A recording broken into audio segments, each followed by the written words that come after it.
Hello? Hello, Hello? my name is Michael. How are you doing today? Great. Hello. Well, the reason of my call is that do you have health insurance from the marketplace? Hang on, I'm just trying to diagram your sentence. The reason of my call is that do you have? Something's wrong there. Say that again. Do you have health insurance from the marketplace? Ah, that's a complete question. That was great. Good job. That's a good one. Ask me another.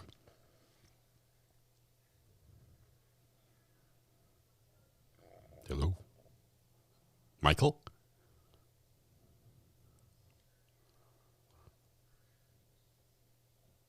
All right. Bye.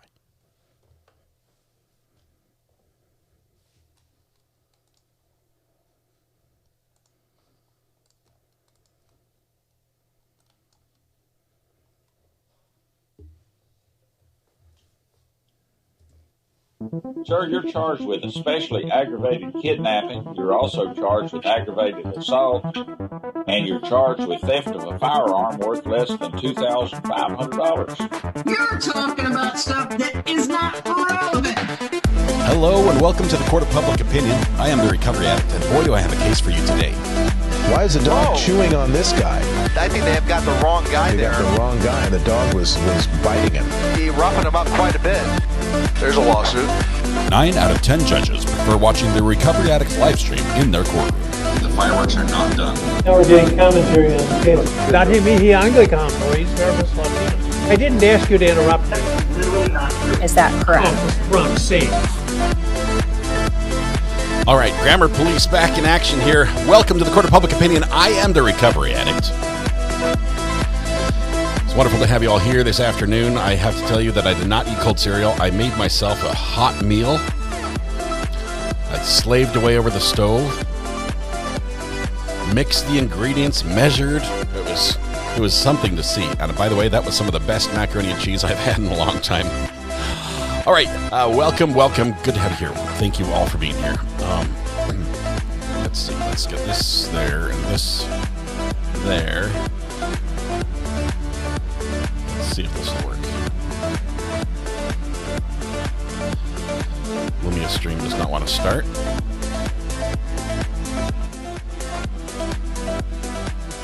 Do a hard reboot here and get it fixed.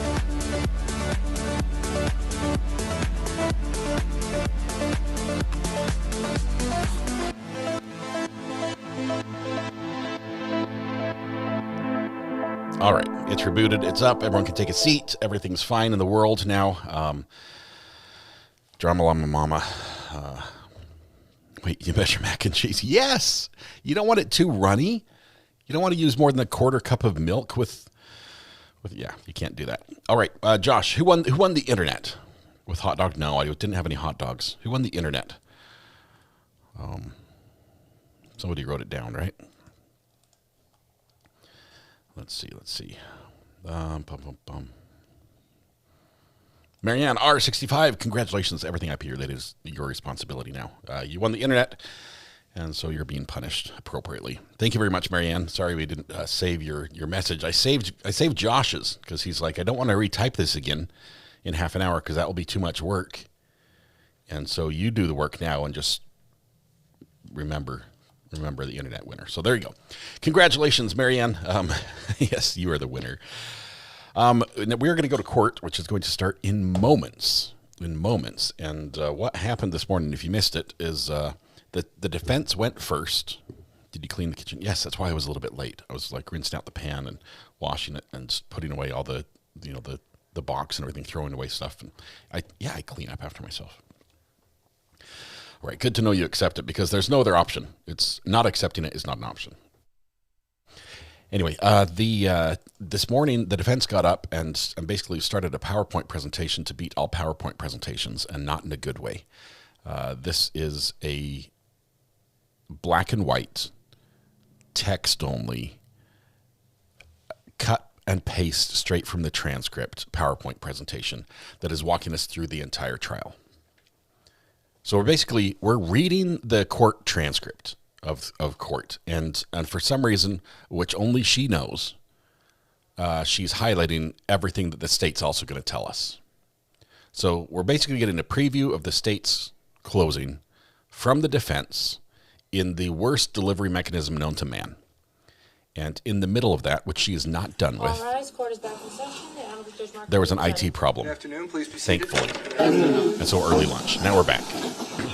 Sebastian Mueller, welcome as an attorney. Sebastian, thank you. Defense continues.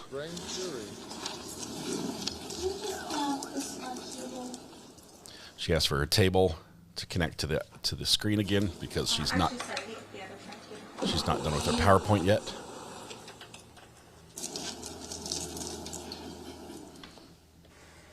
Sebastian, honestly, thank you very much for your support. Where we left off was it's huge. The video of the small garage fire and the timeline.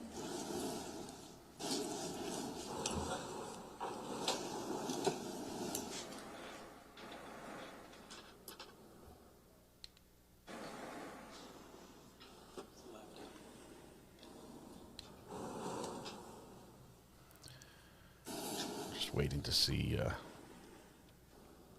if she's going to talk here. Just trying to get the PowerPoint adjusted to the right picture. There we go. I think this is the right one. Is it on? Have you plugged it in? Have you jiggled the cable? Do we still have an IT problem? I think we have an IT problem.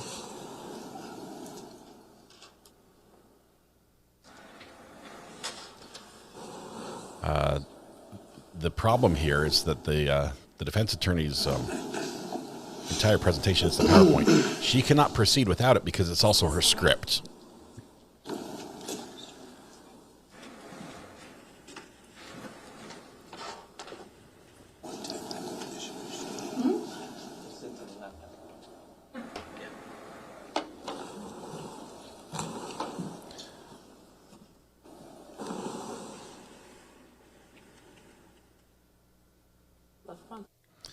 Okay, let's pause for just a second for station identification.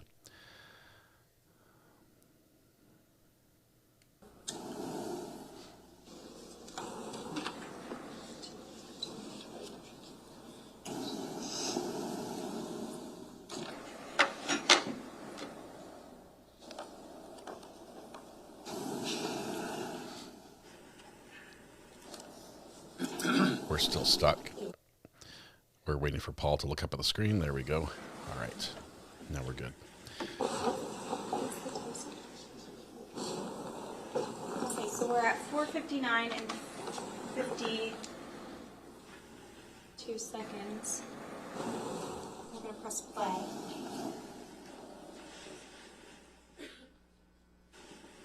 This is the video from the backdoor neighbor, one that has... I just saw some movement at that top right portion of the screen, ladies and gentlemen. That is...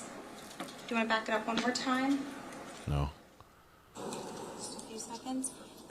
So I'll direct all of your attention to that top right corner. I think this was also test. See, you could see a vehicle. Okay. So that would be the Porsche Cayenne. You can see it sort of going off the screen to the left, pulling into the street. And when the video continues to play for approximately another minute and 20 seconds, you'll see the flash from the fire. Okay, so it...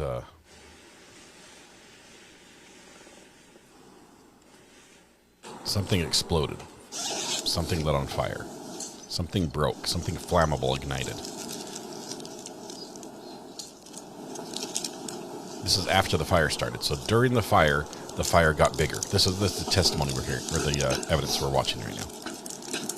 This is not evidence, by the way. This came in during the trial, so it is evidence, but what she says is not.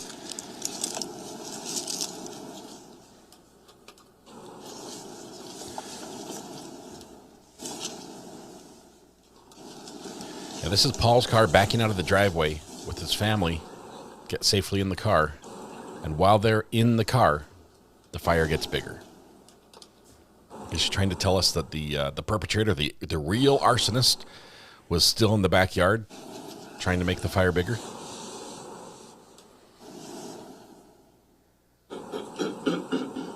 Right there.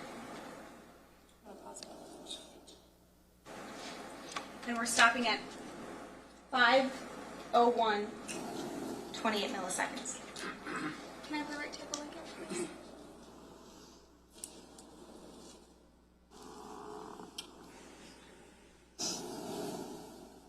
So, I don't know, ladies and gentlemen. I don't know how the state can allege that Paul Caneiro is in his vehicle with his family pulled out on the street, and then there's a gas fire by the garage. There was testimony from, I think it was John Lightbody, who confirmed gas is highly flammable. He even gave like the exact temperature or something at which gas ignites. And it's not a slow burning substance. The moment you light gas on fire, it flames up. So, I don't know the explanation. And if the state comes up with one, I don't know if they will. Remember, ladies and gentlemen, it's not coming from the witness stand. And that's what I mean when I say a theory. That's what I mean when I say the state is theorizing or they're filling in the blanks or they're trying to fit the puzzle pieces in certain ways. There was no testimony from any witness in this case. Judge, can I just be heard for a moment? Yes, you can. Yeah, I think this is going to be sustained. She's basically saying, anything the state tells you about this, don't believe it.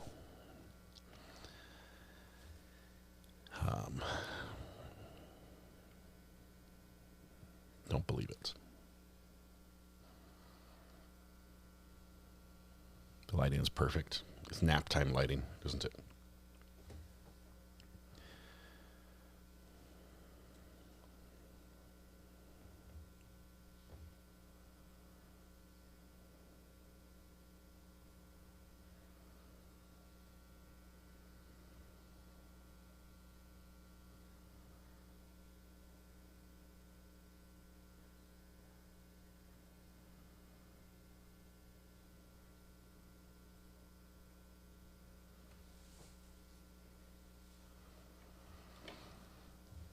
Sidebar continues.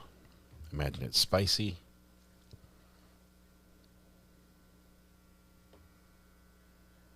The fire was already lit. Like this security camera turned on when the fire started, right? Or was it the car's movement?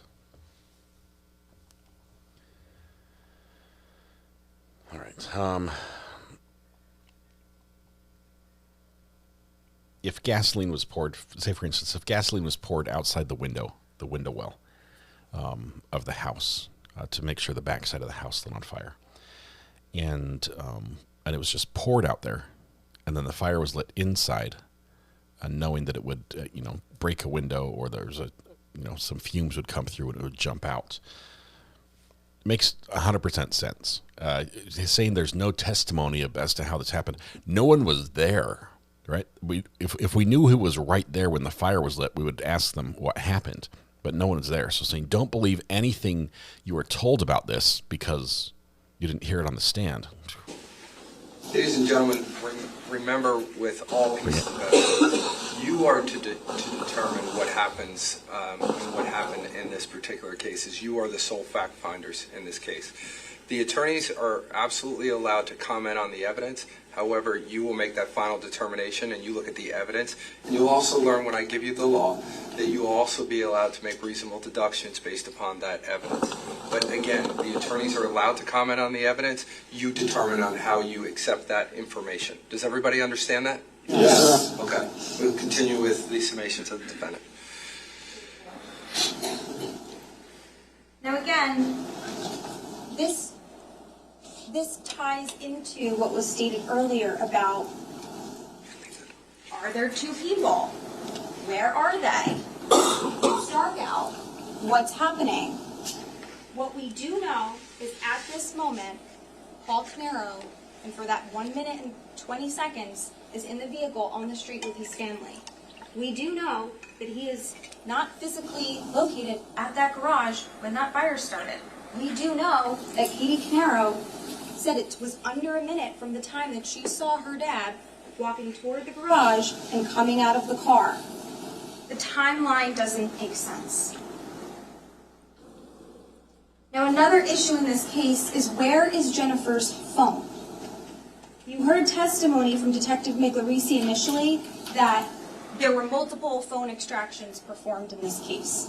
And that included Paul's phone, it included Keith's phone, and Tiffany Rivera, and a variety of other people that were mentioned at the time. And I asked Detective Miglorisi, and I asked Detective Petrozello, and I think Mr. Murray might have even asked Detective Vogt, where's Jennifer Caneiro's phone? And there was no 911 call placed from the house.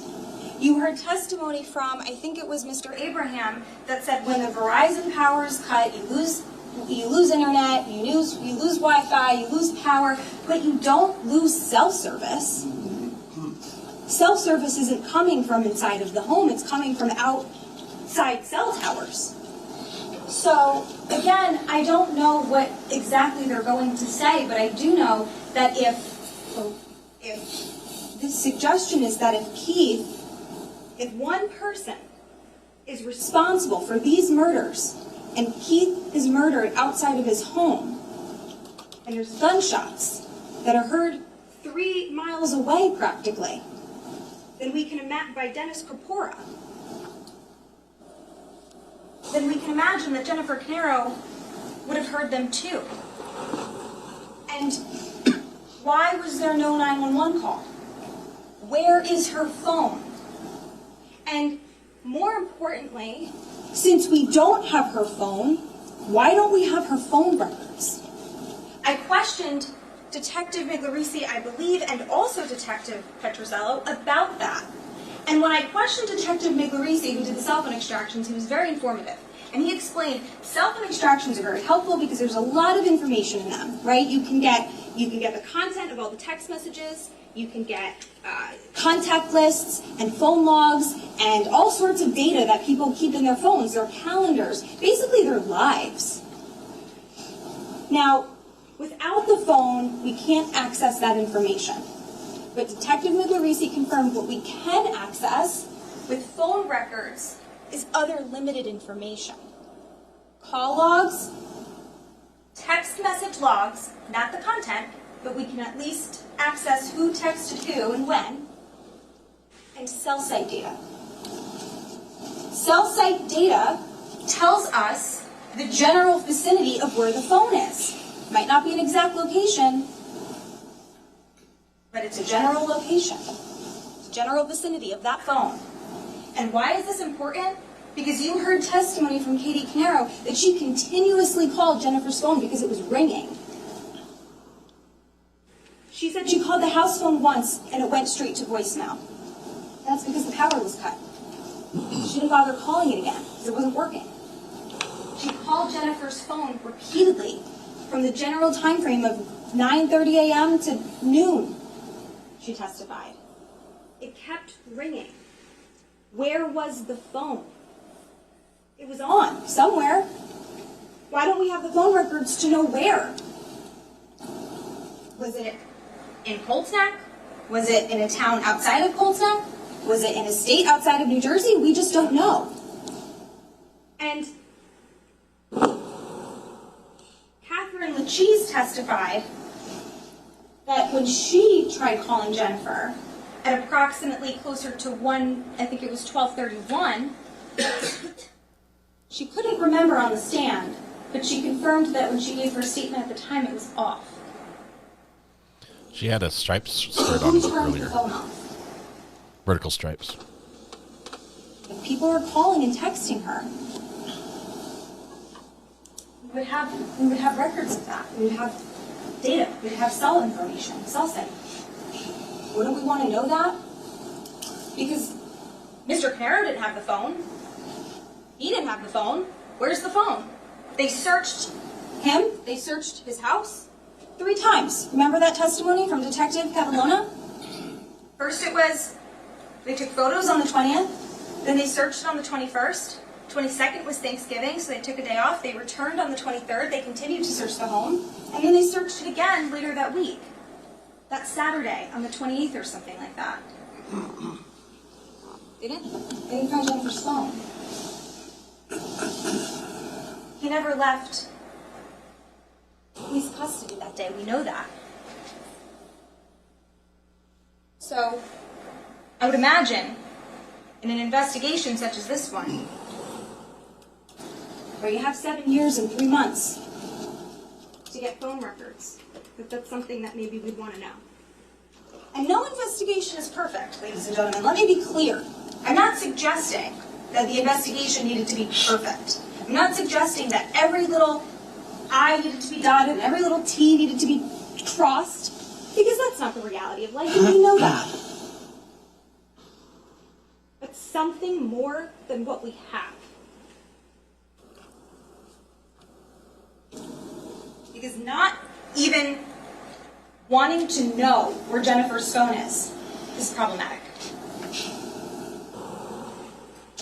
Because if Mr. Caneiro is at his home with first responders and the police from 5 in the morning until noon when he goes to the police station with his family, and there's cell site information that says the phone is elsewhere, that would be relevant. That would be important to know.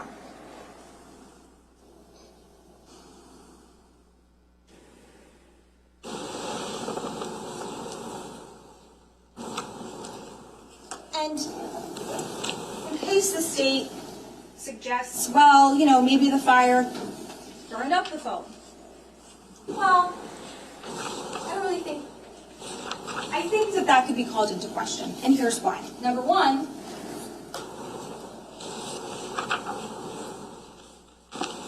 these are photos of things that were recovered from the rubble. You heard testimony that they tediously sifted through the debris. They piled it together and they sifted through it to see what they could find. And in the top left photo with cone number 14, you can see the knife across the screen. That's where they found the knife. The next photo was in the kitchen area and they found a projectile. The bottom left and 13 is where they found this item. Shell casing. They can find that. They can find a phone. We found the Roomba. That was in the worst area of the fire. Not in the basement, but in the foyer, I believe. Why would it be ringing? And why wouldn't Jennifer call 911? Is it because there's a second person in the house at the time that Keith is outside?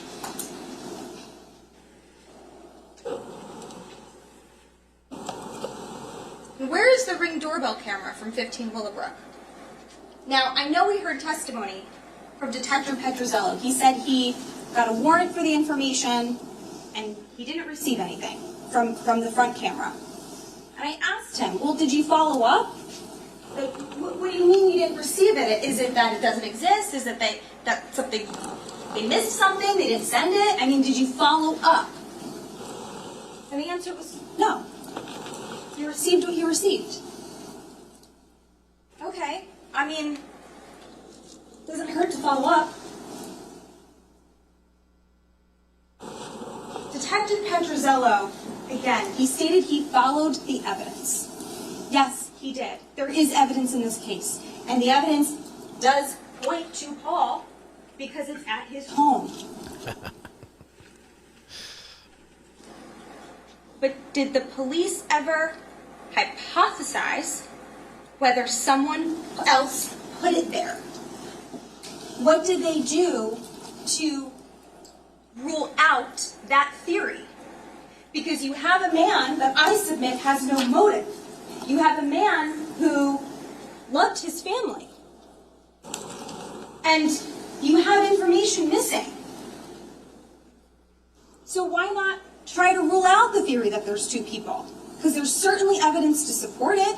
Why not try to rule out whether the theory of whether someone else put this evidence there so that it would be found? Why not rule that out? Detective Petrozello didn't rule anything out. He was very clear about that. He simply followed the evidence that fell on his lap. Now the arsons, they're not contested. Of course they're arsons. Now, what matters is the timeline. the timelines I went over earlier. And what matters is how did it start and who started it.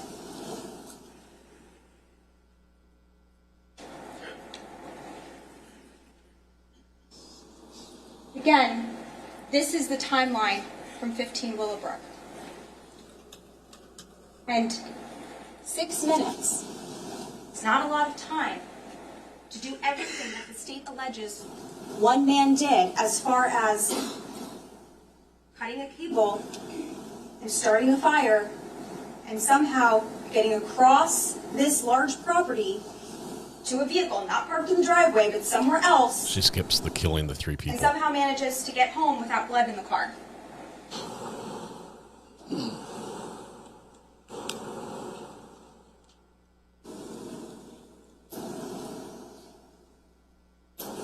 It just doesn't make sense. Now the ballistics, the gun that is alleged to be used here is a 6-hour P228. It's S193. And what's interesting about that gun is that it doesn't have rails. You heard Detective Sergeant Clayton testify to mount a laser. Or a light. A laser sight. It's also not alleged to have been used with the silencer. The prosecutor asked that question of Detective Sergeant Clayton. Are you saying the silencer was used? No, I'm not saying that.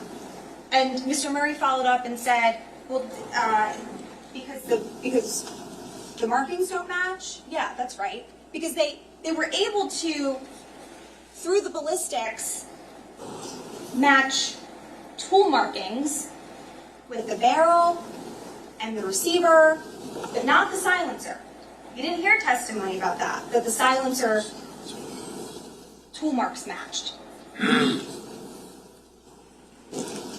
Which also kind of makes sense if Dennis Pecora, who you heard lived approximately 2.5 or 3 miles away, heard the gunshots, because a silencer with subsonic bullets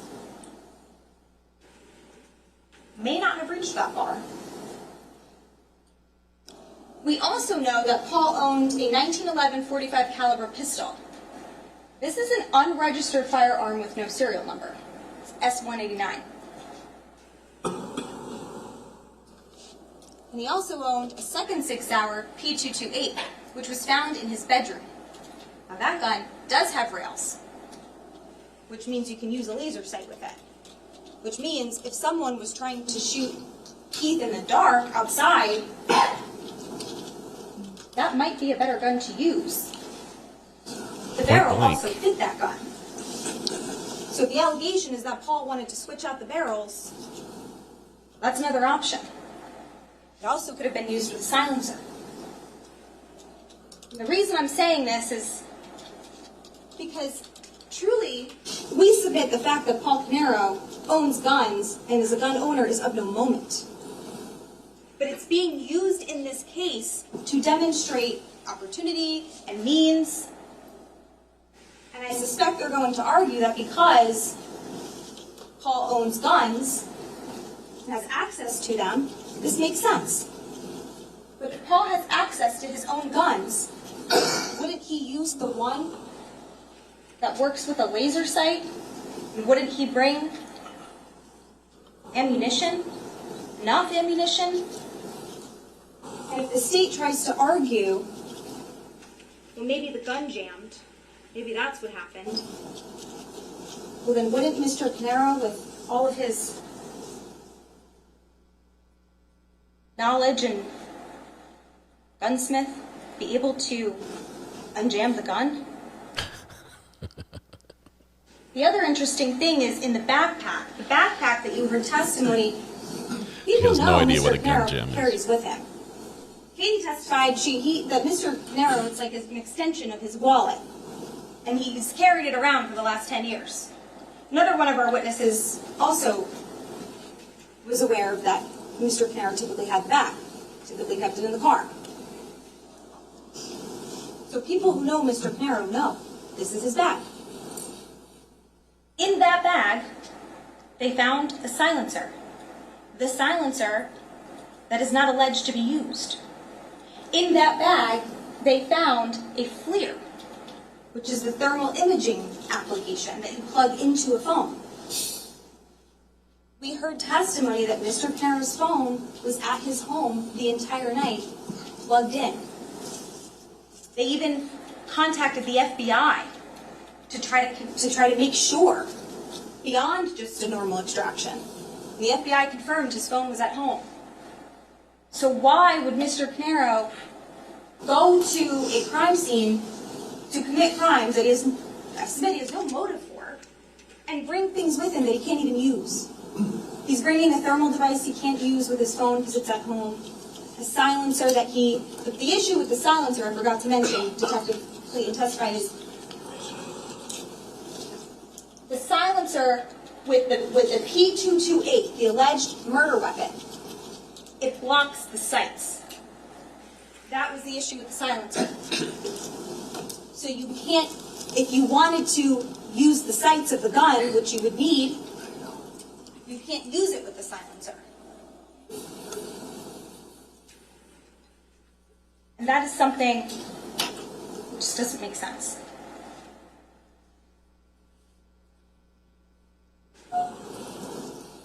Those are images of the 3 guns. The one in the top left is the unregistered firearm.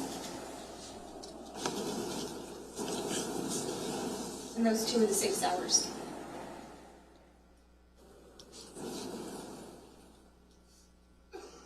Now I'm going to talk about the DNA. DNA it sounds compelling. And I mentioned this in my opening. It does. It sounds very compelling. When you think of DNA, you think, oh yeah, that's a sure thing. But in this case, it's a little bit different. And it's different for 2 reasons. The first is contamination and transfer, okay? The items that were tested, many of the items, the jeans, the gloves, the shirts, the scarf, they came from this fire. Okay, this is taken with this, that's the fire hose. And remember, Detective Catalona testified that when he went in the basement, there were 4 inches of water on the floor, covering that mess. And the lab confirmed, and Detective Catalona said it was paper bagged, and it was brought upstairs, and it was eventually put in the driveway so that it could maybe thaw, because it was melted together from the fire, it was frozen together from the fire suppression water that froze it, and then it congealed. It's like simultaneously melted and simultaneously frozen, and the lab received it wet.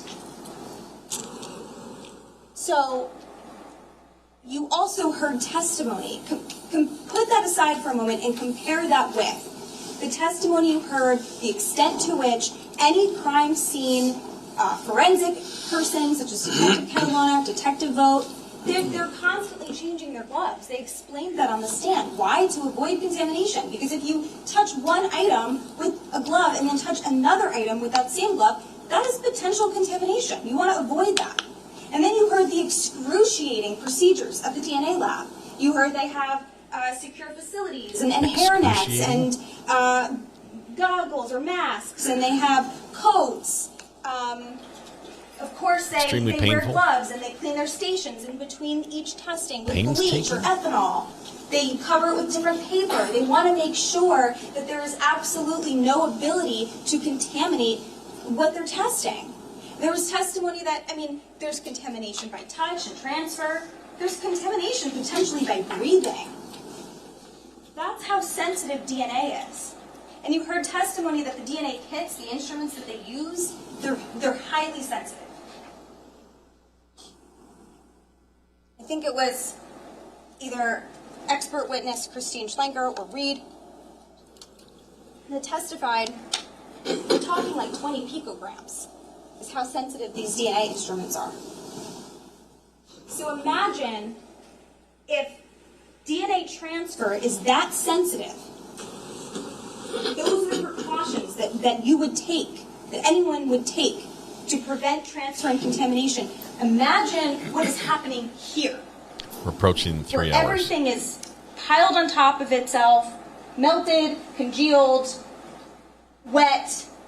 You heard testimony that the DNA actually transfers easier when it's wet with the water. It's a mechanism of transfer. And let's not forget that this is in Paul's house. This is in Paul's basement. Mr. Murray asked the DNA expert, would you expect DNA, your own DNA, to be in your house? Of course. Would you expect a stranger's DNA to be in your house? Probably not. So, whatever DNA of Paul's is found in these items is really much ado about nothing. Ooh, because if his DNA is on Shakespeare those reference. items, it could be transferred, it could be contaminated, and it's in his home. And the DNA that matters in this case, the DNA that belongs to Sophia and Jesse, that's the DNA that's compelling. That DNA, the major profile, the blood on the genes, we're not contesting that. But who put it there? Who put it there? Because the mere fact that Sophia's blood is on these genes and they're found in Paul's basement doesn't tell you that Paul put them there. Right? The DNA experts are very clear about that. We don't say how it got there. We don't say why, and we don't say who, because we don't know. We just know that it's there.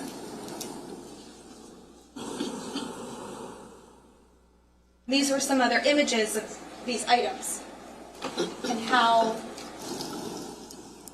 combined they are. That's another close-up view. I would call it DNA soup. Because that appears to be what it is. DNA soup?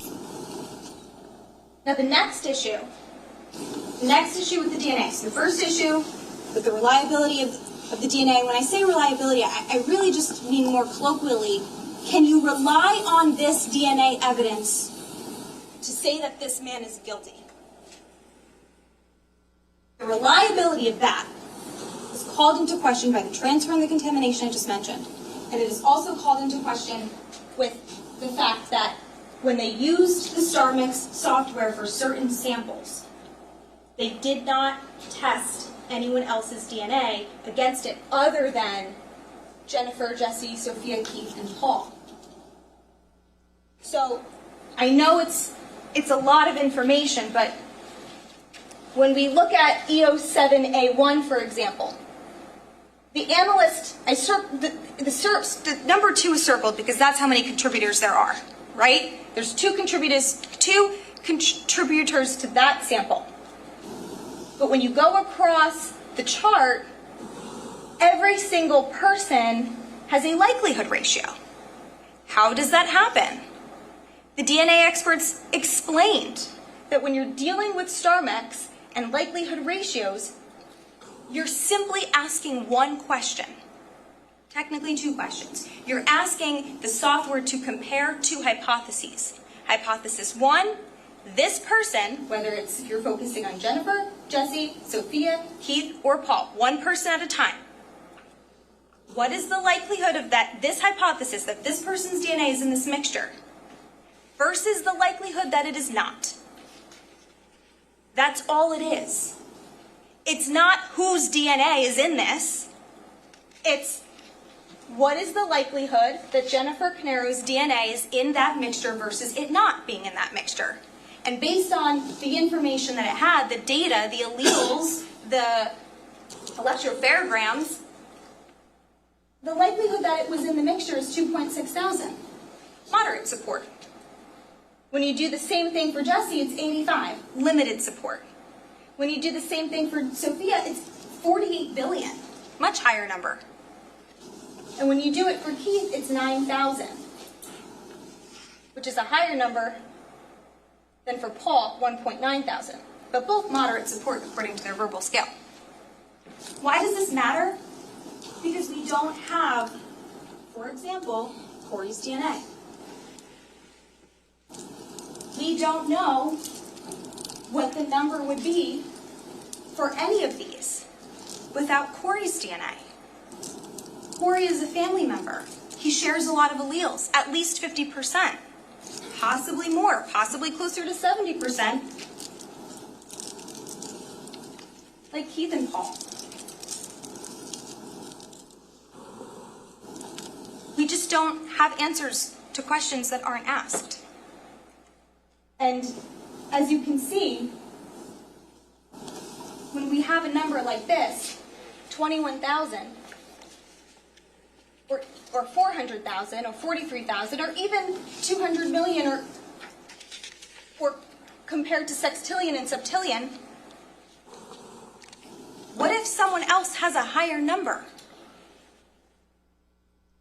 What if you asked it, does John Smith, Jane Doe, or Corey Caneiro, what if you asked it what that hypothesis? Just throwing names out there. Would the number be higher than 200 million? Would the number be higher than 21,000? Again, we just don't know. And that's the problem. And that's why this information is not a reliable source to convict Mr. Caneiro. It doesn't say, this information here doesn't say that Paul's DNA is in a mixture. It simply says this is the likelihood that it could be in this mixture or that it is in this mixture compared with the likelihood that it is not. And that is very different than random match probability. But this is the DNA that we're focused on.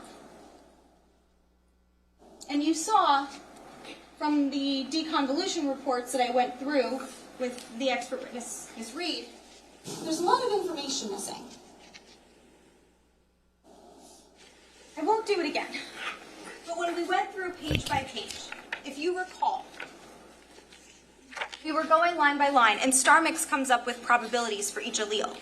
And there were times where Paul's alleles were like 3% likely, or number 4 down. Sometimes they're first, sometimes they're second, but other times they're at the bottom. Tammy so what Lee, does that mean? It's probabilistic. thank you very much. It's using a mathematical model to guesstimate and give you its best guess. It's not a certainty.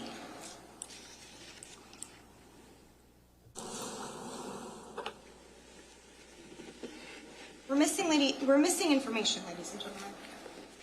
And that is a reasonable doubt. That alone is a reasonable doubt.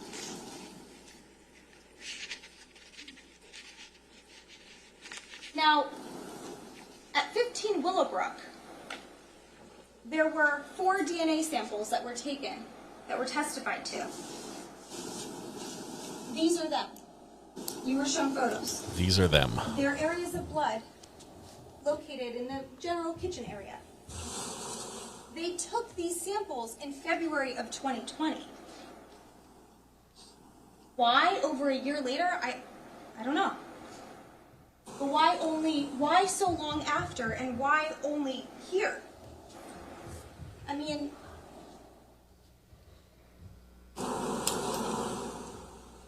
wouldn't we want more information? Wouldn't we want to swab more locations? Wouldn't we want to swab sooner? Wouldn't we want to swab the open door the day that this happened or shortly thereafter? Maybe the unlocked door? Anywhere else in the house? Of course Paul's DNA is going to be at his house.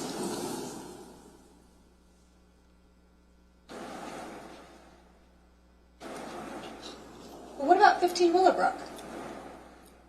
Whose DNA is there? Not just Paul's, but whose? We don't know what we don't ask. I think this was Officer Mazzicola who identified on this photo which door was open and which door was unlocked. That might have been a good place to start. Now, I also want to mention that Paul was cooperative with the investigation. He cooperated with 7 different investigating officers that day. He spoke to Officer Marino. And Officer Marino asked him, did you guys inhale smoke or anything like your chest? Do you want an ambulance here? And Paul volunteers. I hit my hand somehow. He's rushing out of the house. Katie recalls hearing it.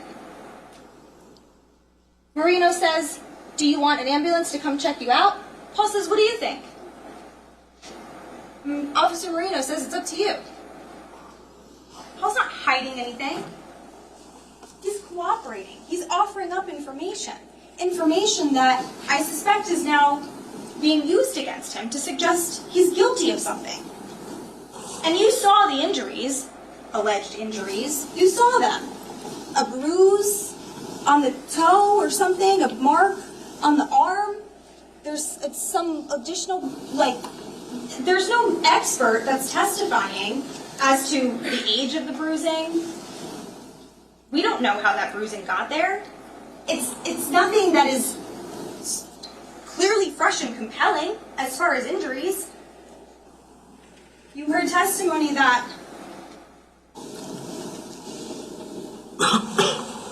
Corey Caneiro was interviewed. He wasn't asked to take off his shirt. We don't know what, if any, injuries he had. We just don't know. Paul spoke with Officer Redman. He spoke with Officer Bernhard. He spoke with Detective Brady. He spoke with Detective Weisbrot. He spoke with, it actually should say Fire Marshal Flanagan, not Detective Flanagan. It's two Flanagans. And he signed over consent to search his vehicle.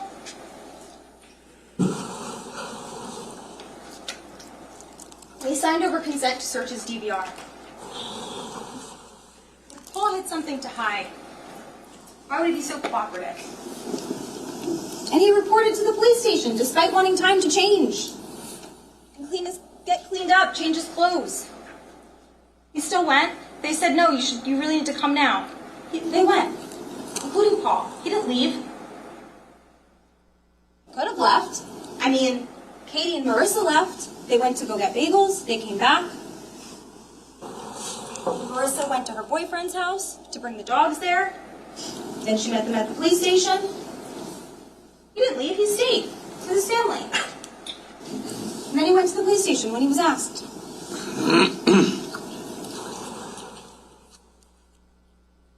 There's zero investigation into the third brother. We don't have his DNA. We don't have a phone extraction. But interestingly enough, we do have Elisa's phone extraction. You heard testimony about that. And first I tried to ask Detective Miglioretti about it, because he did the extractions for Paul and for Keith. And I think he said something to the effect of, I only focused on these. I said, okay. Detective Petrozello might be the person. He's the lead detective who reviewed the extractions. Okay. So I asked him. I asked him specifically about Elisa's phone extraction. He said, I only looked at the 19th and 20th. I didn't look at the rest. Elisa is Corey's wife. You're telling me you have this phone in your possession? You're telling me, in light of everything that you can learn from a phone, content of text messages, calls, calendars, data, notes, applications, the list goes on, all of the information that is available to you, law enforcement, for 7+ years, and you don't even look at it? You just say, oh, I just looked at 2 days because I, law enforcement, decided that's what was relevant? How do you rule things out when you decide what to look at? There's vast information available, and no one looked at it.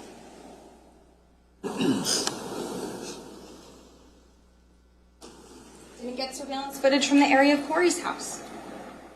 Didn't investigate his finances. Detective Petrozello said he had no information.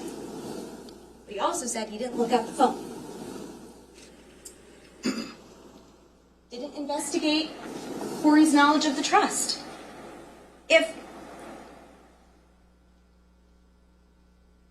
Wouldn't we want to know? Wouldn't we want to know what Corey's knowledge of the trust is? We know he knew about it because we know that he had forwarded certain emails to Corey, emails between Paul and Keith discussing the trust. Those were forwarded to Corey. So Corey had knowledge of at least we know, he had knowledge of the trust and he had knowledge of what was happening with Paul and Keith in the trust. You also heard testimony that after Keith spoke to Paul on the phone on November 19th that evening and said, Paul, wake up, I want the login. But his very next call was to Corey.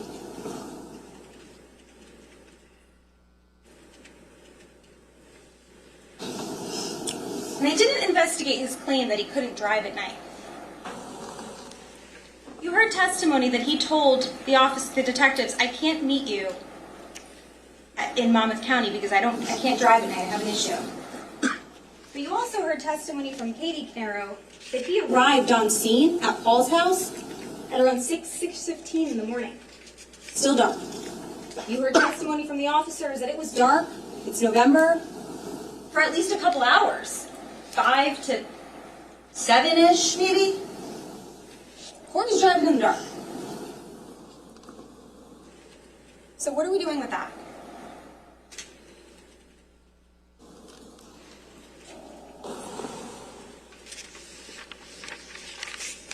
Ladies and gentlemen, it is the state's burden in this case. The state's burden. They have to prove their case to all of you. We don't have a burden. That's why we have the presumption of innocence. You might recall my story about the presumption of innocence, but it's very important. Because in our justice system, we do not require any person to try to prove their innocence. It can be a very difficult thing to do. We require the state, we hold them to their burden, and they have to prove their case beyond a reasonable doubt. So if there's anyone in this case that you wanted to hear from, if there's any information that you feel that you needed or wanted or would rely on in coming to a decision but you don't have it, you just have to look to the state. It's their burden. And in this case, in light of everything we talked about, let's just remember that the level of involvement of law enforcement in this case. We have the Ocean Township Police Department. We have patrol officers. We have detectives. We have the Colts Neck Police Department. We have patrol officers. We have detectives. We have the Monmouth County Prosecutor's Office. We have a variety of detectives in a variety of different fields. We have the Monmouth County Sheriff's Department. We have the New Jersey State Police. We have the FBI and the ATF. We also have Asbury Park.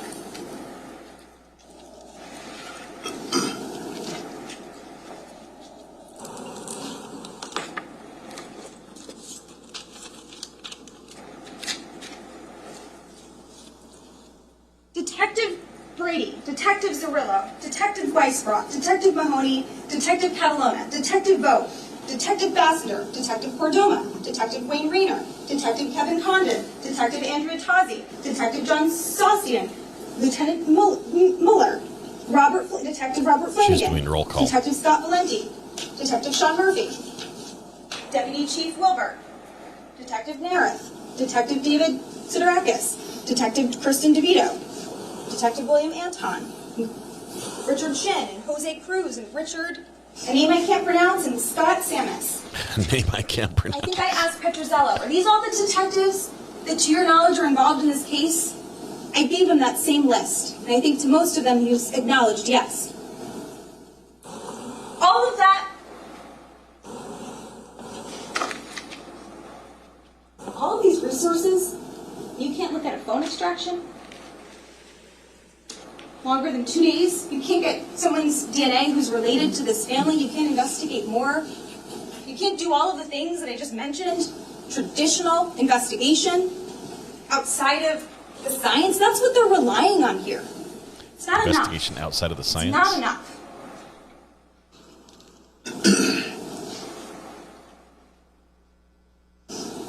These are the reasonable doubts that I mentioned.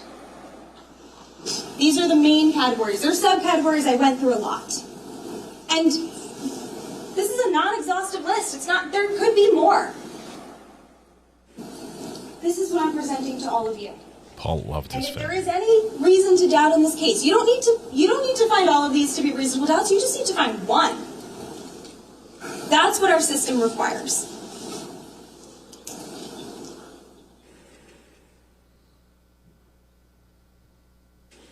thought of another one.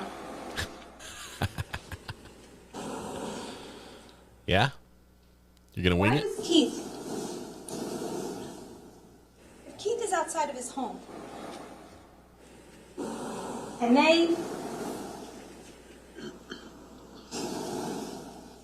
if there's... She's losing it. If there's two people involved, if they looked at Paul's phone, there's no evidence of conspiracy with another person.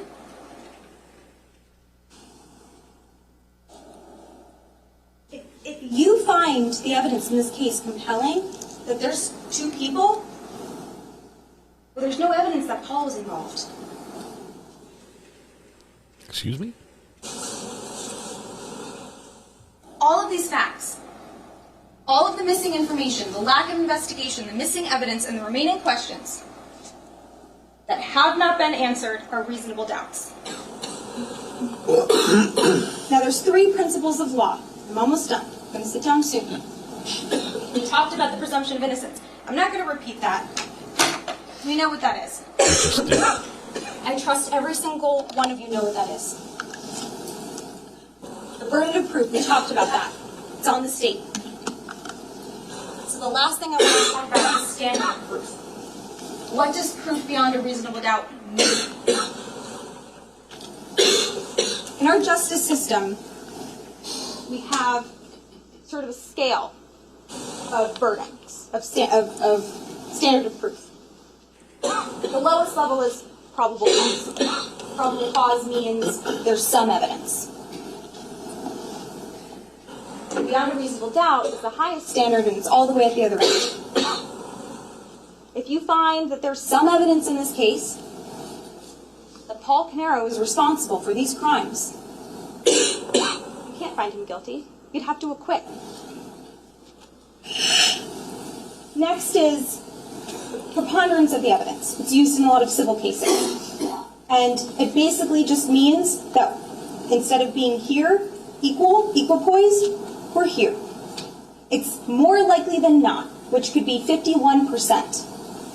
And if you find that it is more likely than not that Paul Caneiro is responsible for these crimes, you have to find him not guilty. It's not enough. The next is clear and convincing evidence. Clear and convincing evidence. It's pretty self-explanatory. If you find that there is clear and convincing evidence that Paul Caneiro did this, you cannot find him guilty. You must acquit. It is not enough. If and only if the state can prove its case beyond a reasonable doubt, which means you are so firmly convinced that there is no rational reason left in your mind, rational reason, to doubt. That is the only time that you can find someone guilty.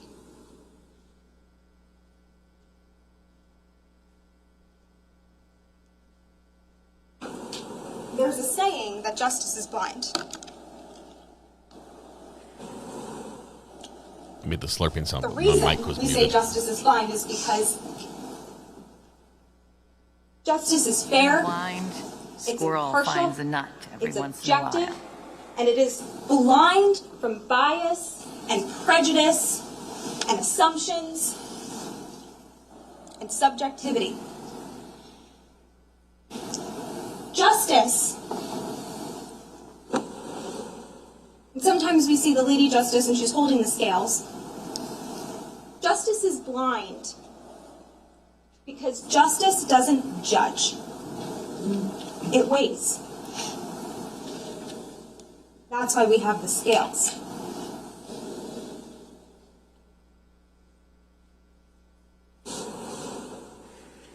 Because in a case like this, where, as I said from the beginning, the allegations are harrowing, in a case like this, we have to be free from judgment. We have to be free from bias. We have to be free from emotion. And we have to just weigh.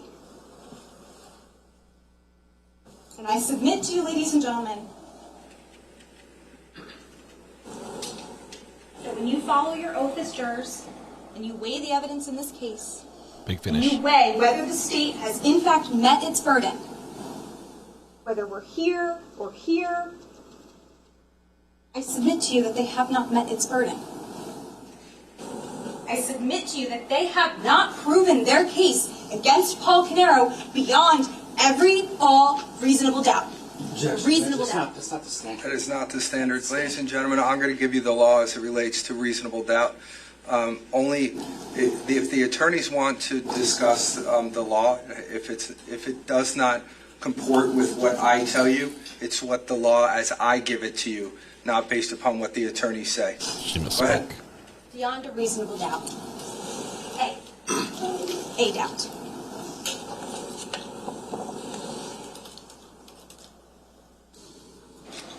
Mr. Caneiro is not guilty. He's innocent.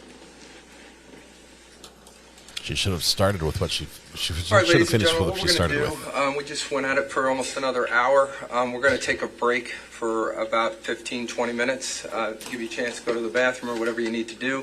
Mr. Decker's going to move his stuff, and we'll bring you back out probably about 1:45.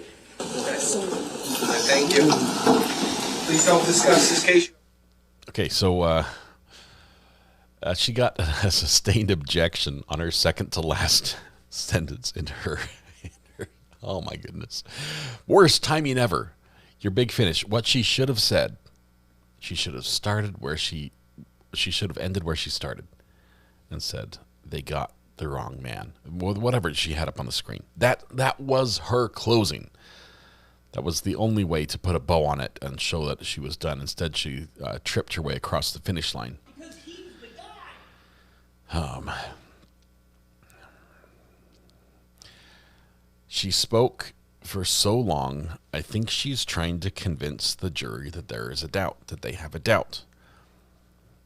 I think the state will be able to fix this pretty quickly. You don't put a diplomatic plate on a hoopty. But that was just painful. That was painful. Got people going out, taking a little break.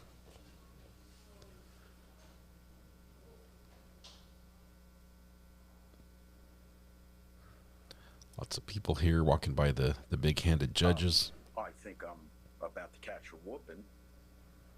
Don't miss the forest for the trees. One side exits first, and then the other. Keeps the fights at a minimum.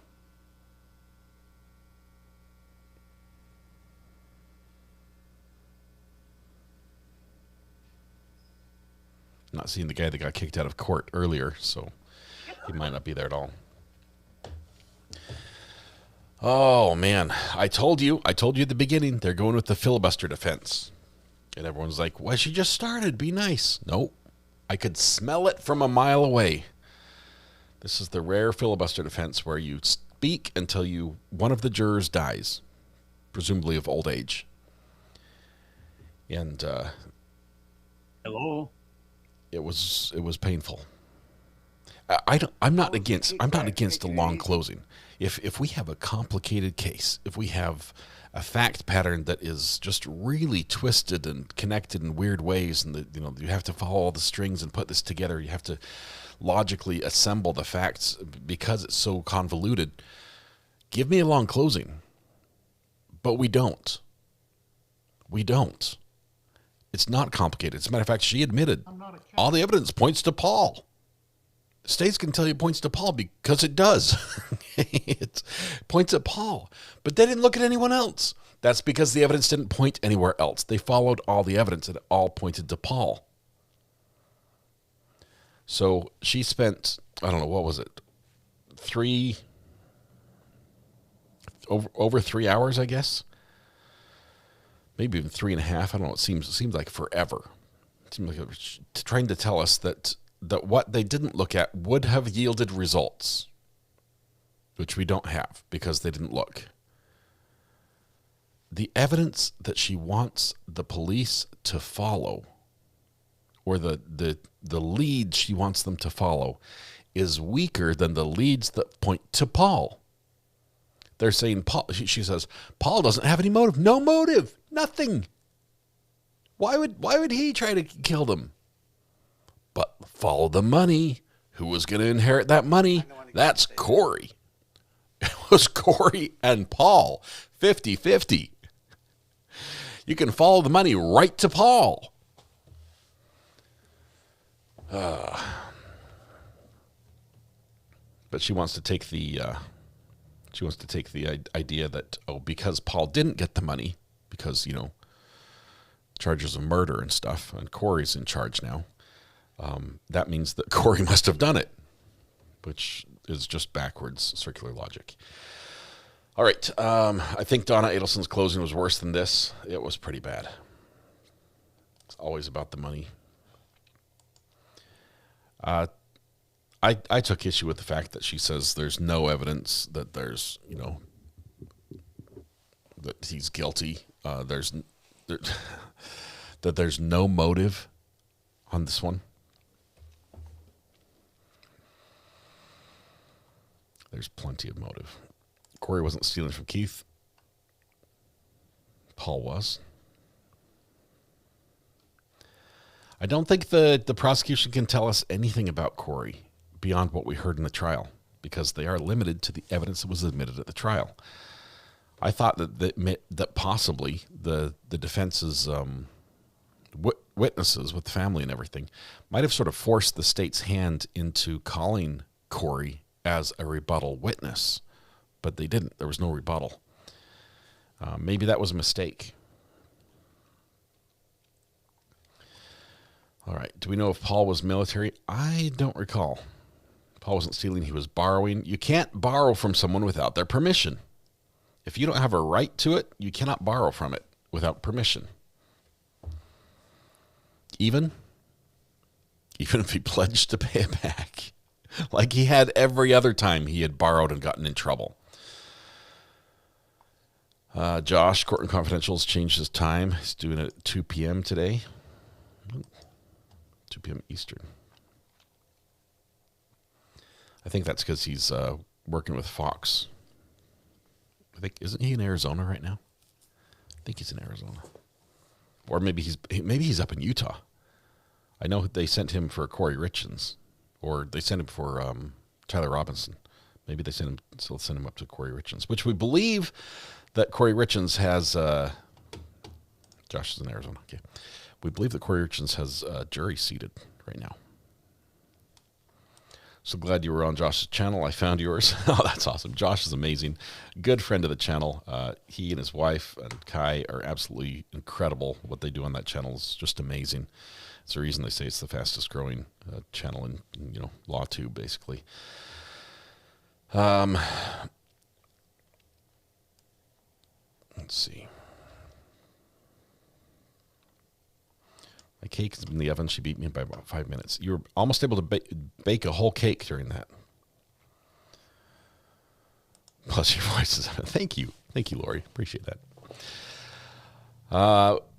Let's see. I think he's in Arizona. Yes, he is.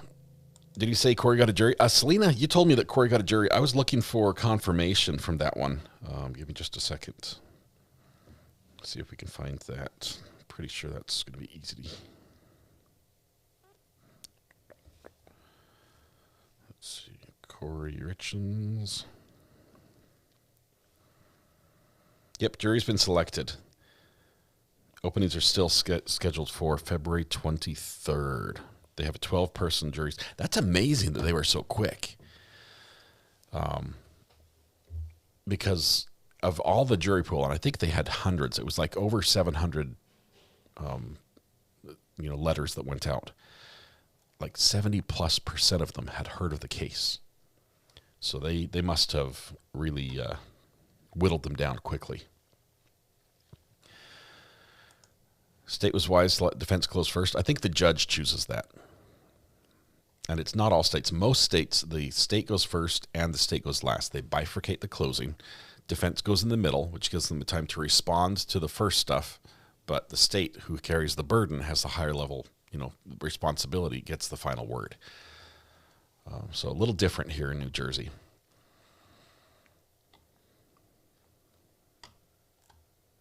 Grit Grinder, good to have you here. Too bad it was for this closing. Yes. I'm sorry, Grit Grinder. Your timing was just not good.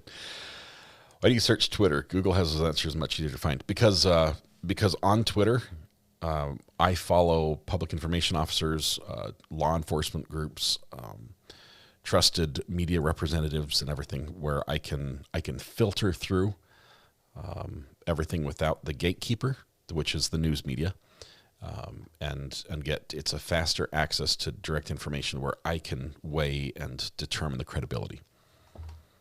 Yeah, there's not a social media platform out there that's better than that for what I use it for. Google's great. Google's great. All your search engines are great, but it can't do what I do with Twitter. How would you rate the defense closing? Sebastian, I would put it, this is for Josh,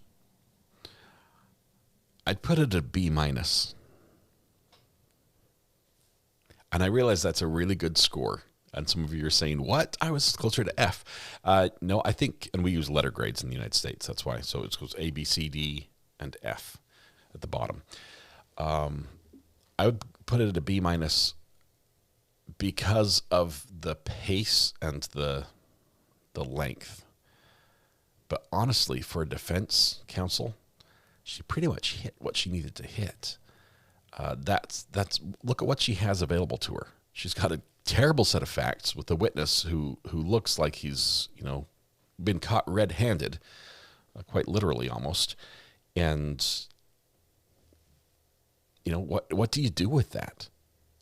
You create doubt.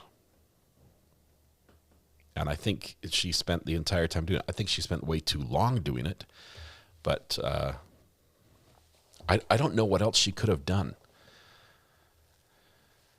I think maybe she could have done less of rehashing what the state was going to tell you. This is not a surprise. This is why this blew me away when she did this.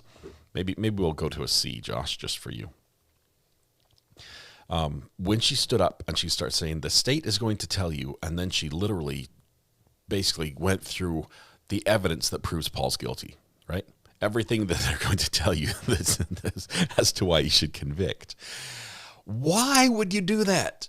Why would you give that extra weight and time allowance in the jury's minds to be thinking about that? They already heard it once during testimony, and now they're going to hear it again from the state. Why would you also provide that? Because you say, I don't know what they're going to say, but I'm pretty sure it's going to be, well, we're pretty sure it's going to be that too, because that's what the evidence is. Why would you take the time to do that if you can't? No, you couldn't. You can't account for his car. Why did she never? I mean, she's like, there's Paul's car. That's his car. How do you account for Paul, who says he's in bed? His daughter testifies he's in bed all night, and nobody left. They didn't hear anything. Well, she took sleeping pills, so she didn't hear any alarms go off. But how do you account for his car leaving his house, going to the crime scene at the time the shooting and the fire started, and then coming back to the house? Why do you just leave that out there? It was a little wild. All right, their whole case was restating what the state said. It was, and that's it's not fun to watch. Let's put it that way. If I had known that that's how the defense was going to run this trial, I would have looked for a different one. It's not exciting to have somebody just say the same things and rehash it and try to say it in a different way, so it was like it was their idea. But then they come to a different conclusion that actually that means Paul's not guilty. After you've hashed out the DNA and we've looked at all the numbers and understand exactly how it works and how the results tell us, who should be included, then try to say DNA isn't trustworthy. You can't believe DNA because what if? Look at this. Well, the stats are the what if, right? That literally is the what if. The 1 in 27 octillion. You're saying, but this might be the one. This might be the other one. There could be two. was crazy. Are we on break? We are on break. They are done. Defense is done for those that needed a wake-up call. Is O'Hare sentencing on Friday? Is it Friday? Could be. She was trying to counter their closing without knowing what they were going to argue. That's the problem when you go first, but I guess she knows what they're going to argue because of all the evidence. But then we wouldn't have had yesterday. Yesterday was spicy. That was fun. I still have to make some sound bites from that. But we'll do that. OG Sean White, what's up? Sean White, good to have you here. Welcome. Is she new to criminal defense? I don't know. I don't think she is new. I would say that the way she handled herself when the judge was soundly giving her a whooping yesterday is what I would expect a seasoned attorney to do. That was the poise, not melting, not capitulating, even the doubling down. That's something that a good attorney will do. They'll fight for their client, and even though they're getting a beating, they're doing their work. They're doing what they believe is right for their client, and so I would say she comes across as being a seasoned attorney for sure. What was the end result of her whooping? Cheryl, this is crazy. She broke the rules when it comes to discovery, and there was virtually no punishment. The only thing they couldn't do was say that the iPad was at Corey's house. Everything else was allowed in. They're allowed to reference it. The only thing they couldn't get in was that the iPad was at Corey's house. And other than the dressing down they got from the judge, there was no other punishment. You think we'll cover the Murdaugh Supreme Court? Emily Baker, I think, is covering that one, and probably very well. When it comes to Supreme Court hearings, we have some amazing LawTube channels and friends of the channel that I would defer to. Whether it's Kurt from Uncivil Law, Rob from Law and Lumber, Ian, obviously he's from Canada, but he has a great understanding of U.S. law as well. Emily D. Baker. Arguments at the appellate level or Supreme Court level are different. That process is very different than a typical trial. I love it. It's so fun to watch because it's spicy. It's back and forth. It's in your face, and usually we get to see the caliber of the judge or the judges on the panel, just by how they're able to phrase questions and come at you from different angles, and then shift positions and argue the other side through questions to really flesh out the whole argument and get an understanding. I love it, but I think those particularly are very well suited for lawyers that understand the intricacies of the law and how it applies in certain situations with case law and everything else. So I will watch them occasionally, but I'd love to get a lawyer's take on that one. Thanks. I wonder if she got a spanking just verbally. We are extremely close to 68,000 subscribers, which I would love to hit, if for nothing else, just so that my kids don't make any gestures when I tell people how many subscribers I have in conversation.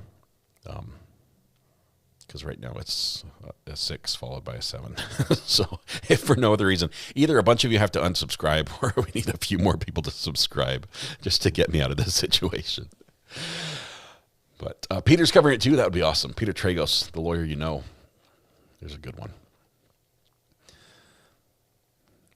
We need 100,000 subs and a silver plaque for RA. That would be awesome. But I'm blessed with what I have. I love it. Christina gifted 5 memberships. Christina, thank you very much.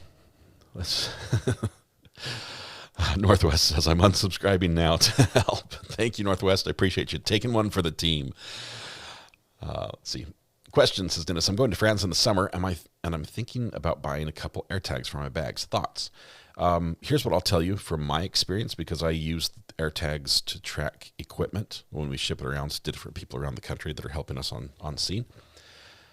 AirTags are not the best for that. They're the easiest, but they're not the best because they do a couple things, and one of them is beep nonstop. when they're outside your presence and near someone else. It's basically a design that is to prevent someone from stalking someone else by planting an AirTag in their bag and then knowing where they are. It alerts people that there's an AirTag in their area moving with them, and it beeps, and it's disruptive.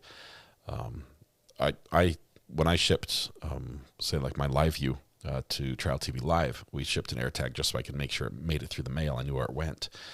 And it started beeping. They had to take the battery out and to turn the thing off because it causes problems. It's cool for tracking it, and maybe on luggage and things like that you'd be okay. But understand it might draw attention to your bags because it beeps, and it might alert other people about the AirTag. So AirTags are a little coin-sized electronic device that uses Bluetooth and everyone else's phones to report the location of the AirTag, which is usually placed in a suitcase or in a pocket or something like that, a dog's collar. So it doesn't need to have a cell plan itself. It just sort of checks in loosely without connecting. It sort of checks in through other people's phones in the area. So anytime somebody's phone comes close enough, it reports that its location is where that other person's phone is. It's pretty cool. Let's see. Do you like your new mod? Greener says, meh. They're like, so. New mod has been shockingly well behaved. Mama Bear, very well behaved in chat. Let me just say, behind the scenes, he's kicking butt and taking names, doing a great job for us, and we love it. So, let's see. What else do we have? Letitia Stout is appealing her conviction. Man, with so many appeals. You've got Murdaugh going before the Supreme Court, trying to get a new trial. We heard Daisy Link got a new trial because of the inappropriate showing of pictures that were not admitted during trial during the closing. So she gets a new trial. Lots of people are winning their appellate attempts. My grandson has an AirTag attached to him. No beeping. The beeping happens when the owner of the AirTag is away from the AirTag, like the two areas don't meet up very often, and someone else is consistently with the AirTag. That's when the beeping starts. So Nexus State's closing. Yes, chats with Lori, 100%, and I'm going to bet that it's going to be good. First of all, it needs to be good. It needs to be solid. It needs to address all the points. It needs to be very clear, and it needs to be quicker. Draw attention to the fact that they talk for 3+ hours trying to create doubt where there isn't any. They want to tell you there's a big question mark because you didn't hear about something that's not connected to the case. You didn't hear about it because it's not connected to the case. I think they can make that very clear very quickly, as they have done during the trial itself, as they respond to direct examination or redirect, as the case may be. My AirTags don't beep. You can make them beep. Daisy Link will definitely watch again. That's an interesting one. I'm not sure if we're going to watch it again. We'll have to see the timing. Wade Wilson, yes, I think he's also... I thought he was just trying to get out of the death penalty, not necessarily a whole new trial. Do we think the jury will deliberate today? It's 2 o'clock. I don't think the state is going to take over 2 hours. I don't think they'll deliberate today. They've been going home early every day. I just don't think they're going to put them to work when it's time to go home. We still have to do the jury instructions as well, which is probably another half hour. Poll for state's closing time. Let's see if I can set one up real quick.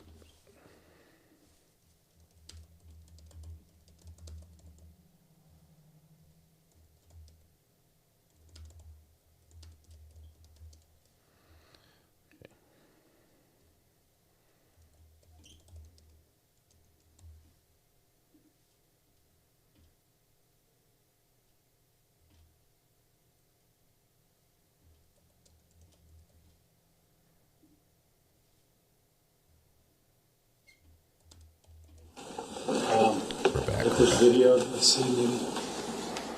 You just let us know. I've been leaving this one on just so that I can see. All right, we're ready.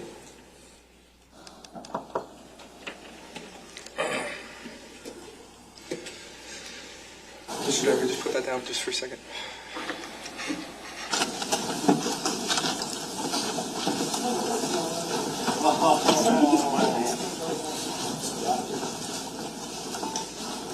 Only got 3 answers on this poll. How long will the state take? Less than 1 hour, 1 to 2 hours, or 2 to 3 hours are the options. I don't think they're going over that.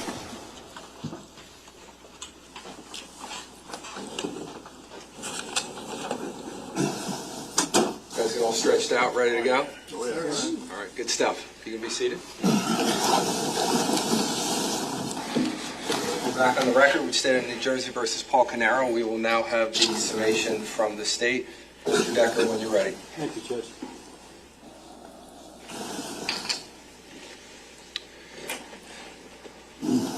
Every time I give a summation, I tell myself I'm not going to respond. I'm going to stick to my script, the things that I think are important. Oh, no. He fell for it. Every time I give a summation, I always respond. Can't help myself. You heard the way I look at what we heard this morning from Ms. Mastalone and this afternoon. You heard 4 things, the way I look at it. We heard about the DVR. We heard about the ballistics. We heard about the DNA. And then we heard about the family. Family dynamics, some of the testimony you heard from the defense witnesses. Now I'm going to talk about the DNA. I'm going to talk about the ballistics. I'm going to talk about the cameras. They're all very important. And I think it's important, I won't go any further than this, to note from the beginning just why you heard so much about the DNA and the ballistics and the cameras this morning. It appears to the state that we are trying very hard to explain away the DNA, to explain away the ballistics, and to figure out a way showing you pictures of police officers up above the refrigerator, trying to explain away as to how an extension cord could have came out or whether or not he hit a button and shut it off.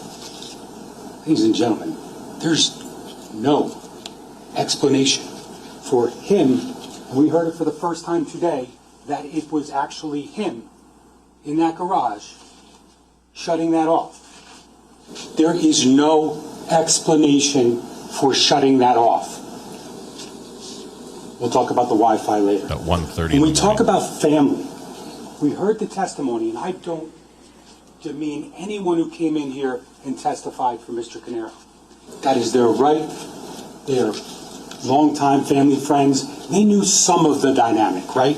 They saw some interactions between Keith and Paul, right? They saw some interactions between Uncle Paul and Sophia and Jesse.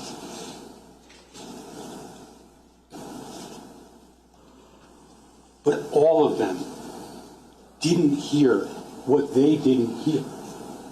They didn't hear about the issues between Keith and Paul. They didn't hear the phone call the night before. Keith may be emotional, ladies and gentlemen, and Paul may be level-headed, right? Keith was looking for an answer that he never got. Maybe he would have forgave him. Maybe. He forgave him before. The state has never said otherwise. Remember, relax. Mr. Weinstein said, Keith, go to sleep. Relax. We'll deal with it tomorrow, right? Ms. Mastalone said that this morning, right? Keith tried to go to sleep. He went to sleep. Either before midnight or after midnight on November 20th, 2018. He tried to go to sleep. But he was awoken. He was awoken because his power was cut. And he went to investigate it. He went to his basement. He went to look. He sees the generator should be on, right? Then he goes outside. But before he does, he sends a text message. And then another, and another, and another. To Paul, despite the anger, despite the issues, he still needed Paul for certain things. Remember, they even showed you an email during the course of the trial where Keith is asking Paul questions about his own electronics and the servers and the stuff in the basement. He needs Paul. And that's part of the frustration. Because remember, square one is 90-10. This is Keith's business. But Paul's got to do all this stuff. I think at least one witness told you about how, like, part of Paul's role is to do these things for Keith. So even after he's so upset with him, he's screaming at him to give him the password, trying to figure out where the money went. He still texts him.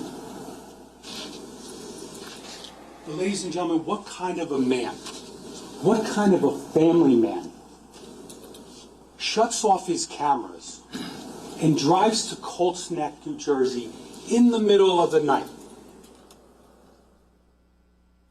What kind of a man goes there, rips off an electrical panel, shuts off the switch on the generator to ensure, despite all of the electrical backups, that power is not coming on? Now, his phone's home, so he's not getting those messages, I don't believe, from his brother. He doesn't get that 318 message which says, I'm going outside to check the generator.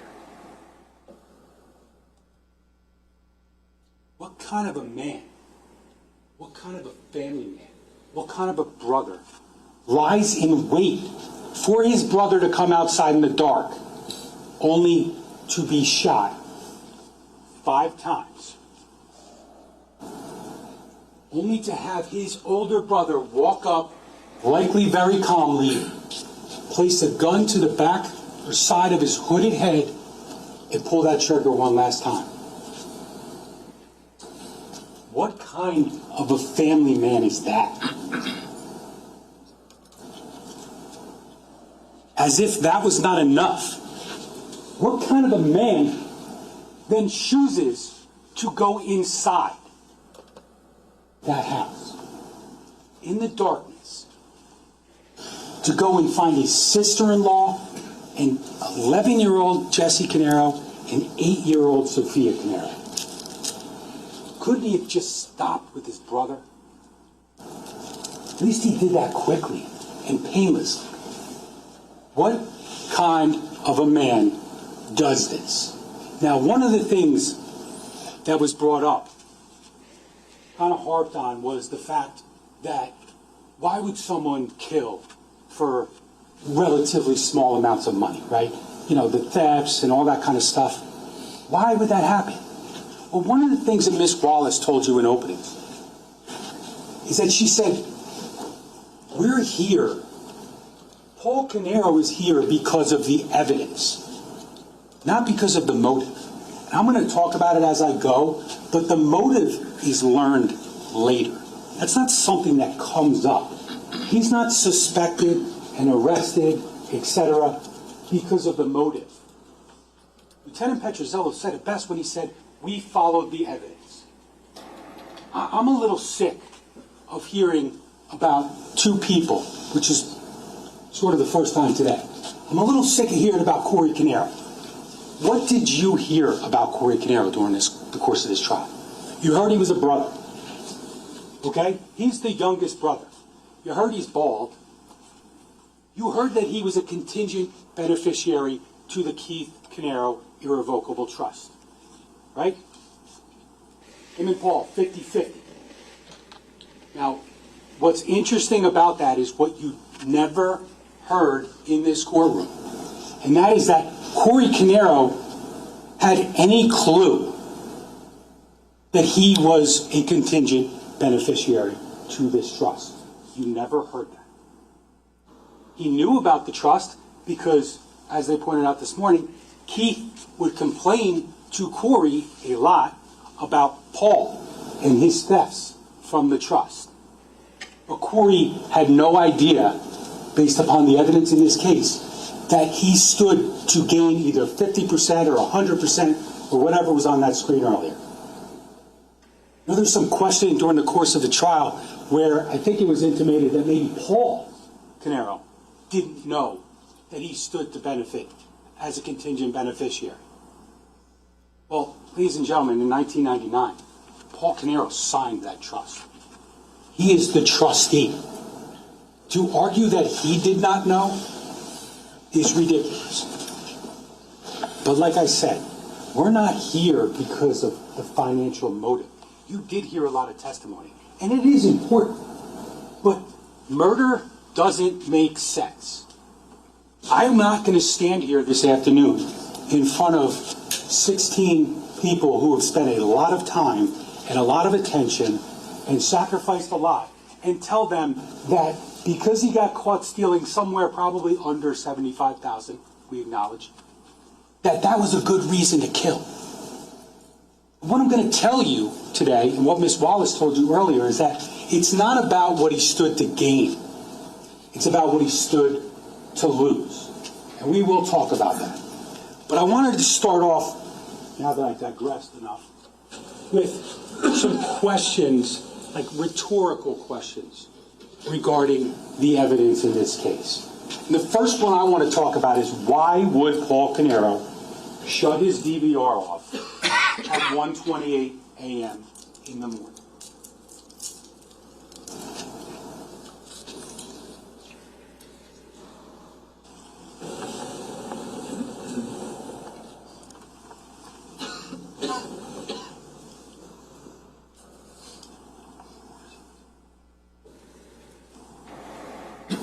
And maybe showing the image from the security camera.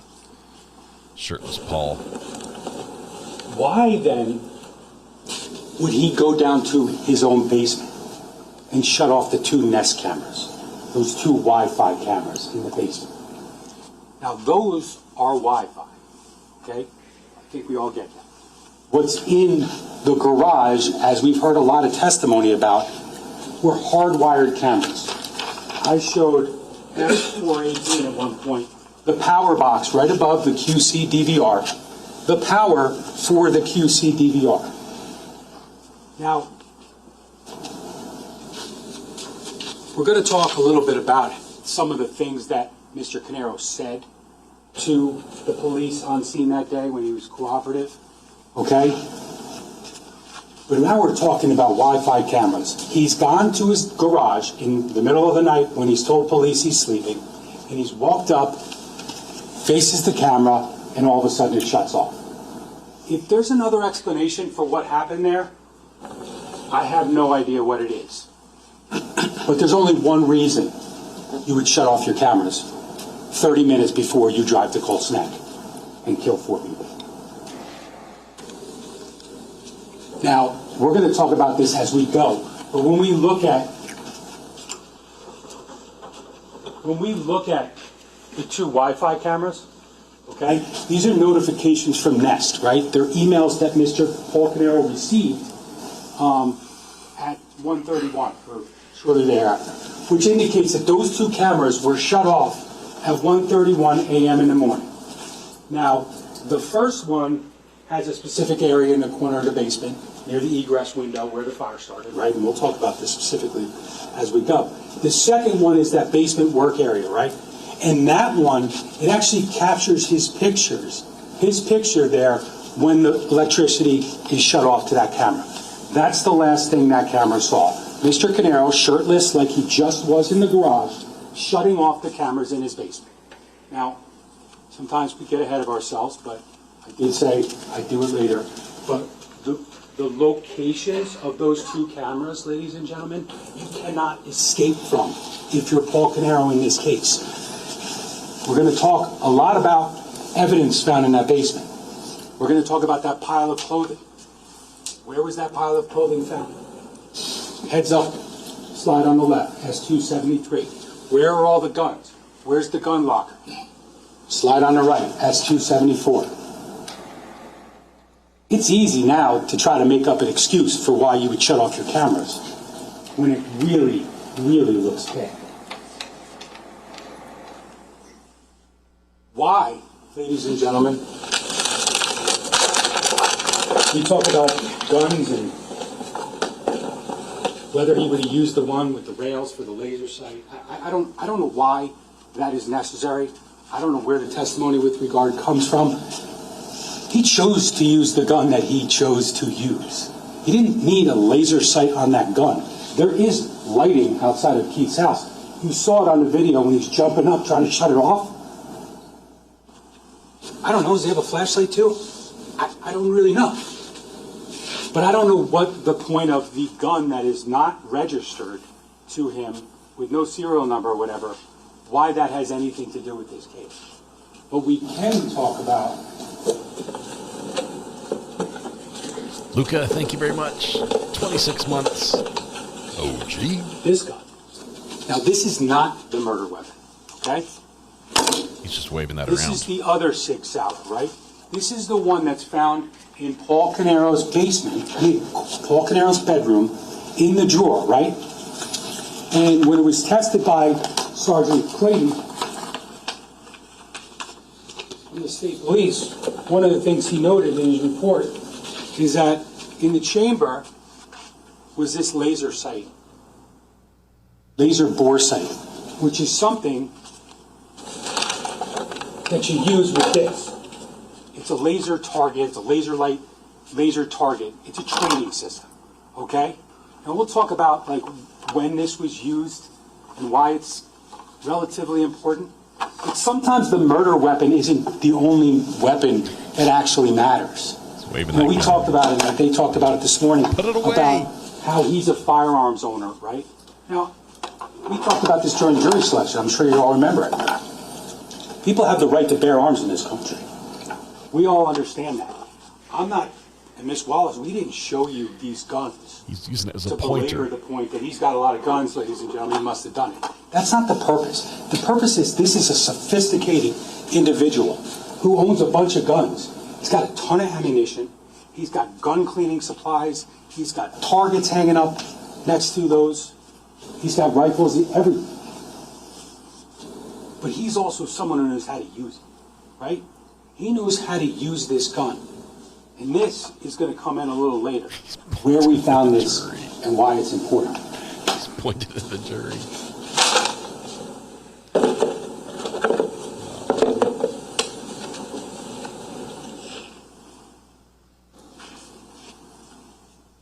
There's been a lot of talk about contamination and transfer and all these things that, you know, you kind of do when the DNA really hurts you. When your niece's DNA just happens to be found in your basement. If Paul Caneiro was set up, why would that person, Corey Caneiro, whoever it may have been, why would they then try to destroy the evidence? They're trying to frame him. They somehow get his blood and DNA on gloves and jeans and shirts. They get his niece's hair on a scarf in that pile, but then they try to destroy it. If that makes any sense, I'll sit down right now. He's not going to sit down. If Paul's set up, and we didn't talk about the barrels today at all, I don't think. If he was set up, why would that person, Corey Caneiro, whoever it is, why would they then swap out the barrel to that other Sig Sauer? Why would they want to make it difficult for law enforcement? Chris Clayton from New Jersey State Ballistics. Why would they want to make it difficult for him to make a ballistics match? It doesn't make any sense. And then, where did we find the backpack with the barrel? We found it in the Porsche Cayenne, Susan Caneiro's vehicle. The one that he happened to pull out of the garage, right? The one that they sat in at some point on Tilton Drive, and the one that they drove to the police department. Now, I don't think there's a chance in this world that he thought, A, he was going to end up at the Ocean Township Police Department, and B, that car, his wife's, was going to be searched that day. But if you're setting Paul Caneiro up, you're putting that backpack, the barrel, the silencer, whatever else is in there, all his worldly possessions, you're putting it in the Macan, aren't you? Why wouldn't you put it in the car that drives to Colt's Neck and kills everybody? That's really not a great way to frame something. How would Corey or whoever have known that Paul Caneiro was going to pull the Cayenne out of the garage at 4:59 and 55 seconds or whatever it is? How would that person, how would Corey know that? The answer is they wouldn't know that. And it doesn't make any sense. If Paul was being set up, why wouldn't there be more blood in the Macan? I'm not sure I understood the argument this morning. We didn't find any blood in the Macan, right? Okay. I think we all can agree, I hope, that Macan, I think it seemed to be conceded, that Macan drives to Colt's Neck in the middle of the night, and that Macan comes back at 4:08 a.m. So it's like we know the car is used. Whoever did this used that car. So whoever did this didn't leave a lot of blood. It doesn't mean that he didn't leave a lot of blood or someone else didn't leave. No matter who used the car to kill everybody, they didn't leave a lot of blood. So why, if you're trying to frame someone, why would Corey Caneiro be so careful to not contaminate the car? Because as you were told, and I'm going to tell you right now, you heard testimony first about how they didn't look for blood in the car, right? Despite there was the ALS and the blue light and all that kind of stuff that they can do, and they did, right? Maybe they didn't do it in the bathrooms. We'll talk about that. But then you heard when we called Trooper Cockey from the New Jersey State Police, right? We told you then that he brought his cadaver dog, right? A cadaver dog, obviously, is a dog that's trained to seek out and find evidence, odors of human remains. And the first place that dog went was in the Porsche Macan, and you heard that there was no indications inside, despite the thing about on his arm from giving blood that morning, which we didn't show you because we knew he gave blood. We're not trying to deceive anybody here. We knew what that was all about. But then the dog goes to the back, to the storage area of the Macan, and has a positive indication, right, for the presence of human remains. Now, you heard that it was tested and it was negative. It is what it is. Trooper Cochran told you that the dog is able to detect residual odors, right? And then the dog, if he wasn't clear that the dog kind of had a good nose for this stuff, the first thing they do when they enter the house is they find some blood on the door frame, right? And it turns out, actually, they do inquire as to where the blood came from, and it turns out it came from one of the firefighters, Sean Edson.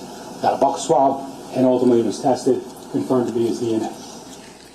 Creed, the canine, then is taken off lead throughout the house, and ultimately, nothing upstairs, nothing on the main floor, and then he goes down to the basement, down the stairs, through the left door, immediately into the unfinished side of the basement, where we saw that camera, where you didn't see what happened there because he shut the cameras off, right? And that dog hit for the odor of human remains, which made a lot of sense once they looked at the pile and they saw the blood and the jeans and the scarf and the shirts and the gloves with his niece and his nephew's DNA on it.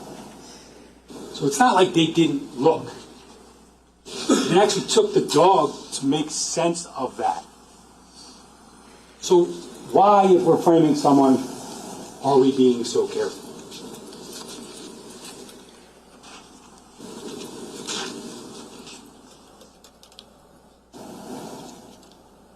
You've been told a lot about what wasn't done or why they didn't follow the money or why they didn't do this or look into Corey.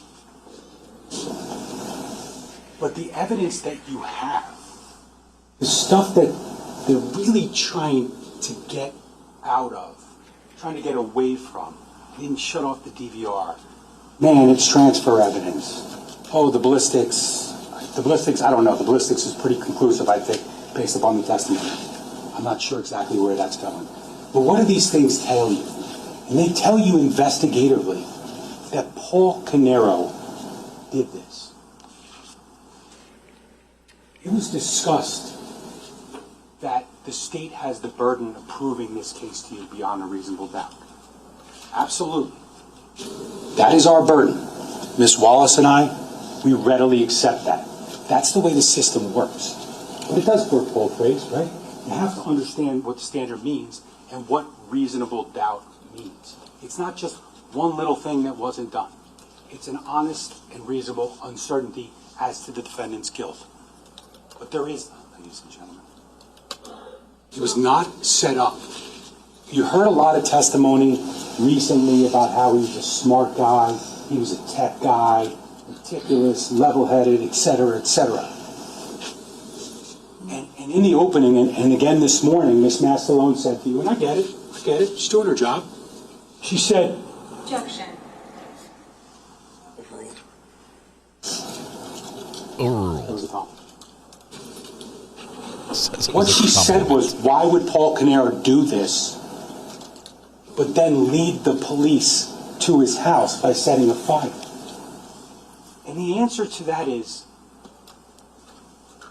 he was trying to destroy the evidence. He wasn't leading the police to the jeans and the scarf and all that evidence. He was trying to destroy it. It just didn't work. You heard from John Lightbody, the expert who did the origin and cause at 27 Tilton. Remember, he showed that picture in the dining in the family room, and he actually kind of marked out a line of demarcation, and he said, "Yeah, this is basically where the firefighters were able to stop this fire from spreading." Because you saw the fire, and you're going to see it again today. I mean, that fire was no joke. It's just that a bunch of people, including Chris Sorrentino, got there really quickly and were able to contain it. That fire was supposed to destroy the evidence. But understand, like, he's a smart guy, he's tech savvy, he does some smart things in the beginning, I think, maybe before he does all this. You know, he plugs his phone in, you know, hey, we can track phones, that sort of thing. That wasn't dumb, right? That was a pretty smart move. It's okay. But the problem with things like this, the problem with murder, especially when you kill your niece and your nephew, is that no matter how ruthless the crime is or your intent is, you still never know how you're going to react after something like that. I mean, none of us know.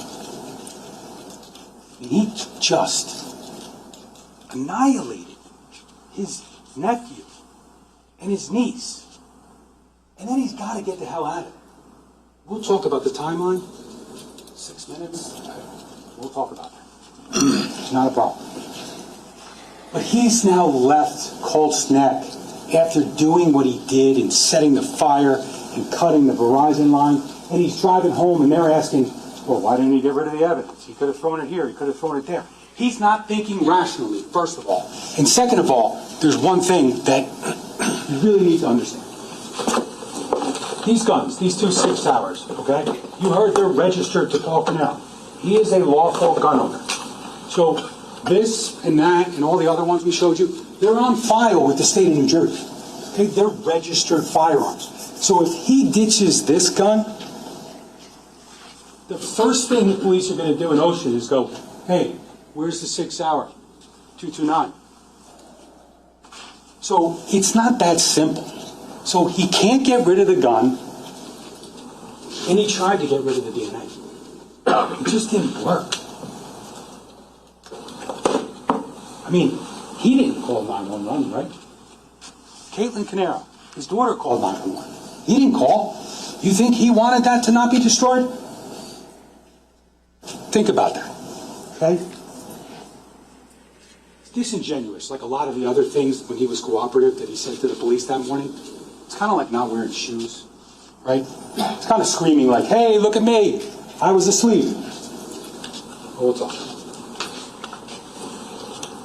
But just imagine driving home after doing all that, and you got to get home quickly, right? You got to get home quickly because there was 6 gunshots.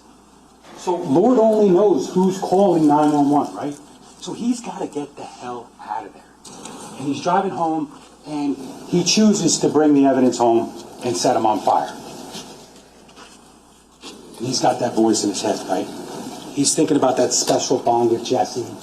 And he's thinking about, God, what I just did to my niece. It doesn't necessarily lend itself to being smart and doing smart things. it lends itself to sloppiness, which is exactly what happened here. And it wasn't like he led us to the evidence. He tried to get rid of it.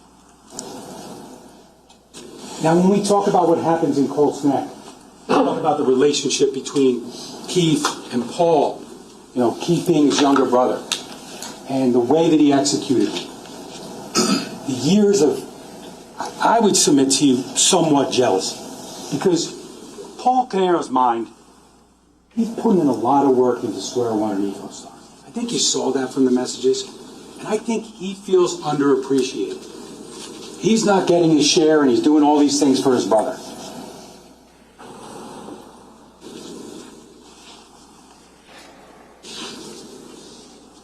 One can imagine how that can build up. One can somewhat, I'm not excusing it, trust me, but one can somewhat imagine the brother on brother. But like the kids,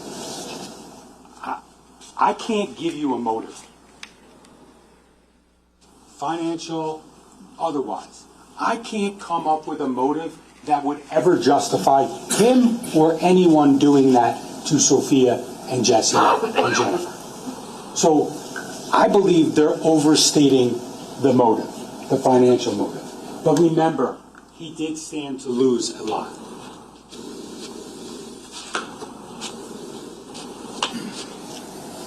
And again, I've already said some of that stuff. I apologize, I'm not an expert with PowerPoint. I'll try my best not to repeat myself. He's gone half an hour so far. One of the other things that I didn't say, I talked about the 911 call, and that's Dennis Kapoor, right? And we're going to listen to it, at least to some extent, at 3:30. And ultimately, there was a lot of testimony. When did you call? And remember, he was lying in bed. And ultimately, he says he called. He heard it about 2:26. We know the call's about 3:30. But also remember, he's got to get out of there quick, and that's why, to a certain extent, he's very sloppy. And that's why he doesn't necessarily get rid of certain things in certain places. Because not only do we have the potential for someone calling 911, which actually happened, but we also have really no reason to believe that Paul Caneiro, when he started the fire in the basement, that he meant for it to, like, smolder, right? You know, like, he set it fire. I mean, he's in a rush. He just killed everyone. He's about to cut the line. We know there's a fire. They're not contending it, but it's like, how did it start? There's a lot of alcohol in there. There's torch strikers. It doesn't really matter. But what we know from the evidence is that it took hours for that to build up and to grow and to become what it was, which ultimately kind of happened when the Colts Neck police arrived in the fire. They started opening other doors. You saw Dr. Boris open the door. So, like, Paul Caneiro's not expecting that this is not going to be like a reported fire soon. He's got to worry about the fire call, because why wouldn't it go up quickly? I mean, it didn't, but why wouldn't it? And then he's got to worry about the 911. It's important to note is that this case is not about any one piece of evidence. I'm not saying convict him of murders because he shut the camera off. I'm not saying it because the car leaving in the middle of the night. I'm not saying it because I'm going to tell you that Paul Caneiro's outside that garage door in Colts Neck at 2:51 in the morning. I'm not going to tell you to convict him just because of the DNA or even the ballistics. It's a combination of all these things. It's easy after 7 years to say, he didn't do this, he didn't do that. But it's hard to say in this case, impossible, I suspect, to say that the detectives, Petrozello, Zarillo, Brady, Weisbach, that they didn't follow the evidence. Like, what did you ever hear that should have said to those guys, hey, we should get Corey's financial records. Hey, we should look closer at Elisa's phone, which they only looked at for 2 days. There's nothing there. We didn't get his DNA, ladies and gentlemen. Objection. So there's nothing there if they didn't look at it. Overruled. I didn't mean the phone. I didn't mean the phone. I was talking about there was nothing. I'm sorry, Judge, to cut you off. Yeah. Can I clarify? Yes. Ladies and gentlemen, what I was trying to say was that there was nothing there that made Corey Caneiro look like a suspect. Like, you've heard nothing other than He's got a motive because he's a contingent beneficiary of a trust that was signed in 1999 when he was a lot younger, that he doesn't know about.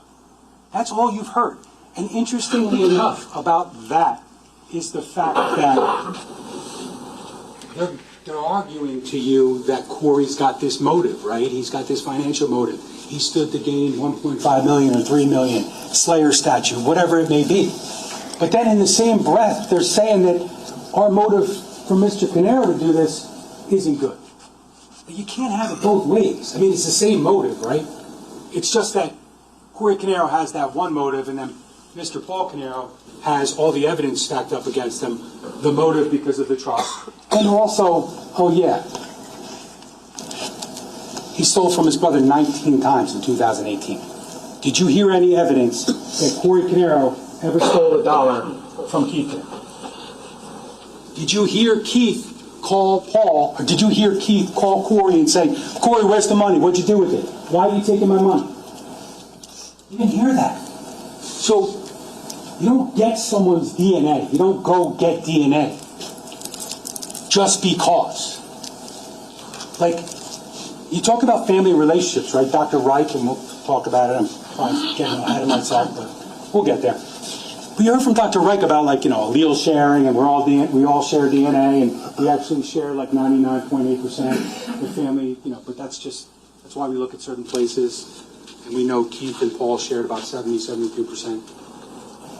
But like, all of a sudden, Dr. Reich just throws a column on there that says Corey Caneiro with a bunch of question marks. Yes, we don't have his DNA. But why should we have his DNA? Like, we don't have Susan Caneiro's DNA, right? We don't have Caitlin's DNA. We don't have Marissa's DNA. I mean, could they have shared alleles? Yeah, of course they could, because they're family. I mean, when you did the math, Jennifer Caneiro actually shares like 38% of DNA with Paul Caneiro, and they're not even family.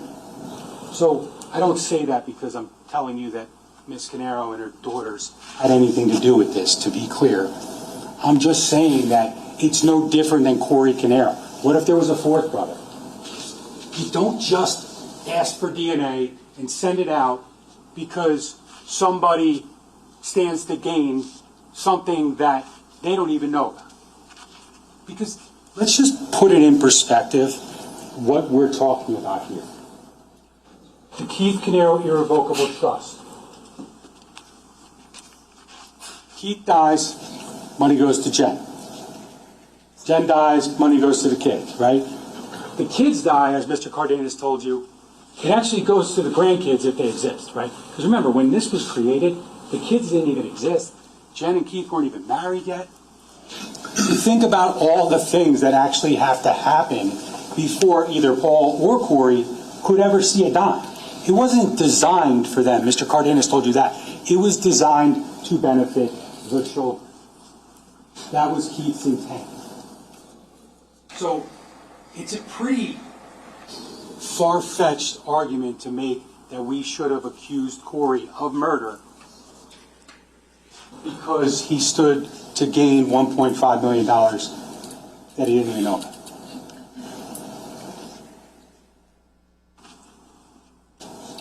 Investigation. Okay? It's not just about the things I told you, the DNA, the ballistics, and the cameras. They're all very helpful. And I just want to put something in context, because we're here 7 years later, right? And you got to sit here, we put witnesses on, and then they put some witnesses on, and you got to hear testimony. Lieutenant Catalona comes in, he says, I found this, and that. And Detective Mahoney comes in, he says, I watched this camera. But, like, that didn't just happen, right? Like, that's part of an investigation where, it starts at 27 Tilden, and then you go to 15 Willowbrook. That scene's not secure, and then the detectives have to start digging, right? And they wind up finding cameras. And they don't find any on one side of Tilden. I don't know what to tell you. That was testified to that they looked. Did they document? A lot of times people don't document things that they don't find. But they looked. And what we found was 30 Tilden and 308 Green Grove. And it's interesting because I want you to try to keep in perspective that, there's a fire, and then the investigation starts, and then you find out about murders in Colts Neck. And then you start looking at addresses on Willowbrook, and then you start looking on Tilden. And you kind of find what you find. And again, today, you heard Ms. Mastalone say that that was Mr. Caneiro in the garage shutting off his cameras. But, like, that's not something that's ever been acknowledged. Okay, you didn't hear the detectives testify that that was Paul Caneiro shutting off his cameras. That's for you to do. But now I think obviously it's clear that Mr. Caneiro was the one who did that. But I want you to keep in perspective that this is a buildup. It wasn't just like, hey, this guy's the homeowner, we got to suspect that he burned his house down. He was treated like a victim at 27 Tilton in the morning, right? It wasn't until a certain point when they started to go, hey, we got to look at this guy. And they probably didn't even realize at the time how suspicious and interesting the things were that he said to them about the cameras and the DVR and, like, what color's the box and all that kind of stuff. You don't realize that right away.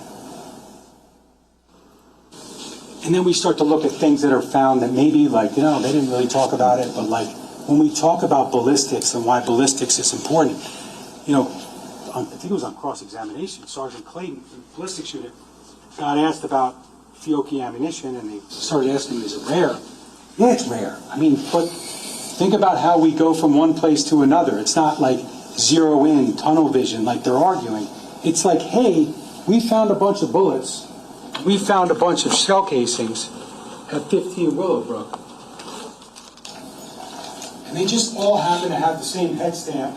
They all happen to be the same caliber. And then they all happen to get sent to the New Jersey State Police. And ultimately, they all match each other, right?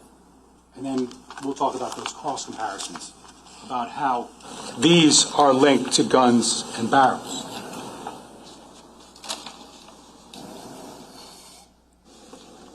But Fiocchi ammunition, like you heard, it's rare, right? It happened to be in his basement, a lot of it. And it happened to be at the crime scene in Colts Neck. Same ammunition found at the crime scene as his basement. It's just another thing that's just not a coincidence. When we talk about rarity again, it's not as He's rare 41 minutes in. as some of those 41 likelihood ratios and some of those random match probabilities you saw with respect to Sophia Caneiro as well as him. Like I said, one of the things that I hope to accomplish, one of the things I hope to do justice to today is to make all 16 of you, now you probably already get it because you've been so patient, just understand that no one zeroed in on Paul Caneiro. Ocean Police didn't respond to 27 Tilton that morning, look, and just said, this guy doesn't have shoes on, he must have done it, right? They didn't even know. You want to talk about swabbing his hands or gunshot residue analysis on his hands? You saw the pictures when the pictures were taken of his injury. It's like 12 plus hours after the shooting occurred in Colts Neck. Like, you're never going to do that 12 plus hours later. He's been to the bathroom, all kinds of things. He's washed his hands, those sorts of things. So just understand, like, if they knew at 5 o'clock in the morning that there was a house on fire in Colts Neck and Keith Caneiro was dead on the front lawn, they probably would have swabbed his hands, right? But, like, they can't control what they don't know, and it's a process, right? Investigations are a process. So now we're here. So now we're getting to the point where police respond at 27 Tilton Drive for that fire. Okay, it's about 5:02 in the morning. They arrive there. And the first person on scene, I mentioned him already, is Chris Sorrentino, who you heard from. And Chris Sorrentino, like Miss Mastalone said, he lives right around the block. So he's in bed, he gets the page, and all of a sudden, he jumps in his truck. He's got a take-home car, lights and sirens, because he's actually the fire mechanic for the town. But he says he jumps in his car after he got dressed quickly, and he makes a left, makes a right, makes another right, makes a right on Tilton Drive, finds the house, pulls up, parks, and goes up to investigate. Now, Chris Sorrentino, I would submit to you, is important to this investigation because he's the first one there. Okay? And he told you about how it's dark and that ultimately he gets out of his truck. He doesn't have anything, doesn't have any like fire extinguisher or anything. I think he said he's got his radio. And he goes straight up to the front door of 27 Tilton Drive. Okay? As he's going up the lawn, he said, someone yells, "Everybody's out of the house." He turns around and ultimately it's Mr. Caneiro and family in the Cayenne on Tilden Drive.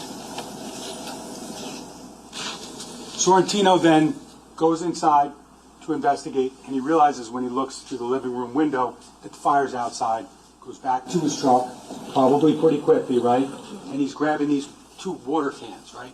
Basically like little fire extinguishers. And now he goes to the back of the residence, to the back right, next to the gas meter, and he attempts to start to extinguish the fire with what he has.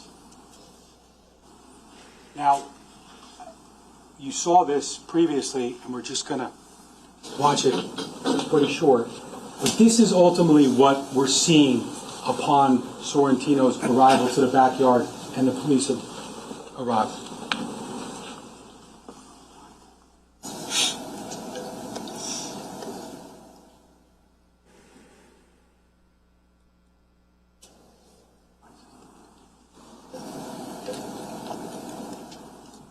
I don't think it's playing. You put a still image in there instead of a video?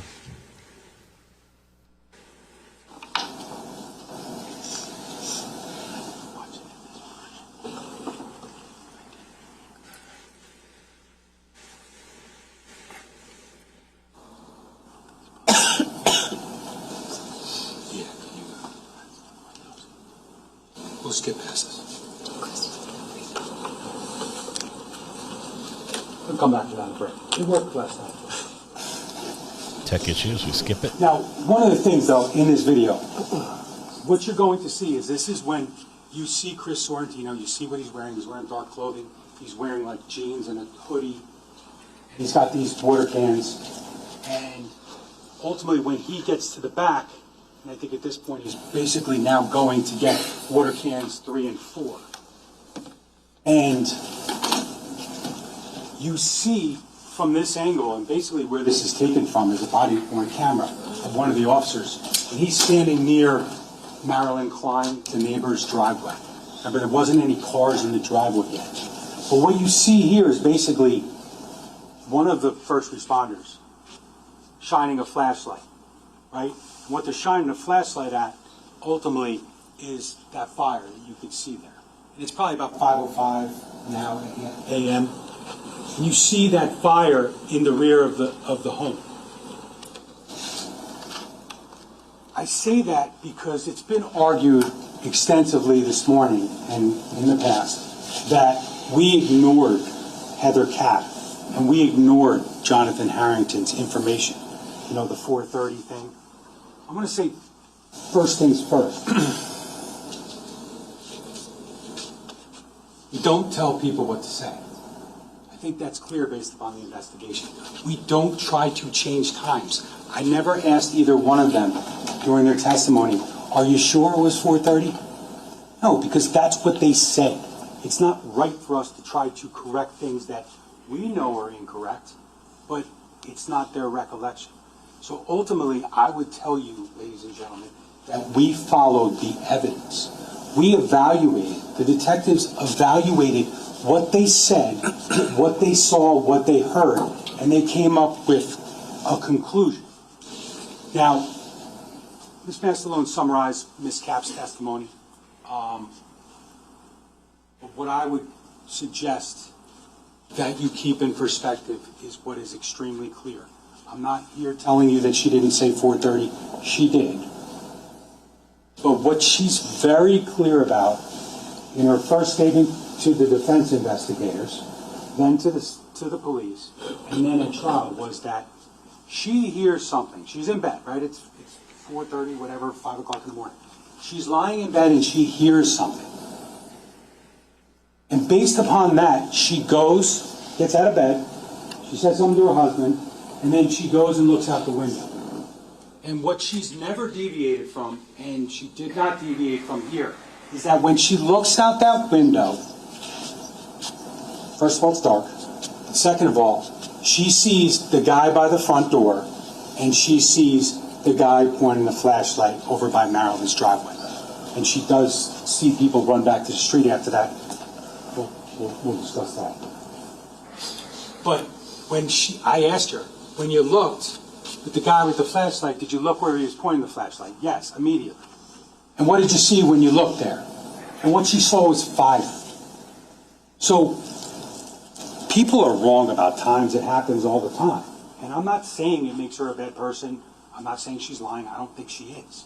I think that that's what she thought at the time when someone came and spoke to her.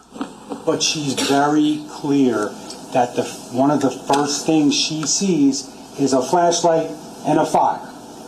And we know, you know, what time that fire started.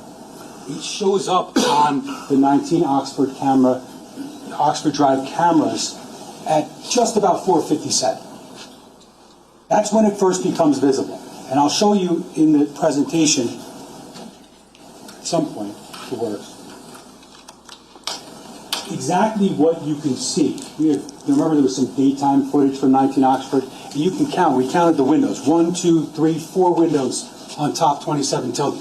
And then you see kind of the line of demarcation. And when you look at a picture of the house, like a regular picture of the house, you see what you can see on the cameras. And you can see like just about where the fire started. So we know that fire starts at about 4:56, 4:57. And it was talked about it's a gas-fed fire, and I think Lightbody talked about it. But gas-fed fires, they go. And that's why we saw that large flash. And then it subsides. But Heather Capp is just wrong about the time. Jonathan Harrington, he actually doesn't see the fire until he goes outside. But he doesn't even look. He doesn't get out of bed. He just hears what he hears. He hears voices. And then he basically eventually gets up, changes, goes downstairs, and makes the observations of the fire. And first responders are already there. So I get it. I get the argument. I'm not arguing with it. I'm not telling you that they shouldn't make the argument. I get it. But these aren't mystery men, ladies and gentlemen. These are first responders. It's Chris Sorrentino, and I think I may have said it already today. But what I would point out, and I think it's obvious, is that if Corey Caneiro or whoever did whatever he did, and then he came back to 27 Tilden Drive, and he set in a fire, like at 4:30 in the morning, would he be knocking on the door? Like, why would he be trying to wake people up? It doesn't make any sense. The only person who went to the door, the first person who went to the door, was Chris Sorrentino. And that's what Heather Capp saw. And then she saw the assistant fire chief, who was second, pulled his truck into the driveway. And then we had the patrolman. That video, you've seen it. It's the flashlight and it's the fire. And that's exactly the time, just about, when Heather Capp starts watching what she sees. Now, one of the things, I plan to talk about it, but Ms. Mastalone was discussing the fire, the flash of fire at 5:01. It's about 5:01:16, 5:01:26 or 27. And one of the things she said is that, like, Paul Caneiro couldn't have set that fire, right? Because he pulled the Cayenne out of the garage. Now, we showed you that. We know what time Paul pulls the Cayenne out of the garage. We already talked about it.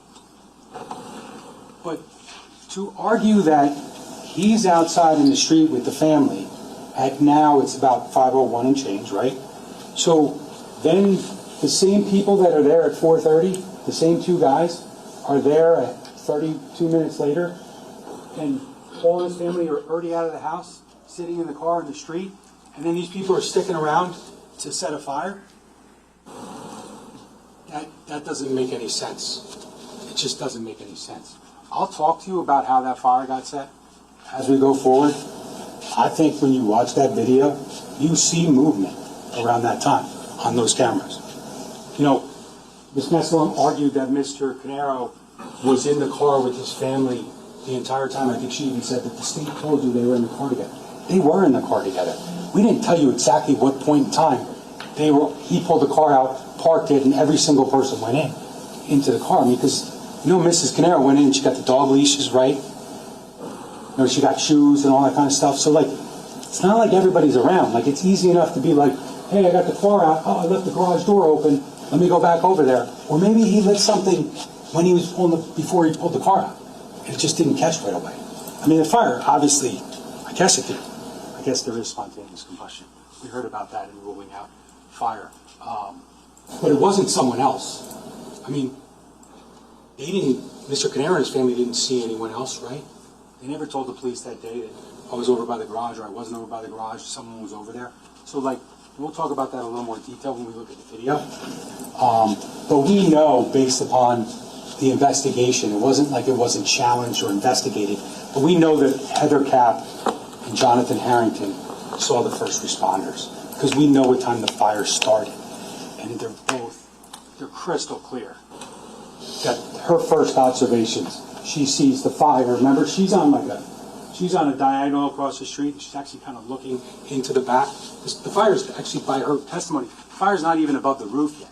It's just down. She's actually seeing it from an angle. So that point, ladies and gentlemen, I suspect that's not something that was ignored. It wasn't ignored, and it also is not something where we told people what to say or to change their story, because that's not the way these things work. Okay?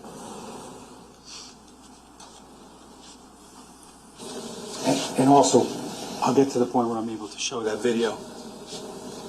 Can we play that video? Thank you. You have to switch the table? Is that what you're asking? Sorry.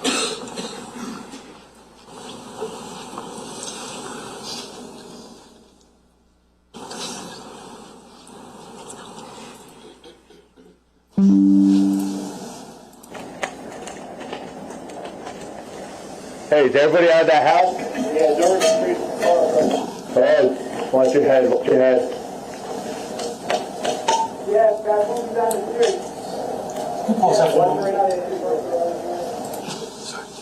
See this area right here, ladies and gentlemen? This is the Cap house. And you heard testimony about where the house is. Across the street is the Harrington house. He can only see the front of the house, so he's got to see the fire above the roof. Heather Cap is looking right here. I just want, if it hasn't been made clear yet, just to see how dark it is. Because there was, that whole thing about baseball hats or whatever, black caps. I don't know what to tell you, to be honest with you. I don't know what that means. I have no idea. But I can tell you that from her window, this is what she sees. She sees lights and she sees movement and she hears things. And this is what they're doing.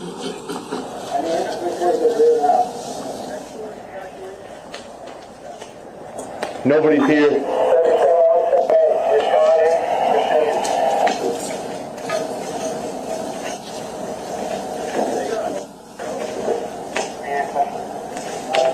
That's not going to help.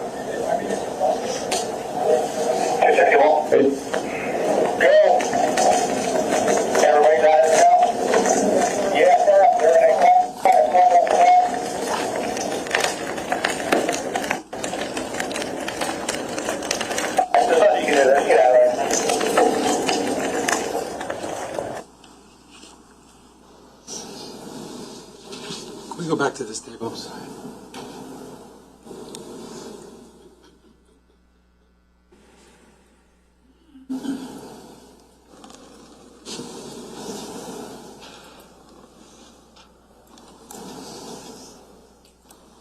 So when we look at that photo, we just talked about it, but there's 4 windows up here. So when we look at camera 7 from 19 Oxford, this is like the cutoff right here. Right about here, you'll see it from the video. So you're seeing the fire evolving in that classic V or U formation, right around here. So you may not see the first spark of fire, but you're seeing the fire basically shortly after it started. So this is what the police are looking at in 27 Tilton. This is what they arrived to once the fire is ultimately extinguished. And here we're looking at that basement window, right? And what's important to note here, you can see the hoses. It's kind of like when we saw the hoses in the other pictures over by the jeans and everything in the pile. But the fire starts right here and ultimately travels into the basement. And this is right about where you find that pile. So if there's any doubt that someone was trying to destroy the evidence in the basement, the jeans, I think it's pretty clear when you look at it from that perspective. Here we see an electrical panel at 27 Tilton. The one thing you should note, and I know you guys are long become experts on electrical panels and generators, but this has a little JCP&L tag here, right? This is what happens. This is what it looks like when the power company actually comes and pulls the meter. Okay? They keep the case on, the door on, and they put that little lock there. So obviously you'll all recall the gas can. One of the first things that the officers, once they made their way around to the driveway side, 27 Tilden, they find that red gas can. And I know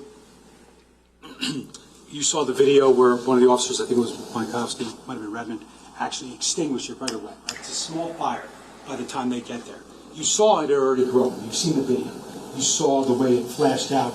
You saw ultimately the way that it's going to connect with the Macan. There was some cross-examination at some point about, well, didn't Paul Caneiro tell the officers that, that he didn't know where his gas can was. He thought it was in the shed. I just say that because it seemed like that cross-examination was like intimating that he was actually being honest about it.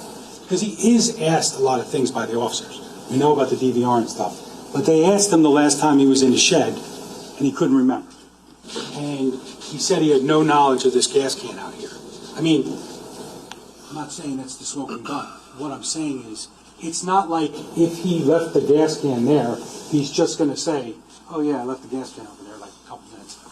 So just for purposes of understanding the cross-examination in that regard. Because when we look at context as to what he said, he said he doesn't know where his gas cans are. He thinks they're in the shed. But he also said, let's just keep in context, that he told the police that morning that he was sleeping. The last time he was in the basement was at 4 p.m. the day before. We know these things aren't true. His daughter said she never saw him when she got home that night because he was upstairs in his bedroom. He was. He never came down, right? That doesn't mean he was sleeping. Obviously, there was a bunch of cross-examination, a lot of testimony about the shed and the footprints, and what ultimately they found, and there's another 2 gas cans on the other side of the shed, but here's that little space here where the gas can that was found by the driveway could fit. It's just something that, stuck out to the officers at the time. It didn't mean that Mr. Caneiro was the one who took it out of there. It was just something that was noted at the night. But let's talk about what Mr. Caneiro says upon police arrival. He said the last time he was in the basement, like I just said, was 4 p.m. the day before. Now, that's not true for a variety of reasons, one of which is when he shut off the camera by his workbench where all the guns were. You saw that happen at 1:31 a.m. He's on camera when the camera shut off. So we know he's in the basement at 1:31. He also he says a lot of things, and this is why I think maybe even makes it more important. Obviously, there's a lot of conversation today in summation by the defense about the cameras, but also Paul Caneiro couldn't figure out what to tell the police that morning about the cameras. He tells the fire marshal, Craig Flanagan, that his cameras weren't working. He tells one of the ocean officers that he's been having trouble or having issues with stuff in the garage. He tells Detectives Brady and Weisbrot that he can't remember if he turned his cameras off. And then he tells him the thing about the cameras causes Wi-Fi to run slow.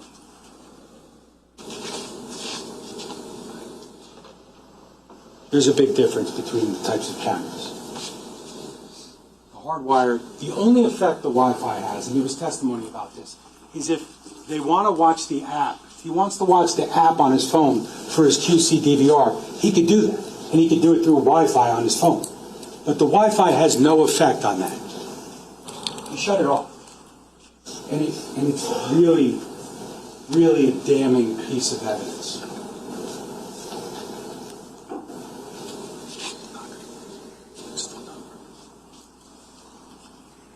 Mona, can we take a short break? Sure. I apologize. Can you just move that? Judge grants a short break here. Ladies and gentlemen, we're going to take a break. I'll give you about 10 minutes or so. If you need longer, you can take it, and then we'll bring you back out. I want you to stretch and make sure you're good. Again, don't discuss this case, no research.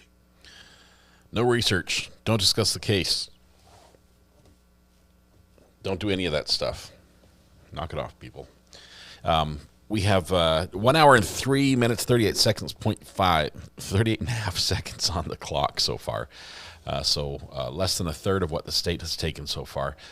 I would say I like a couple things about this, the state's close a little better than I like the defense's. First of all, we're not just reading PowerPoints.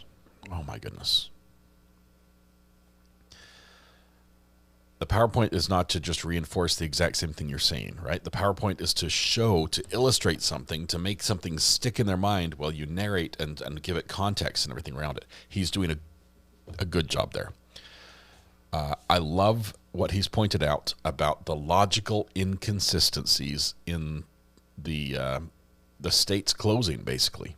Their idea that they're floating out there about Corey, it just doesn't make sense. Why would you try to frame someone and then burn the evidence? Why would you try to frame someone but not, be very careful not to leave blood in the car? Why would you try to frame somebody and hide the barrel in the car that you don't know that they're going to use? Why all these things? It doesn't make sense. It doesn't make sense. And yes, the defense attorney does look like she is having a bad day. I meant defense closing. Yeah, I like the state's closing. The defense closing was not as good. I always mess that up every single time. My head gets ahead of my mouth.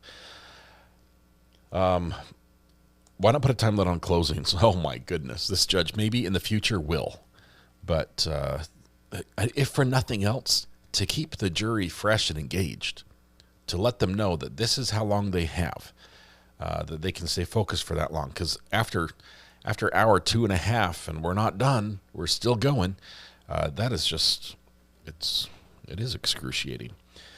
She's also not looking at Paul, how she used to look all the time. No, she's more like a deer in the headlights right now.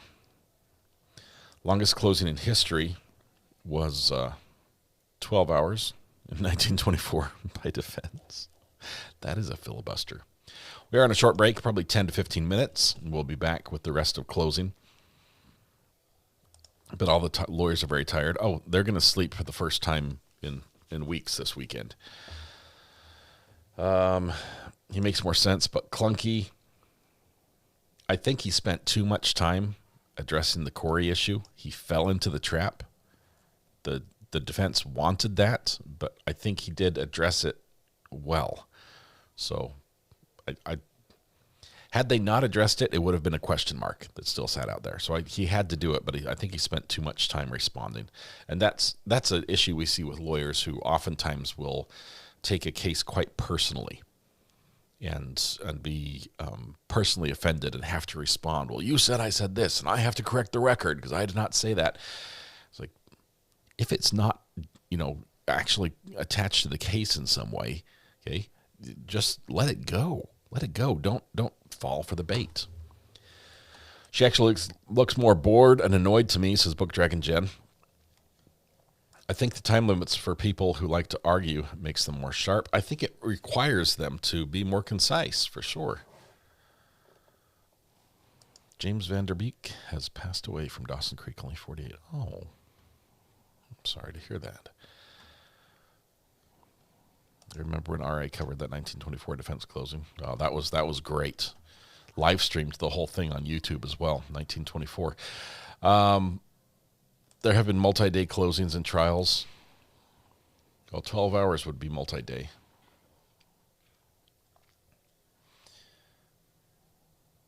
He ended the issue when it was reminded Corey didn't know he was a beneficiary, but Paul did because he signed it. That's some pretty good, solid evidence.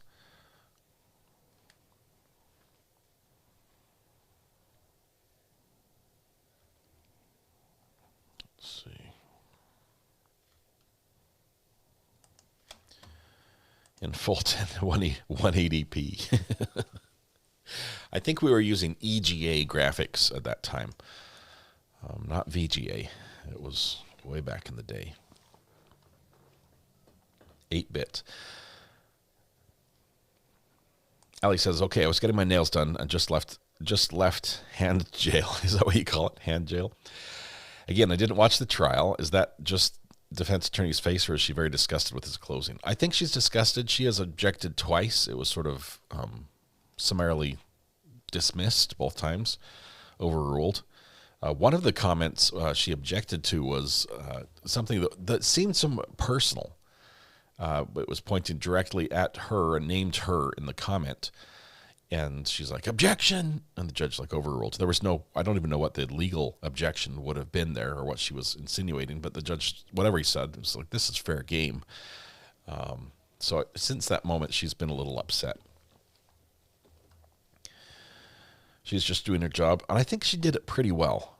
She did it for a long time, like she was getting paid by the hour. Monica, the state took in Cemetilli, the state took 3 to 4 days for closing. That's a long one. Man, that's a long time. I've never had my nails done, so I don't know exactly what you're talking about, but if it's anything similar, I've had to hold a camera on people who are talking, shoulder mounted, still in an awkward position for 5 or 6 minutes at a time, with a 25-pound camera with cables behind me and people jostling around me. I've had to do that. So is that similar? That's difficult too, right? I can't set it down or anything. Cramp at the back doesn't matter. You have to just hold the shot. That's what the prosecutor said. She's just doing her job. That was the objection. And he said, I meant it as a compliment. He says, I meant it as a compliment. I will not comment on RA recording people jostling around his 5 to 6 minutes at a time. I don't want to lose my mod wrench.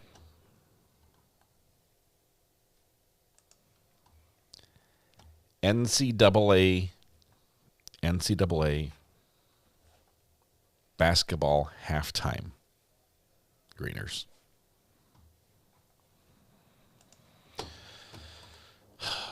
So it was fun having Greeners as a mod. I hope you all enjoyed that time.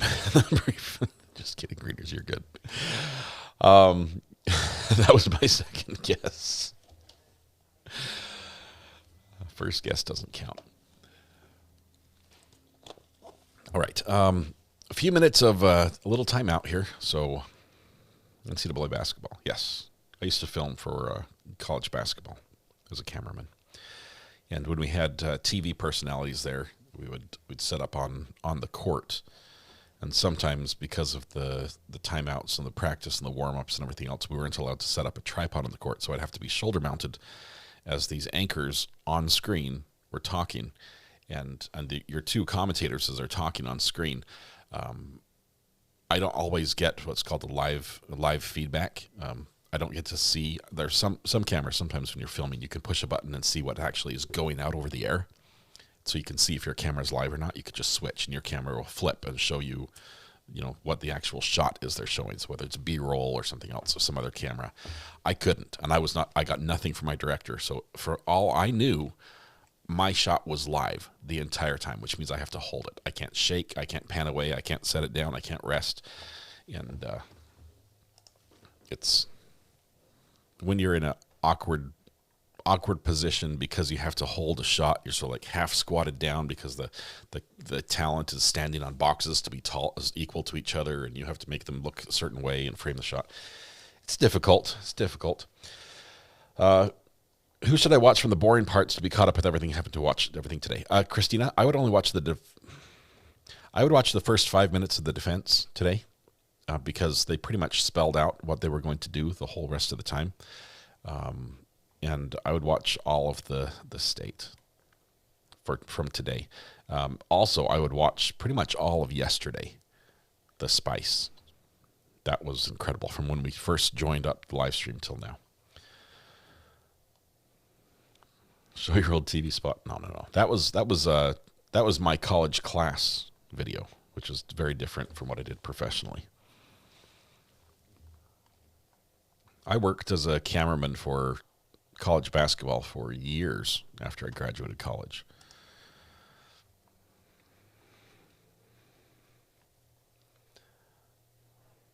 surprised more cameramen aren't injured.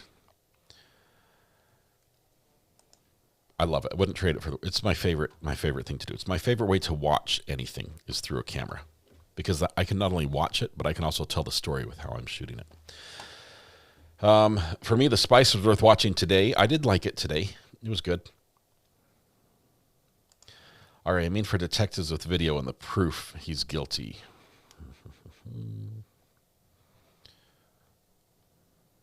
Detectives with video and the proof, he's guilty. Christina, I'm seeing your comments. I'm just not sure how to answer it. You just have to watch it all, Christina. I'm sorry. You've got to watch the whole thing. Do homework or reports due at the end.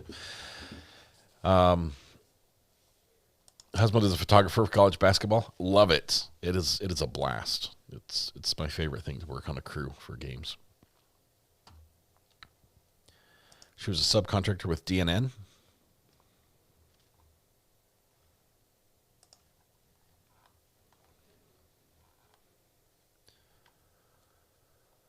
Let's see.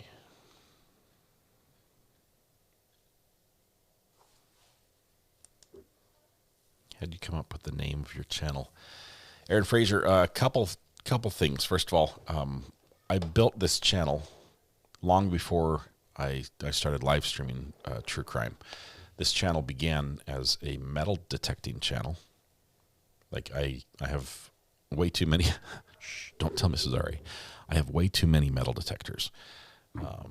And I love going out. I call it dirt fishing, searching for lost relics in the ground. And rings and stuff. I've found rings and returned rings for people and phones, and found a gold coin. That was really cool. Anyway, I loved recovering artifacts from the ground, so I named the channel Recovery Addict. I was addicted to recovering artifacts from the ground. Also, I have my own personal addiction story with computer gaming, which took over my life for way too long. So we celebrate addiction recovery here as well. And you'll see that as whatever the addiction is, whatever sobriety people are pursuing. You'll see people who mention that on the channel here in chat as different anniversaries come up. So, what detector do you have? I haven't bought any new detectors since the MineLab Equinox 800. That's my last one. But that's one of my favorites. I also like the XPORX, which is a nice one. I use as just something to throw in the car, and it gets beat up and abused more than it's used. A Nocta Macro Simplex. Also have a Technetics Patriot.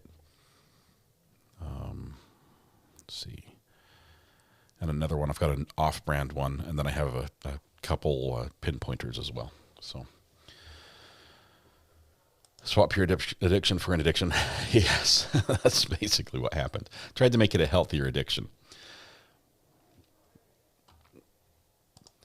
I never got into TV shows. That one was too scripted for me. But I do like metal detecting on the beach. I usually find jewelry about every hour to 2 hours. Well, metal detecting on the beach.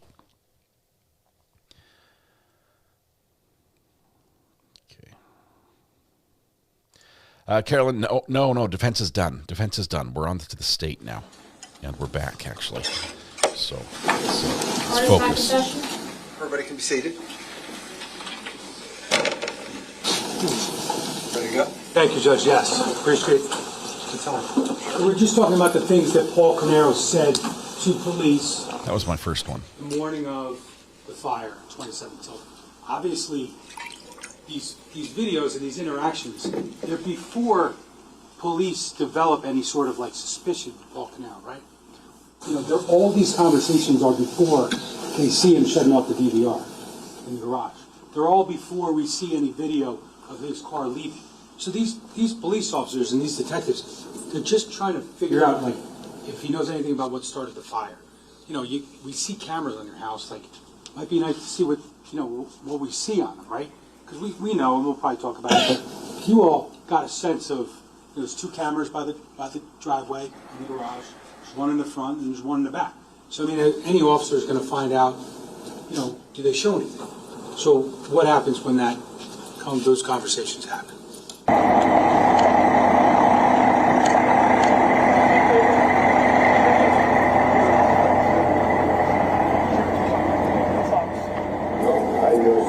It's your house? Yes. We're inside all the DVD stuff for the cameras and everything in the house. It's in the garage. In the garage? Yeah. Where in the garage at? Walk in the garage and it's all the way up top to the left. Up top to the left? Do you have the running right now? I've been having problems with stuff in the garage. You've been having problems with stuff in the garage? Yeah. Okay. I would pick it over actually with one of the companies. Okay. All right.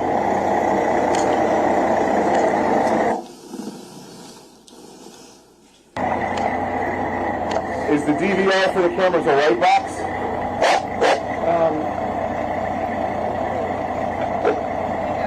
don't know. You don't know? Okay.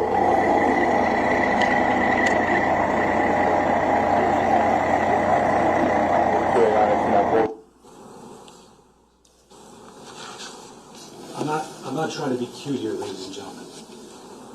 But we are talking about Paul Caneiro. We are talking about a guy who is in the tech world.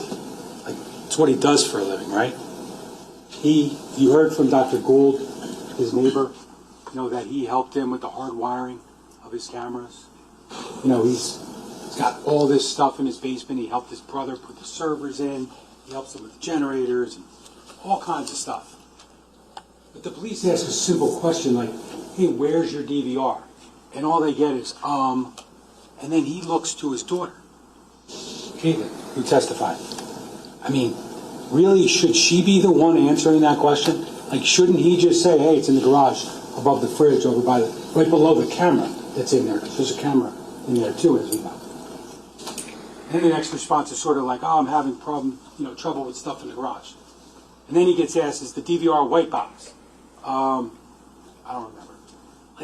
These answers are they're really probative of his state of mind at the time. Yeah, he's a victim of a fire, so we think at this time.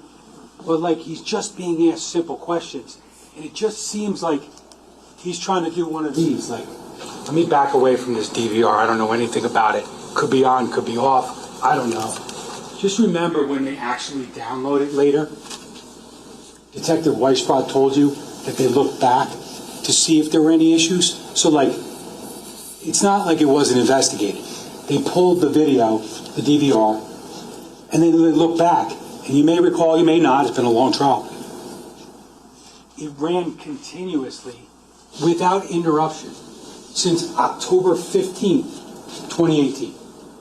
So, there's no problem with these cameras. Those access points that he and Dr. Gould had, that's just kind of tech guy problems. It's my Verizon router's not good enough, so I got a bunch of access points. If you look at that email, he's not saying my Wi-Fi doesn't work. We're talking about a Sense app. I think, and your recollection would control, but I think that ticket with the Wi-Fi or the Sense app I think is what controls the lighting in his house. So it's we're not really talking about the same thing. Why couldn't Paul Caneiro just say, hey, my DVR's in the garage, it's a white box or it's a black box? He shouldn't have to look to his daughter for that answer. She's not the one in charge of the cameras, obviously, but he can't answer the question. And I don't want to belabor it, but it's really important that he's trying to get away from that DVR that he shut off 37 minutes or so before he left in the middle of the night. Because again, things like that, it's not like he told the police that, right? They want to argue now it's kind of innocuous, and we don't know who's driving, but if we didn't look, we wouldn't even have known his car left, because he didn't tell us. Cooperative, he's not a jerk, no doubt, but Cooperative has a lot of meetings. And I'm not sure I agree with that one. The memory. There are things in this case that you have to look at and you have to say to yourselves, why can't he just give us the answer, right? Keith is just saying, hey, Paul, give me the login, right? Give me the login. You don't know your login, Paul? It's like the same thing as not knowing what the color of your DVR is. I mean, maybe I don't, but he should, right? What he does for a living. He did everything in his house, and most of the things in his brother's house. Like, we're not talking about me and him being equals here. But the passwords, I mean, when we think about what he can't tell Keith because he's not feeling well at 6:05 on November 19th, think about, like, why that's important. Because he's trying to hide it. Because then we listen to other evidence, right? I'll say the name of the bank. I'll give you the info. It's the account number is, account name is Ayden, A-E-G-I-N-A, 99. Okay. Password is going to be either, it's going to be all lowercase, S-U-U-A-R-E, the number 1705, all numbers, all lowercase. If that doesn't work, try capital S at the beginning, and if that doesn't work, try exclamation capital S. Everything else the same, lowercase, and then there's 4 numbers. So he can't remember. He can't tell the police where his DVR is, or if he shut it off, or if it was not working properly, or if he didn't shut it off. And he couldn't give his brother the login to the TD Trust account because he didn't know it, he couldn't remember it, or because he didn't want him to get in there. I mean, obviously we see here, this is a phone call that he has December 5th with Tiffany Rivera, who ultimately is the office manager for Square One and EcoStar. So it's just interesting, just something to keep in the back of your mind when you evaluate the idea that looks can be deceiving. Cooperative, because they say he was cooperative, doesn't mean he was cooperative. He was trying to evade. We didn't know it yet because we didn't know the DVR was shut off yet, and we didn't know his car left in the middle of the night. They heard I was asleep, and they believed it, but they continued to investigate. Mr. Duggar, just 1 second. Can we send that down?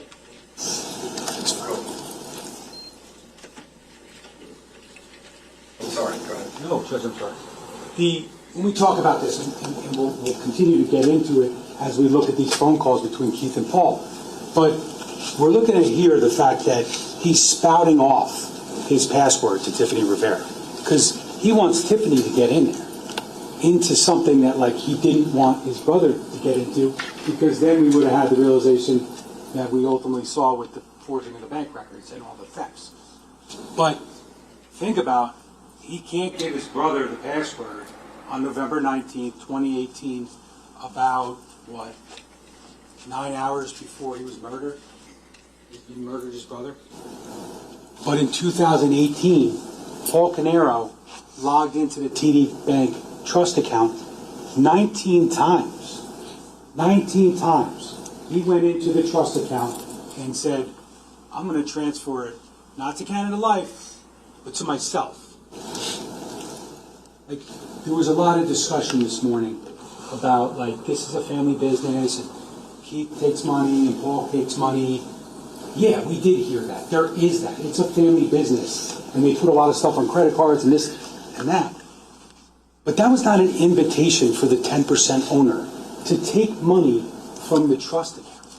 Because, interestingly, why would you kill your whole family? No one could ever do that. It's unimaginable, right? I get it. But, like, when you hear the evidence that he's stealing from the trust account and the trust, you know, you probably heard most of the context of, like, he's stealing from Keith, right? But he's not stealing from Keith. You know from the trust and from the attorney who came in and testified that when you create that irrevocable trust, you've given up control. Keith had no control. Make no mistake about it. All the things that Keith wanted to know, he wasn't even necessarily entitled to know. Like, by virtue of giving it to Paul, he gave him that access. But we heard about those duties, right? Fiduciary duties, duty of loyalty, you can't commingle. Yeah, you can get loans if you get permission from the beneficiaries, right? I mean, was there any testimony you ever asked Jennifer Caneiro, Sophia, or Jesse, like, hey, is it okay if I take a loan, I'll pay it back? Yes. That was a loose trust. But that doesn't mean that he could just go in there and take it. And there was conversations about paying the money back from April because he transferred it to himself. And then there was some testimony that he then took money from his account, put it back in the business, and it ended up in Greece or something. But really what happens when he's paying it back is he's going to the business, and then Keith is funding the trust again, and then Paul is supposed to send it to Canada Life. We heard expert testimony about the irrevocable trust, okay?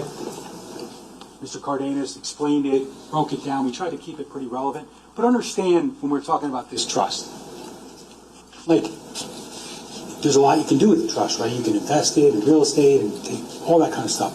But really what this was Paul had one job.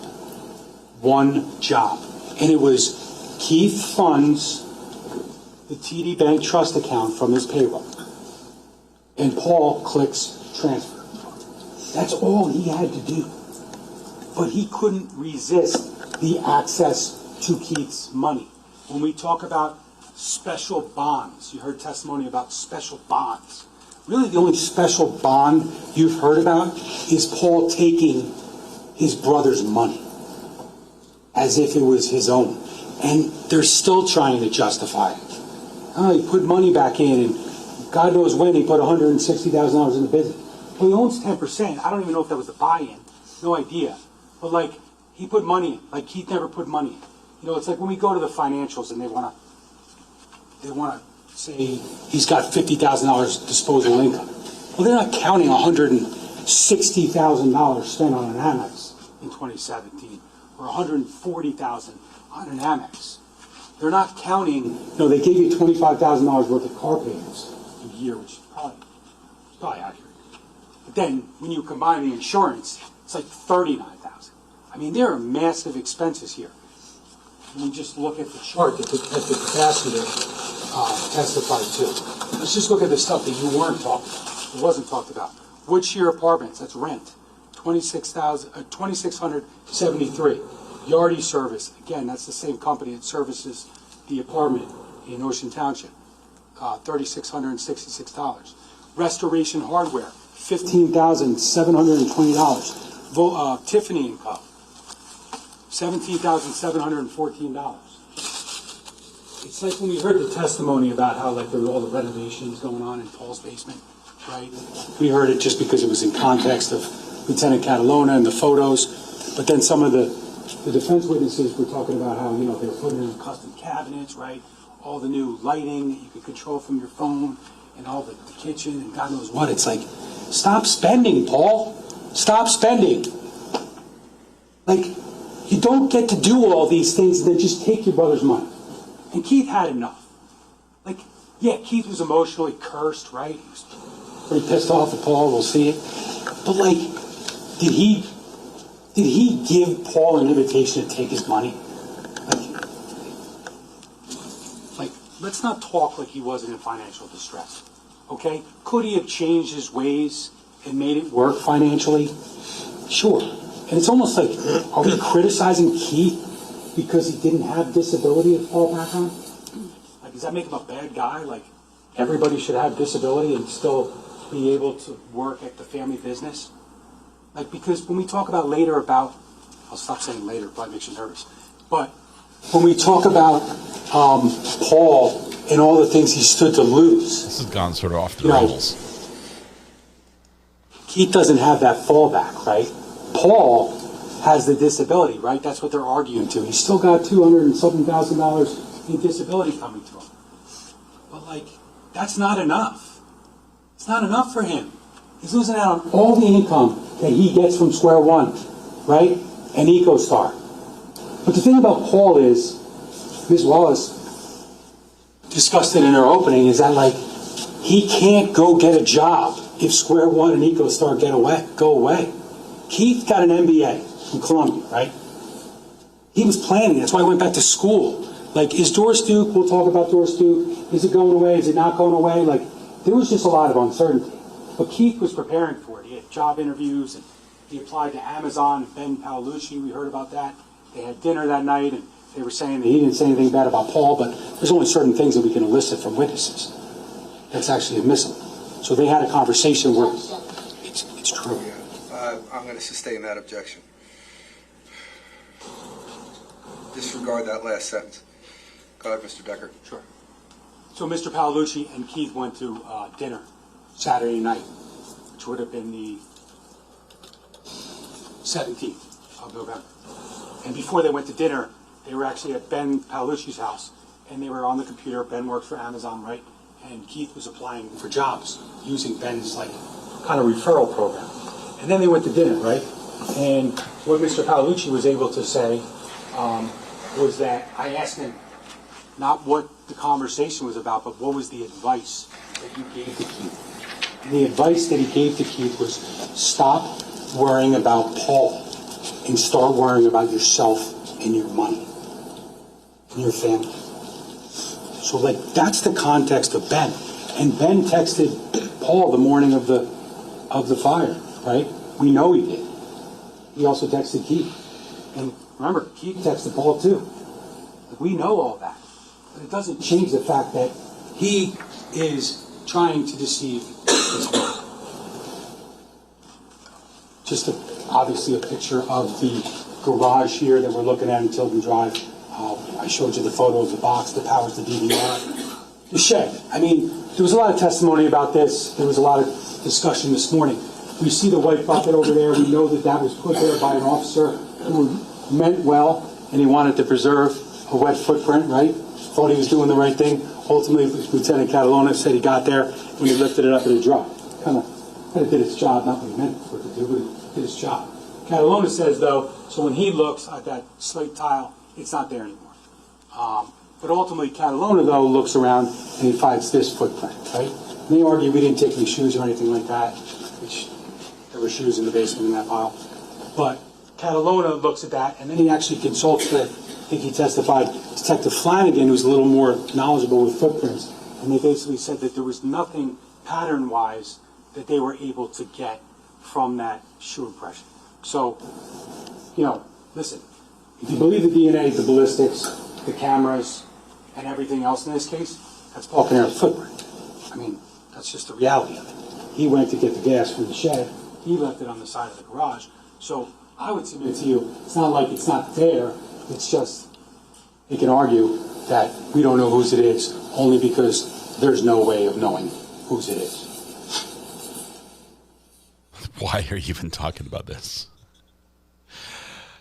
You can argue that it's not his because there's no way of knowing. Yeah, it sounds like they have a point.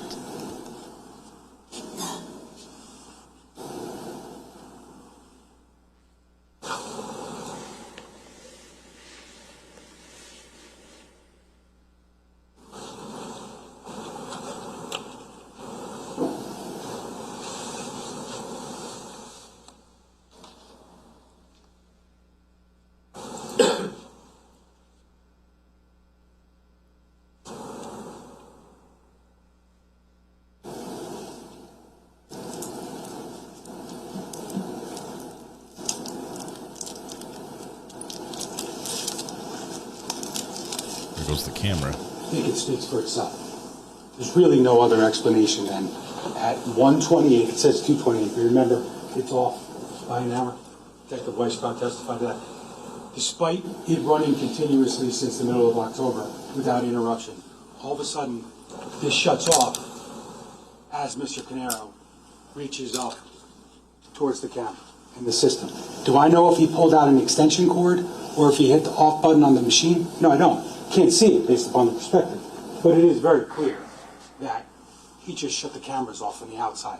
So, one of the reasons I say that is because of his actions, there's a lot that you didn't get to see on the outside of the house. It's hard to argue they don't know who this person was or they don't know what was going on out here, when the only reason we don't know is because of him. So it's kind of a little bit interesting that you can cause the problem and then point the finger to someone else. We should have done something better. Sorry, you shut the cameras off. We could never see what was showing on those cameras. But again, we talk about cooperative versus not uncooperative, but why is he telling the police certain things? Because remember, investigations, they progress. And police, they get a piece of information and they say we didn't investigate.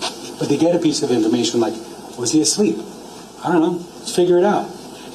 Ultimately, we know he's not asleep. Just like we knew he's in the basement. Despite being told that, or telling the police that it was 4 p.m. and the last time he was there.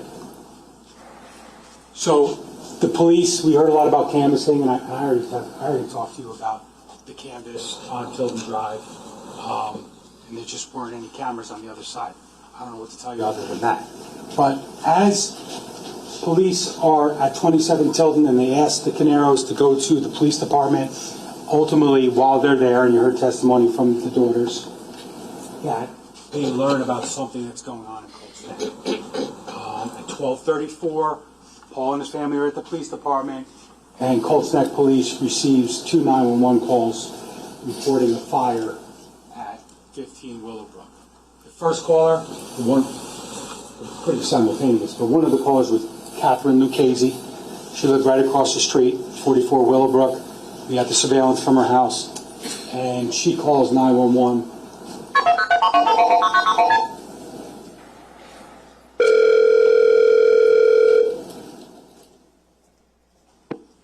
911, where's the emergency? Hi, my name is Apothecary. There's a lot of smoke coming out of the house. What's your address? 15 Willowbrook Road. 15 Willowbrook Road? Yes. And what town? Colts Neck, New Jersey. And what's your name? My name is Kathy. Kathy, what phone are we calling from, Kathy? Yeah, if somebody could send it right away. What's the phone, Kathy, what's the phone that you're calling from? And you know if anyone's in the residence? I'm calling my neighbor, they're not answering, and I don't think anybody's home. Do you see any flames? Do you see any flames or is it smoke? A lot of smoke, I can't see if it's a fire. It's on the outside of the house. What address are you calling from? I'm right across. I'm sorry, what street you said? You're right across the street? I live right across the street. We'll get somebody right out there, Kathy. Bye-bye.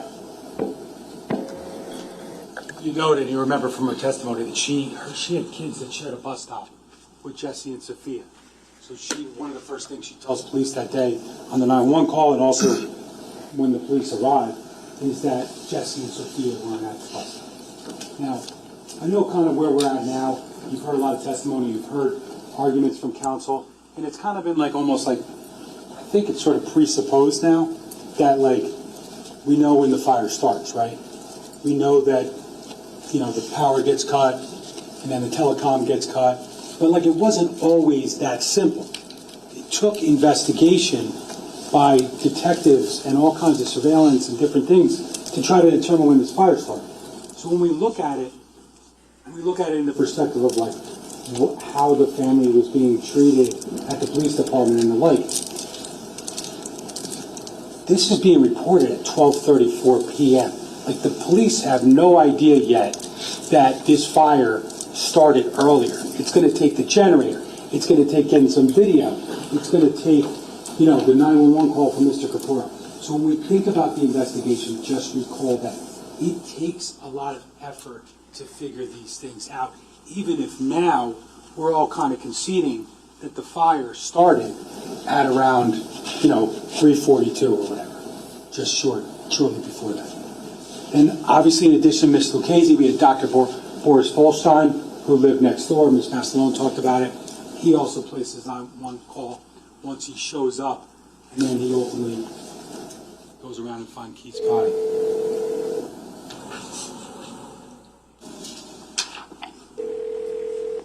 Hello? Hi, I didn't hear your Hello? name or what you're reporting, sir. What are you reporting? Okay. Fire. Where? Willowbrook Lane. Willowbrook Road. What's the address? Okay, what's the address? I think it's 40. I don't know. I think it's 44 Willowbrook. What's on fire? What is on fire? These dispatchers. Where do you see flames coming from? I see the smoke from behind. I thought that's my neighbors from behind me. I opened the door, and there is a and there is a smoke's coming out, and there's a person laying down. Where are they laying down? On Can the you get over? property. Can you get over In to front them? of the house. All right, get over Yes, to I'm coming over. Okay. Oh. Hit it prematurely, but you know what he says. He ultimately discovers, oh my God, there's a corpse. And they're like, what? And he's like, there's a body, it's dead. And he ultimately finds Keith Caneiro, who he knows he can't positively identify given the state he's in with the hood on. Now, police have a fire and they have a murder. They're ultimately going to start making other notifications to the prosecutor's office and different agencies. Fire's coming, but then we start to uncover the scene evidence and ultimately the electrical panel and the generator and the shell casings and some of the bullets. And it's like at this point, shortly thereafter, that police have this like coming to moment, right? Because we have a fire in the morning, and then other detectives get sent to a fire and a murder in another town, and then all of a sudden they realize, wow, like the guy who's killed in Colt's Neck is the brother of the guy who had the fire. And obviously it's kind of learned pretty quickly because detectives from my office were at both, so they communicate. But understand the context of like some of the testimony from Mr. Caneiro's daughters in the context of like what was going on and what police knew, because you know that it's not immediate that everybody said Paul Caneiro must have driven in the middle of the night. They didn't know yet. They didn't know the car left and the DVR and all that stuff. So they just have two incidents, and they're actually, I think the testimony is pretty clear. Like, you know, you got people who are victims of a fire, and then you got their family being shot, killed, stabbed, and like they don't know the connection yet. So they're taking precautions. And I'd submit that it was important that morning for the police to speak to the Caneiro family and to try to get information about what happened, because they were victims. They're still victims. He moves far away from the mic. In the indictment, and that you're going to have to decide the aggravated arson at his own house. You know, they lived there. You know, you heard their testimony. They support their dad.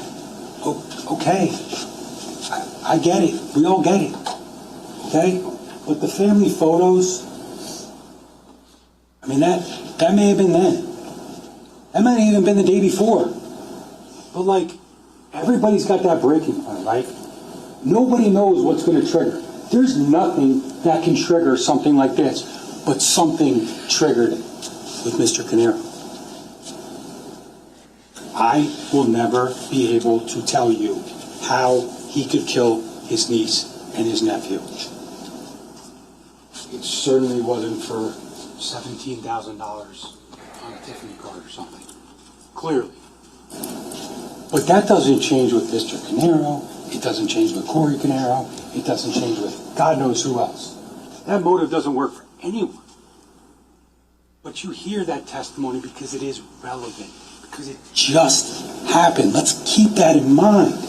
Hours before this happens. Hours before Mr. Caneiro's up in his bedroom. Doesn't have any contact that night with either of his daughters and his wife. Sitting up in the bedroom. With the gun. With the laser sight. With the laser light. Like, kind of sitting there probably stewing. Like, you know what, Keith? No more. Like, I'm not doing your freaking chores anymore. Like, yeah, I know I stole from you, but you know what? Deal with it. I'll pay you back when I feel like it. I mean, that seems to be the trigger, the reaction. There's no issue like that with Corey or anybody else. Like, that's not a coincidence. You know, you don't get yelled at by your brother at 6:05. You don't get accused of stealing by your brother at 6:05. You don't shut off your camera at 1:28. You don't then go down to your basement and shut off the rest of your cameras at 1:31. You don't, your car doesn't just miraculously leave at 2:07. It doesn't just miraculously show up in Colts Neck and then miraculously come back at 4:08. It's not a coincidence. That's called evidence.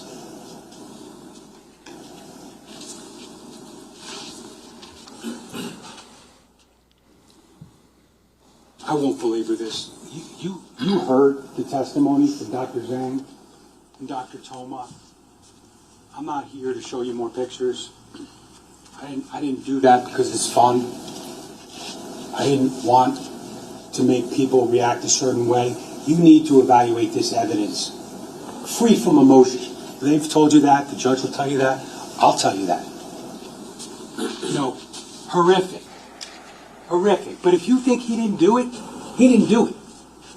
I suggest that would be outrageous to believe based upon the evidence in this case. But don't do it because of emotion. What happened is horrific. And she didn't deserve that, and he didn't deserve that. But I want to prove this case to you, as well as prove this case to you beyond a reasonable doubt. I'm not sure what else we can give you by way of physical, tangible evidence. Anyone who gets backed into a corner by DNA, ballistics, cameras cutting off, the car leaving in the middle of the night, they can all go, he did it. Anybody can go, Corey did it.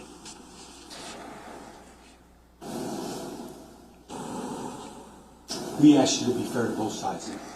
I would suggest to you that when the evidence suggests that only one person could have done this, then the obligation as jurors would be to follow the evidence and the right verdict, which is ultimately going to be that, as unfathomable as it may be, he did this. So we know that the bodies are all pulled out. It's horrible. Obviously, that scene was terrible. I'm not sure I agree with the representations that it was such a bloody scene, right? There was blood everywhere. I mean, there was fire everywhere. We saw the blood in the kitchen, and Detective Cordoma testified about the bloodstain pattern analysis. And yeah, the swabs were the bloodstain was done in 2018. The swabs were taken later. I don't even know what the testimony really said why. I don't really know. It doesn't really matter because they're just swabs with blood. If the DNA was degraded, you would have known it. You would have seen the numbers. They wouldn't have been able to. There wouldn't have been enough quality or quantity to come up with results. But they did. They're single source samples. Like, okay, they were taken later, but it doesn't change the fact that it's Sophia and Jesse's DNA. And it doesn't change the fact of what that means. Detective Cordoma, like, in his conclusion, he talks about how, you know, and we tie his testimony in with the DNA results, but when we look at the door frame going into the kitchen, Sophia's blood. We go around the island. There's a handprint and some blood. Jesse. Then you go continuing north, a little bit west, to the area where you saw the picture where Jesse was found in the kitchen on the ground. There's some blood there, and you would assume it's Jesse's, right? Because Jesse's found lying there. But when we found out is that swab that was taken from that area, it's actually a mixture. It's a mixture of Jesse and Sophia with like really high DNA results. They're in the PowerPoint. But like then moving on a little bit east along the kitchen island underneath the sink, there's another DNA sample taken, and that's Sophia. So like in the context of like what's going on in Colt's Neck, there's this like running around the kitchen. And what are we running for? What are we running from?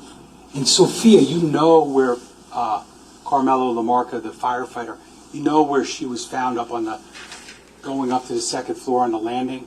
She's there, her mom's a little bit below her by the basement stairs. Like, she's found there dead. But she was bleeding in the kitchen. Like, what was going on? You know, when we think about that in the context of like, where is Jennifer Caneiro's phone? I'm not sure I understand why that's so important. But you have to understand the context of like, what was Jennifer Caneiro doing? What was she responding to? Her husband had left the bed, right? He went to investigate why the power's out. presumably she woke up either when he left or like at some point she realizes the power's off and he's gone. Maybe she gets up to look for him, maybe not. Maybe she hears gunshots and then goes to get him. Like, is she worried about her phone? Is it maybe just in her bedroom still in the rubble with the Tiffany boxes? I mean, you saw that testimony. I mean, they don't dig out the master bedroom because it's not anywhere near the point of origin. Cordoma told you they dug out the basement in the area of the closet, right? They dig it out lowest, try to find lowest visible signs of fire. U patterns, V patterns, all that kind of stuff. But like, this wasn't a robbery, right? Are we trying to say it was a robbery? It wasn't a robbery. Think about it. The photo of Keith Caneiro when he's lying on his front lawn face down with his face in the dirt. That was impactful. His phone's sitting in his pocket. His wallet's sitting in his pocket. His phone's right next to him. Like, nobody took his phone. Nobody took his wallet. This isn't a robbery. No one took Jennifer Caneiro's phone. Could they have looked for it? For sure. For sure. If they look back now, they would have gone up to the master bedroom and they probably would have found it. Could they have gotten phone records? Sure. But you can't search something you don't have. So I don't understand exactly why that is, because think about the context of what was going on when she left her bedroom and what she found. She ultimately, obviously left the room, went downstairs, and at some point she encountered someone who shot her, stabbed her a few times, shot her, and then moved on to the kids. He's pushing an hour 40 like, so far. The phone, really?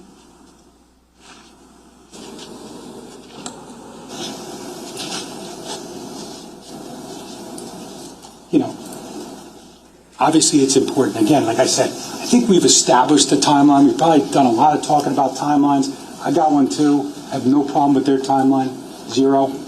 But again, when we talk about investigation and like, did they do this? Did they not do this? Did they do this? There's a lot of work that goes into building that timeline. Like, it starts with, you know, Keith Caneiro dead, and then you find the casings, and then all of a sudden you find the meters ripped off, right? And then you talk to the firefighters. Anybody rip that off? No. Go to the generator. Anybody shut it off? No. It's like, what's going on?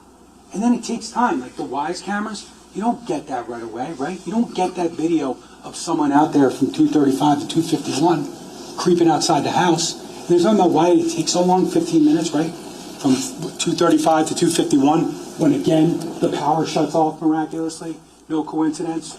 Are we seeing a pattern here? But they argued to you this morning that, like, if he's such a tech guy and he knows Keith's house so well, which he does, why did it take him so long? Well, I'd submit when he goes the way of the generator, and you'll see the video, all he's got to do with the generator, shut it off. I mean, he knows the generator.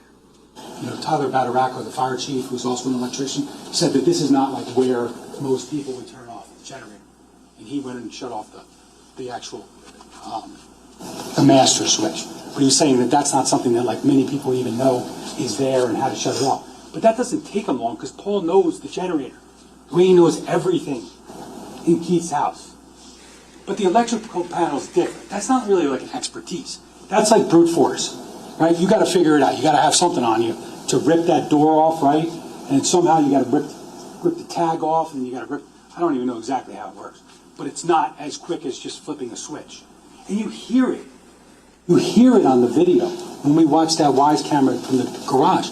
You can hear that like banging, you know, like before the camera goes off. All of a sudden you hear like throughout. I mean, the sound's not always perfect, but you can hear it.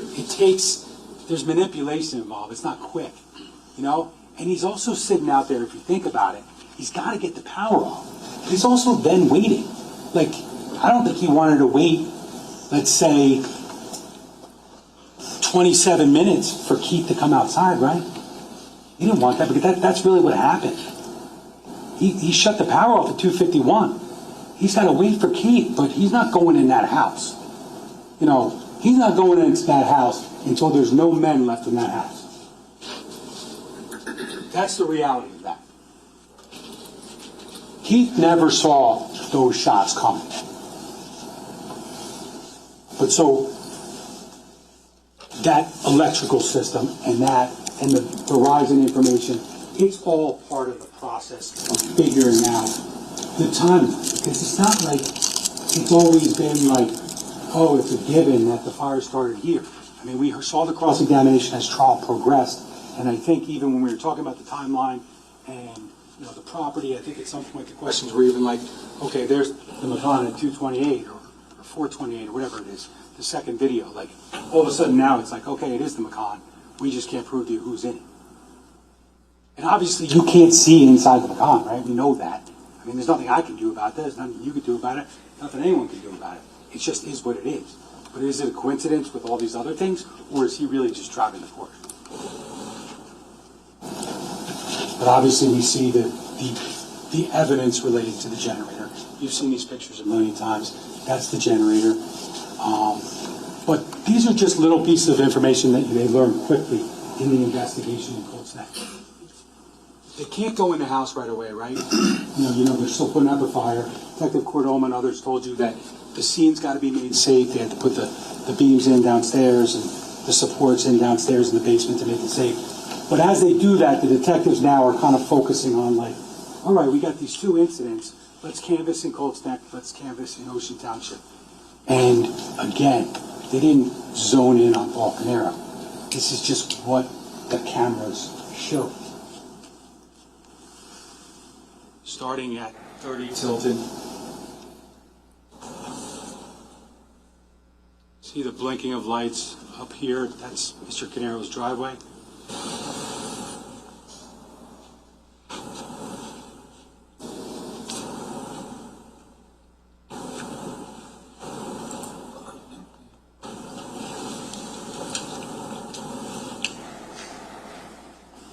See him driving away in the Porsche, following the timeline. 207, which would be completely consistent, we watch later, with 19 Oxford, when you see Mr. Caneiro's car pulling out of his driveway. This is the second camera of 30 Tilton. This is the Porsche Macan driving in the direction of the stop sign at Green Grove Road.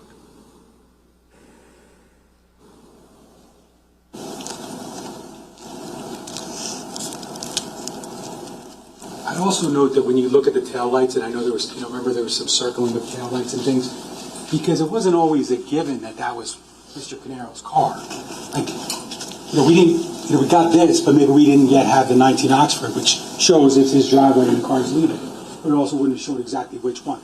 So we paid a lot of attention investigatively to the style of the taillights, and also used that to try to link it to some of the video that was in Colts Neck. This video is kind of, I would submit to you all that when police obtained this video, this is where the sirens went off. This is like the moment where it's like, he's not sleeping. I don't even remember if we knew he'd shut off the DVR yet, probably think we did. But then you get this, and it's like, I don't need to slow this down for you, just watch it for yourself.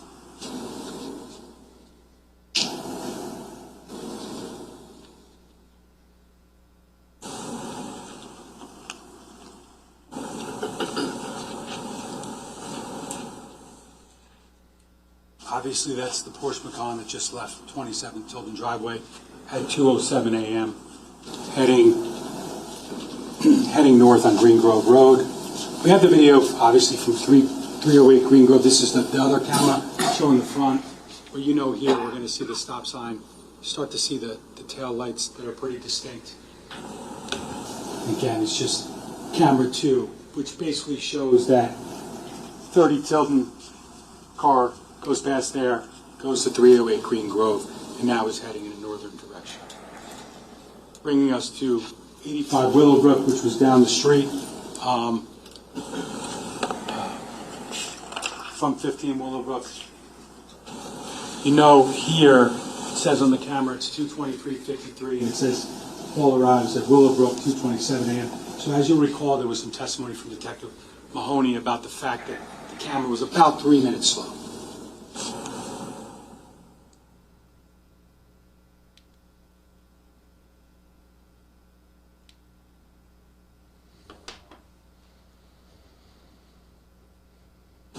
Obviously, that's one of the videos where you have to do things like look at the tail lights and look at, maybe slow it down. And I would submit to you that throughout the course of this trial has been conclusively established as being the Porsche Macan. Now, 44 Willowbrook, this is Miss Lucchese's house. She provided the cameras, just the 911 caller, as we just talked about.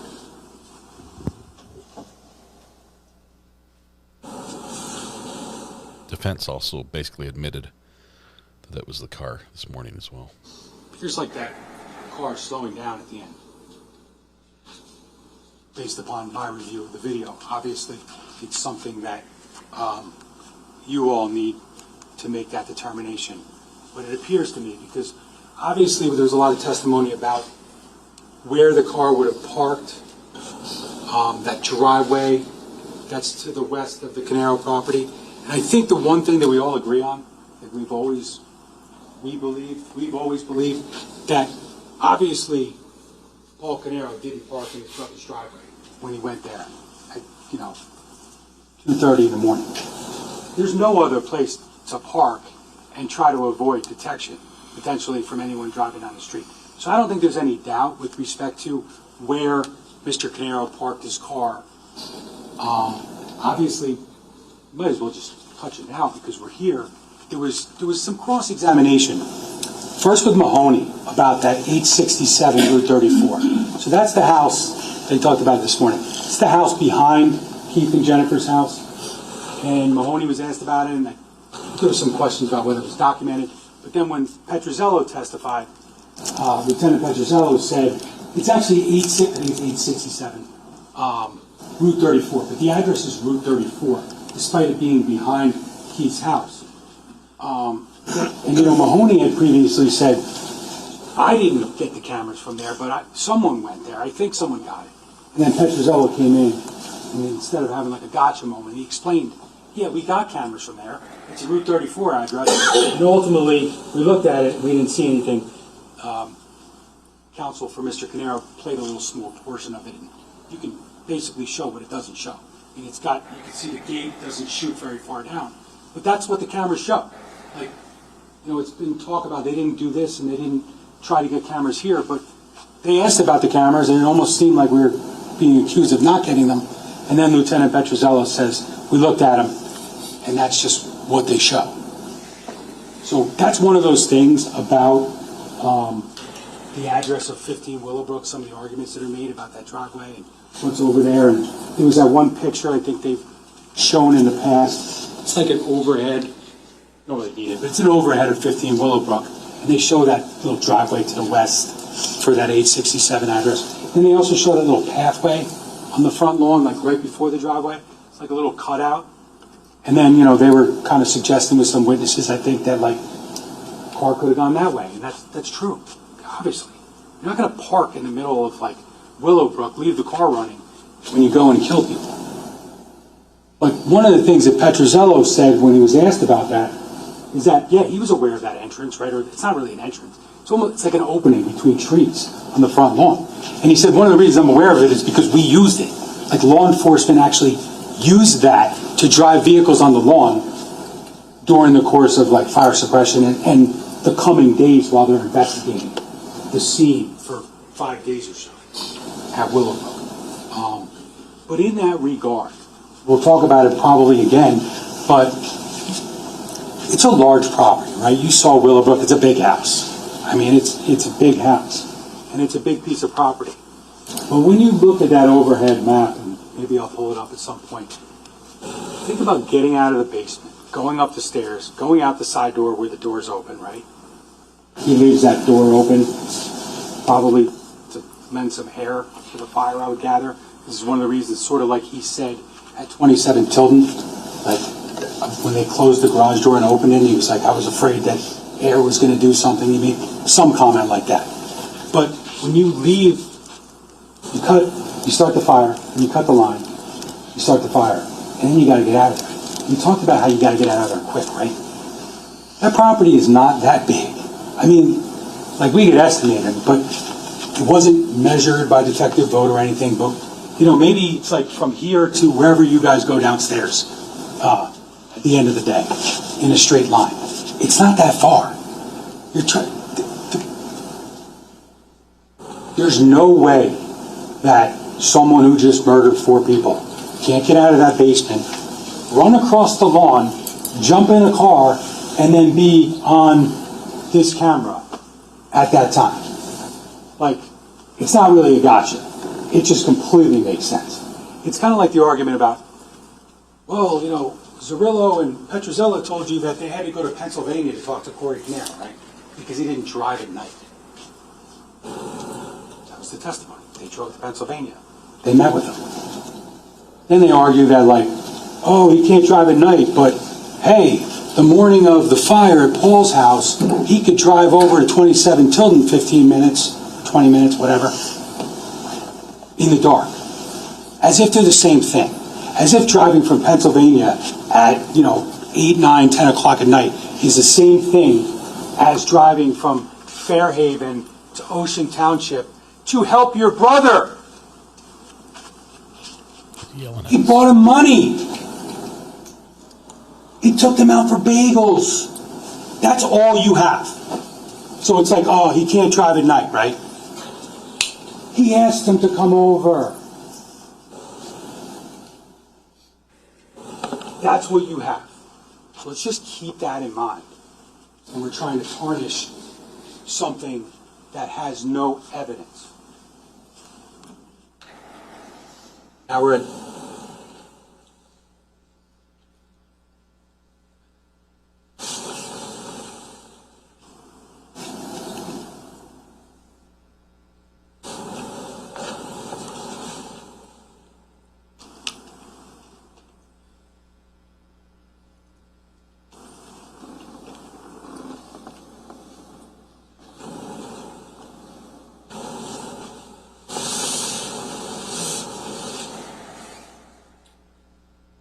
Six minutes after that ONT line is cut. He runs across the property, jumps in his car. And remember, this camera's right there. Like, why is she laughing? The driveway that we're talking about would be like right over here. So it's not like he's, if you remember from Miss Lucchese's cameras, when you looked at him during the day, remember she was over here, and she's on the phone, she's calling 911, and you can see she's got the round driveway. And like you could see directly across to 15 Willowbrook, the property. So all you're doing is going here, getting in your car, and then going here. So that timeline is not anything other than completely consistent with getting the hell out of there.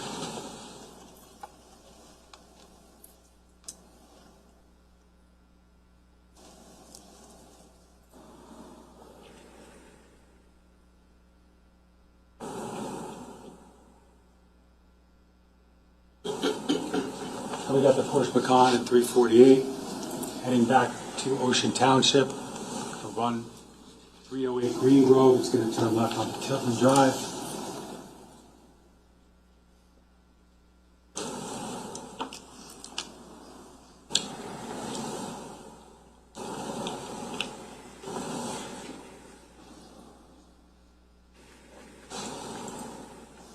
Now again, we see this is the camera again that we talked about before. This is like the conclusive shot that this is Paul Caneiro's car.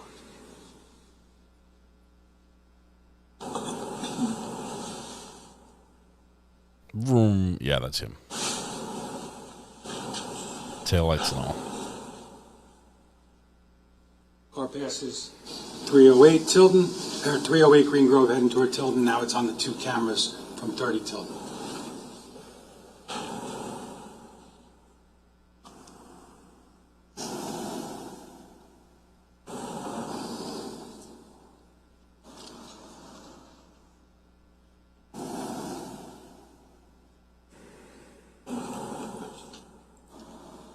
Then we're going to look up in this area.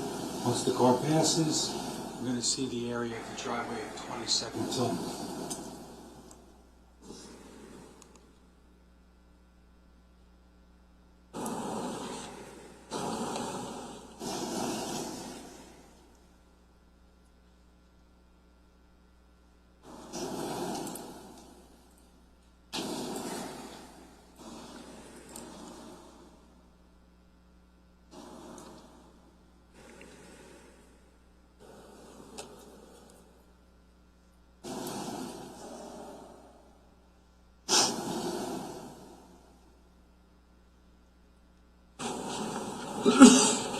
just about 408, or just after 408, Mr. Caneiro's car has passed 30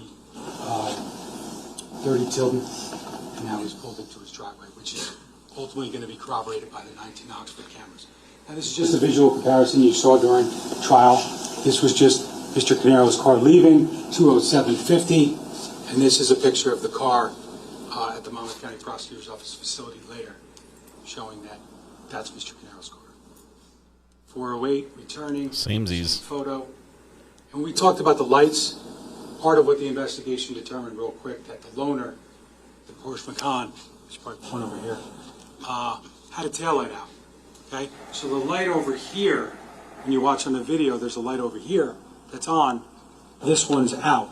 So you see on this side, there's a light here and a light on the side. And then we have these kind of long, elongated lights that you can see distinctively on those videos. So again, this is something that needed work to be figured out.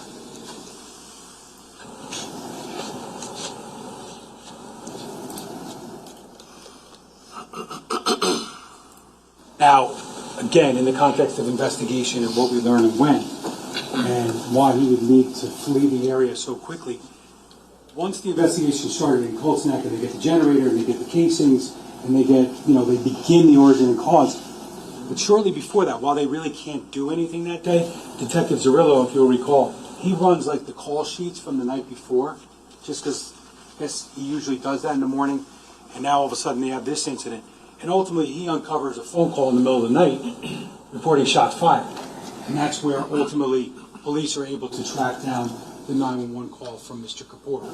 And that obviously was something that was very interesting because, you heard the testimony from Detective Cordoma about the slow burning fire. But again, that's not necessarily something conclusively that's that easy to establish unless you have other information uncovered by the investigation, like the ONT line and the generator. So the timing of that, it's going to become the question of is there a coincidence between the timing of electricity loss, shots fired, and then ultimately, the fire itself? So that's where we get to the 911 call from Mr. Kapoor. Colts Neck Police, Operator Ward. Hey, how are you? Hi.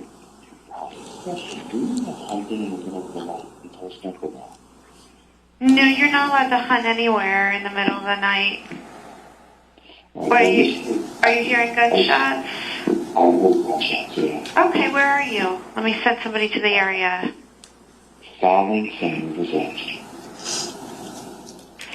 Okay, you don't see anything, you just hear it? I was in bed and clearly I heard bump, bump, bump, bump, bump, and then one boom. Just clearly a gunshot. Okay, absolutely. We'll send somebody right over to the area. You said you can't see a car or anything that would be involved or anything like that, right? It's pretty dark. Yeah. Okay. What street are you on, just so we can get a reference point? You're on River's Edge.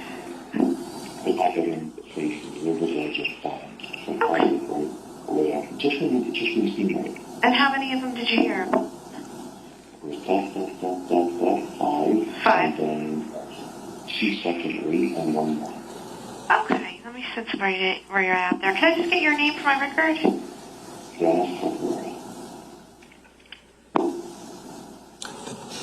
And what's your telephone number, Dennis? Just for my record, we're not going to call you. That's okay, you can if you know it too.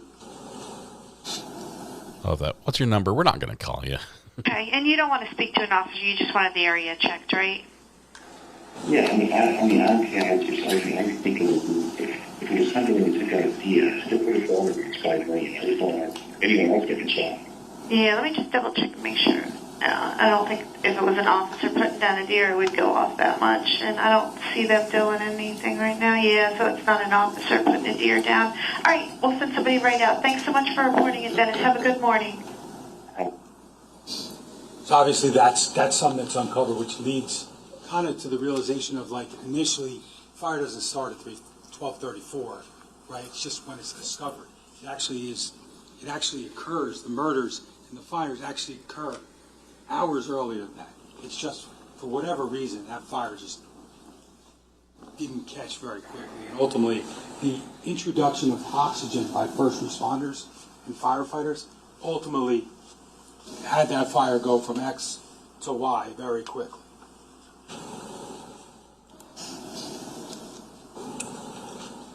We talked about the cameras, obviously, a lot. We talked about how they nitpicked Marino and how he unplugged this and unplugged that. But obviously now we're looking at a situation where, just from the perspective of, we got shots fired at 3:26. We got a fire call at 12:34, right? And we got murders.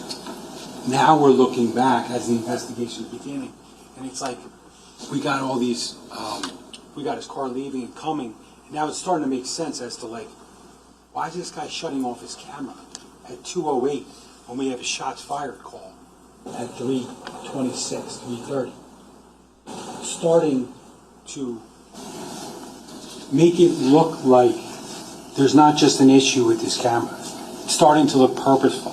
It's a buildup, and it's the police following the evidence, the surveillance. We're not at ballistics yet.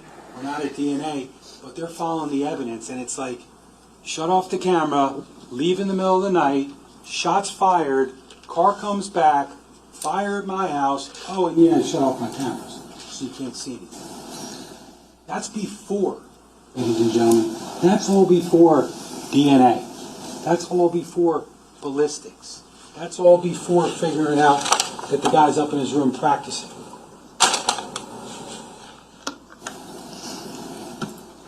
Because when you look at it in the context of the defense, that the arguments that are being made today, obviously, you know, we listen to Mass Stallone.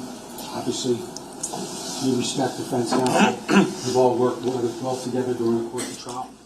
But when you look at what they're trying to argue to you, it's really that Paul Caneiro, for you to find anything other than he killed everybody, he would have to be the unluckiest man in the world, because he would have to shut off his cameras, get framed, but then not be able to prove you got framed because you shut off your cameras.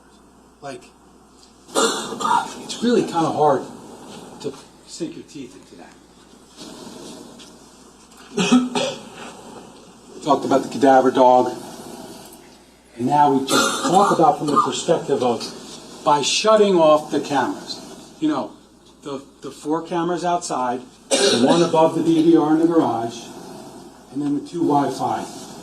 What you, ladies and gentlemen, and what we, as the investigative team in the state of New Jersey, missed because of what he did at 1:28 and 1:31 in the morning is, we missed who took the gun out of his padlocked gun locker in the basement, right? All the guns are kept there, they're locked up, right?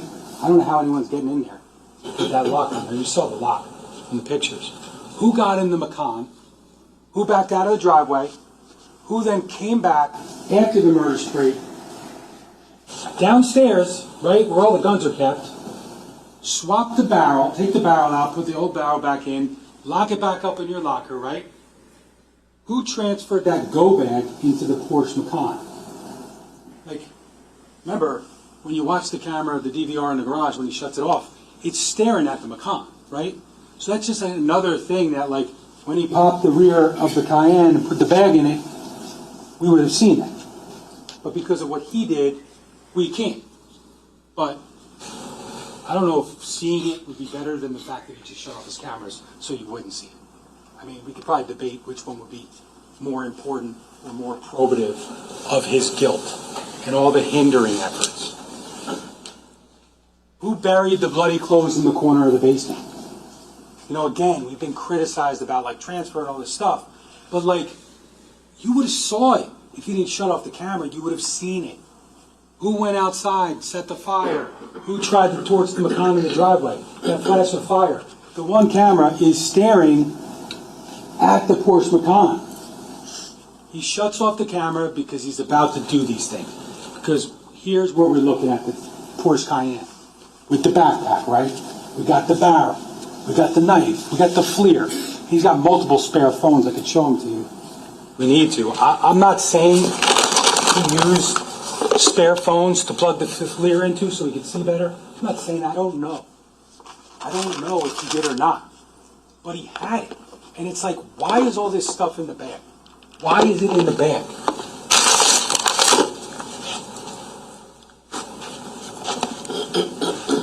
Why, if he's being set up, how the hell did Corey get his passport, his driver's license? He's got every one of his daughter's savings bonds. You know, like Mrs. Gould, I believe it was, and also Caneiro testified about the bag, right? How it was like an extension of his wallet. He always had it with him. And Miss Gould said it was always in, I think she said, the car. Now, do we think if that's even true? I don't mean to be demeaning, but if we think that that bag is really an extension and he always had it on him and he never went anywhere without it, do we think it was always in his wife's car, or do we think it was always in his car? I mean, if he's got that backpack with him a lot of the time, it's probably going to be in his car. Now all of a sudden, you know, the neighbors come in and saying, oh, he always had the backpack. And the daughter says, he's always got the backpack. It's like, you know, Caneiro's versus the world. And all these different things that the people came in and said that just seem to be convenient with some of the state's proofs. But again, his backpack, what is he doing with all this stuff? The bag's found on November 20th. The bag's in the car that got pulled out at 5 o'clock in the morning. Like, if he was really sleeping and he woke up and he's a victim of a fire, he's over 2 hours. How the hours. hell did he pack a bag? Because he had to have just done it because the barrel's in it. So, like, we know that there was time between 4:08 and when the fire's discovered. And the fact that he's waking everybody up, shoeless, look at me, I didn't have time to put shoes on, kind of thing. It's just perpetuating a fraud. And there's no way that that whole thing was set up.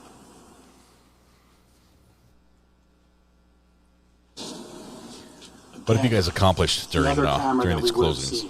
The storage locker. I don't mean to belabor it, but like, it's not so much that he shut the cameras off. It's what they showed, or what they would have shown had he not shut them off. That's where he keeps all his guns. That's where the gun is. This is where the murder weapon is, right here. The other one with the laser sights is up in his bedroom, but this is the murder weapon in here. It's a locked storage locker. How is Corey getting in there? How's he getting in there? How's he opening it? How's he opening it again to put it back? You know, why would Paul shut off the camera showing Corey putting the gun away? Because it didn't happen. It didn't happen. It's the ammunition. This is the Fiocchi. We didn't bring all of it in. We have, you know, a sampling of it. But again,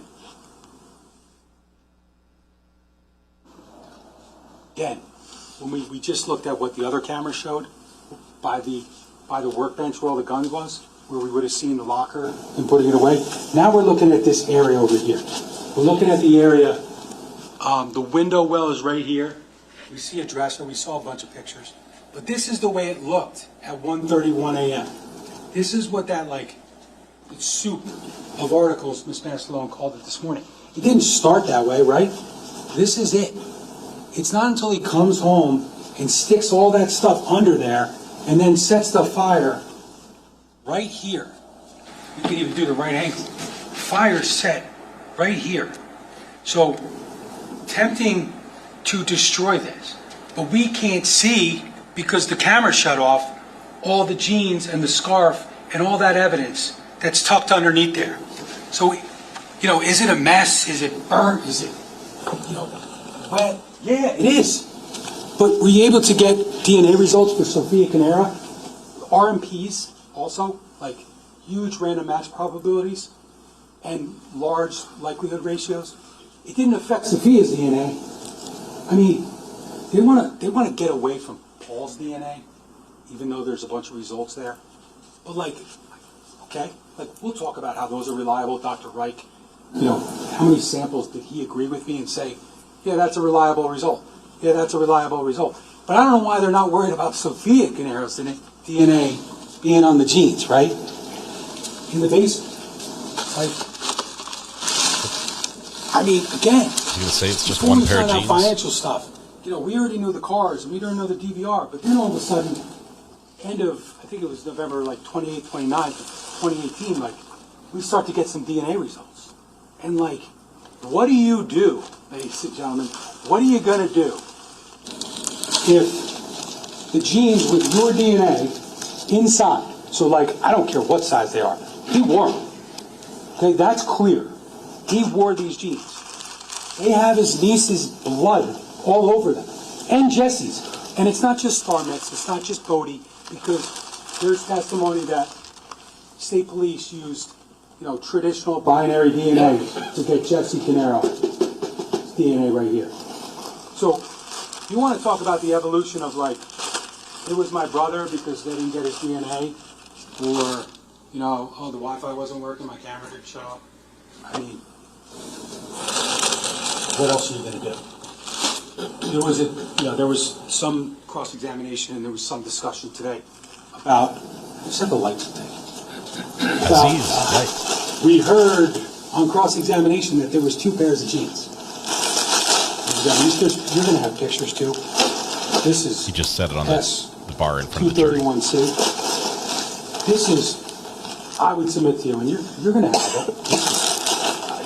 I'm not asking you to believe me. This is your job to determine whether or not there's any degree of believing that these in the same pile aren't just a portion of what's missing from these genes. I mean, maybe there's no way to conclusively tell.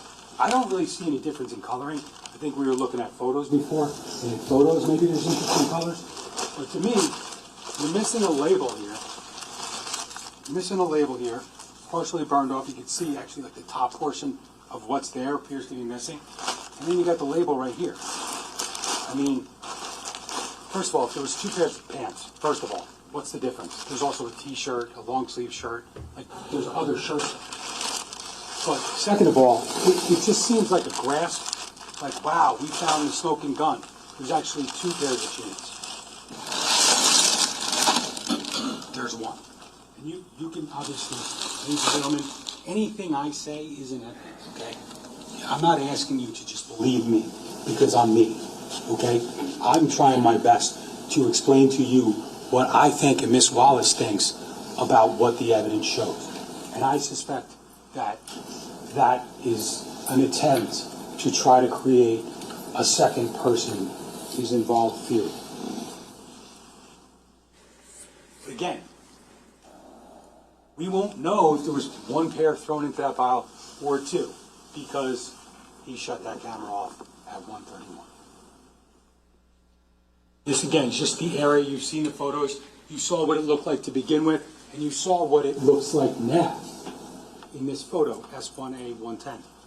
And ultimately, that pile has been significantly reduced given the effects of the fire. You know, we traced that hose from the outside. Now you can see it from the inside, exactly where that point of origin is. I keep pointing over there, but you're all looking over here. I'll get the hang of it. This is the basement window right here, so we're looking right outside. Okay? Fire, pile of charred articles.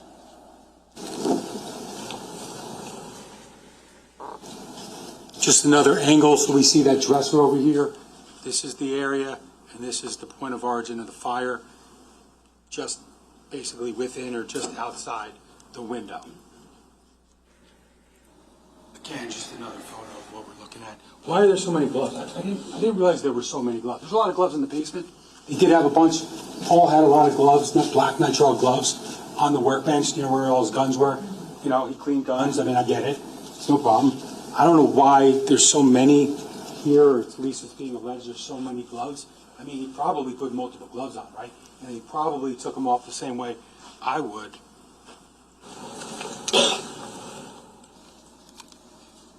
That's why there's testimony with the DNA. It's like, we really don't know what's inside, what's outside, because, this would be the outside if it came like this, but it could actually be the inside. There's a bunch of gloves because he's trying to not get blood all over him, right? He's trying not to leave fingerprints on anything in Keith's house. He's probably using multiple gloves, and ultimately, I think you'll find that he's using that scarf wrapped around the knife, stabbing Sophia, because we know from the DNA, and we knew this early on, that Sophia's blood is on the handle of this knife.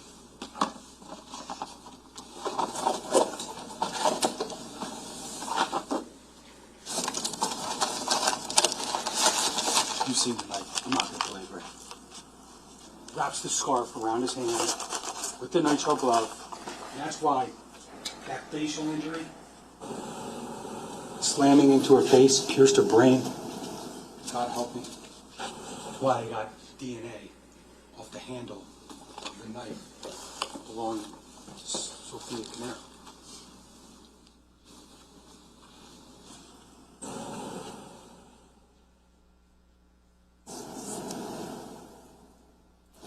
Again, just showing you what you would have seen. That's the camera up there. And we got the Porsche Macan with the fire damage right here. And obviously we know he shut off his cameras, and obviously we know that Dr. Gould is his neighbor behind him, and police were able to get camera footage from 19 Oxford. We start with, again, you've seen it. I don't want to belabor this stuff, ladies and gentlemen, but I have the burden in this case to prove beyond a reasonable doubt that Mr. Caneiro committed these crimes. And if I left anything out, or if I went too fast, or if I rushed through it, I wouldn't be doing my job. So I appreciate your patience in this regard. But obviously we're looking at 2:06:14. And again, we didn't know Paul Caneiro left in the middle of the night because he didn't tell us, right? So police have to get the footage and then ultimately have to make the observations that they make.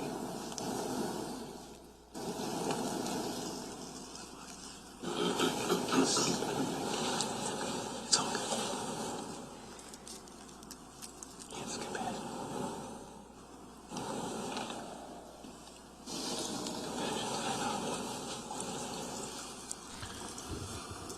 So, I know you guys have been very productive during this, as I have been as well. I just finished producing a song, sent it out for review, made edits, remixed it, and sent it out again. So, I'm sorry. I'm very busy right now.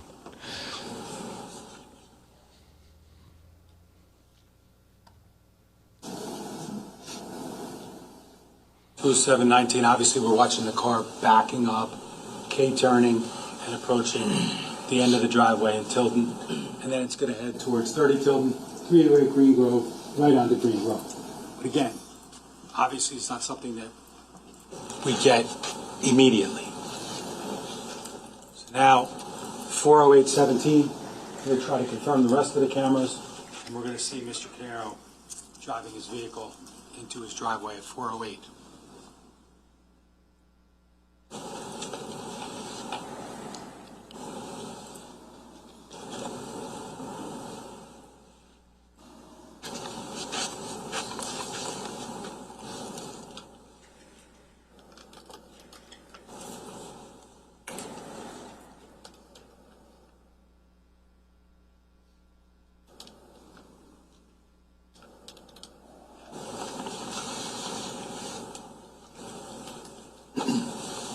So after a 2-hour absence from the driveway, in the middle of the night, Mr. Caneiro's back at about 4:09. Mr. Decker, I'm going to stop you for a second. Can we move that stuff? Can I just ask the jury to go in the jury room for a minute? Please don't discuss this case or do any research. The judge just woke up and looked at his watch. It is 4:28. Says, how much more do you have? Because you've been talking for 2 hours and 20 minutes, plus a little bit. Can I see counsel? So So yeah, I've got to get the whole album done.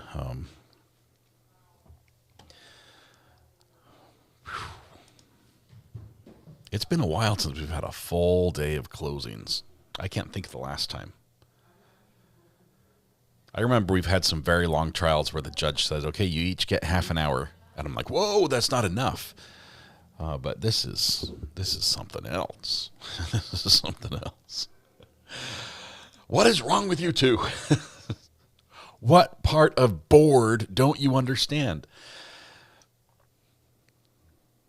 Karen Reed is 45 minutes. I know. It's like you've got weeks-long trial, and you almost have to speed talk sometimes to get it in with some of the time limits. And now this judge is like, I've got till the 20th of March.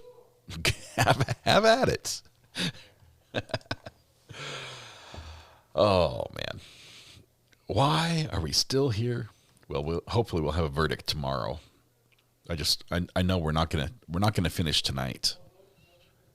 We haven't gone into DNA yet, have we? Like on the state side? I don't think we have. I don't know. Maybe there's enough. I'm fine with not doing it. I don't think we need to. Don't mention the DNA. You know he's going to respond to everything the defense brought. It's like, I told myself I wasn't going to do it. He's going to do it. He's going to do it. That's all he's going to do. Hush, they may hear you. All right, let's. I've got on my clock. I've got 2 hours 22 minutes. And I'm sorry. They don't watch me. I promise they don't watch me. He said something at the beginning, but that was hours ago. He also said we haven't got to the DNA yet. Just saying, he already knows. Better wrap it up soon, or the defense attorney will be doing another wardrobe change. She did change on lunch. Whoever was observant and caught that. She had sort of like a checkered, striped, black and gray pattern. Now she's more of just a flat gray. What are we thinking? Is he doing a good job? I don't know. And here's the reason. The jury has not been keeping notes. They're not allowed to take notes. That changes things for a closing argument. You can't count on them to remember and have written down the key bits of evidence in the trial. You almost sort of have to hit all the high points again just to hammer it home so they'll remember. If this jury had, a binder full of notes each, I imagine the closing's going to be like, look, you guys heard the evidence. You guys know what was there. But, okay. Apparently, sidebar's over. Jury's coming back out. Knock when you're ready. Knock when you're ready. He followed her down the rabbit hole. Oh, he fell down. Head over heels. He's tumbling. This is full Alice in Wonderland now. This is the best argument for letting the jury take notes I have ever seen.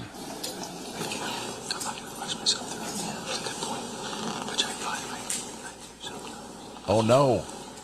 They're huddling and learning about some other things they should talk about.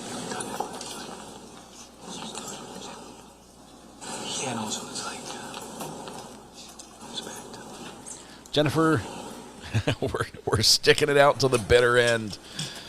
You're one of us. We'll miss you.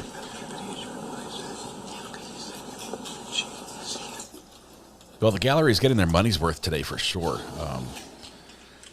You get 1 day in court and you get the full trial from 2 angles. There's the knock. You can't touch it.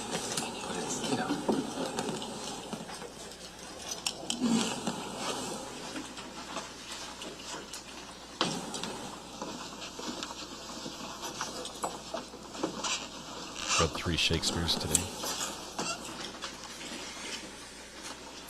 We sat here so long. Some people have had to trim their nails twice. All right, ladies and gentlemen, this is like one of those things, especially for juror number 16 and juror number 8. Why did you make me walk all the way back into the box? Because I'm about to send you home. But I think it's been a long day. It's now 4:30. I believe at this point in time it's in the best interest of everyone, because I want everyone to have a clear mind and continue to be able to hear everything that's going on. I'm going to stop us for today. I'll bring us back tomorrow morning, same time, same place, downstairs 8 o'clock. I'll have you back up here right at 8:30. We'll finish with the summations tomorrow morning, or whenever we're finished, and then we'll move on to my charge. And Judge, don't give him the free. Again, now you got some of the state's summation. You have all of the defense. You can't, and there's no conversation, not with anybody. This is the time right now, more than anything in this world, that I'm asking you, please, do not discuss this case with anyone. Don't discuss it as you're walking out the door. That's the human element, right? That's the time you're here. You want to start talking? You can't. Not yet. So please just go home, relax, have a good night, and tomorrow morning we'll be back here at 8 o'clock, and we'll continue on, and then I'll give you my charge. I hope everybody has a good night. Please be safe, and I'll see you tomorrow. Thank you. He said 8:30 and then 8. So it's an early start tomorrow. Jury's headed out the door. I'm going to count that as judicial displeasure. You're taking too long. I have to send the jury home. Just one of them. The judge said, we're going to finish summations tomorrow morning. And then he caught himself and said, or however long it takes, meaning tomorrow afternoon. No! Can you imagine another 3-4 hours of this? 8 to 12?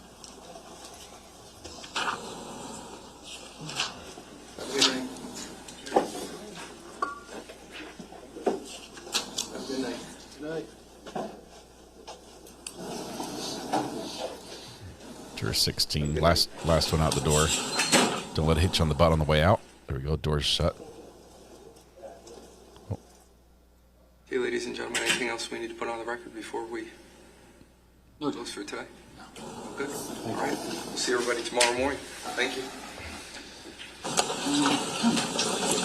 just ask, because we've been touching evidence and stuff, just as a reminder that tomorrow we'll have to have everything together after the summations are concluded. I know that the defense has some stuff. We can probably put that together for tomorrow, so you don't have to do it, tomorrow morning. Just putting all your exhibits together in one spot. Right. I think we're just going to put it all into one. Yeah, fine. However you want to do it is fine. I'm just saying that we can start putting it together so you don't have to do it tomorrow. Okay. Thank you. Paul's daughter's headed out the door. Family's going. Paul doesn't look back at him. He really doesn't look back at him. Judge invoked the a rarely referenced legal argument, which is known as the mercy rule, and says we can go home now. We've been here 8 hours. We can go home now. Whew. Man.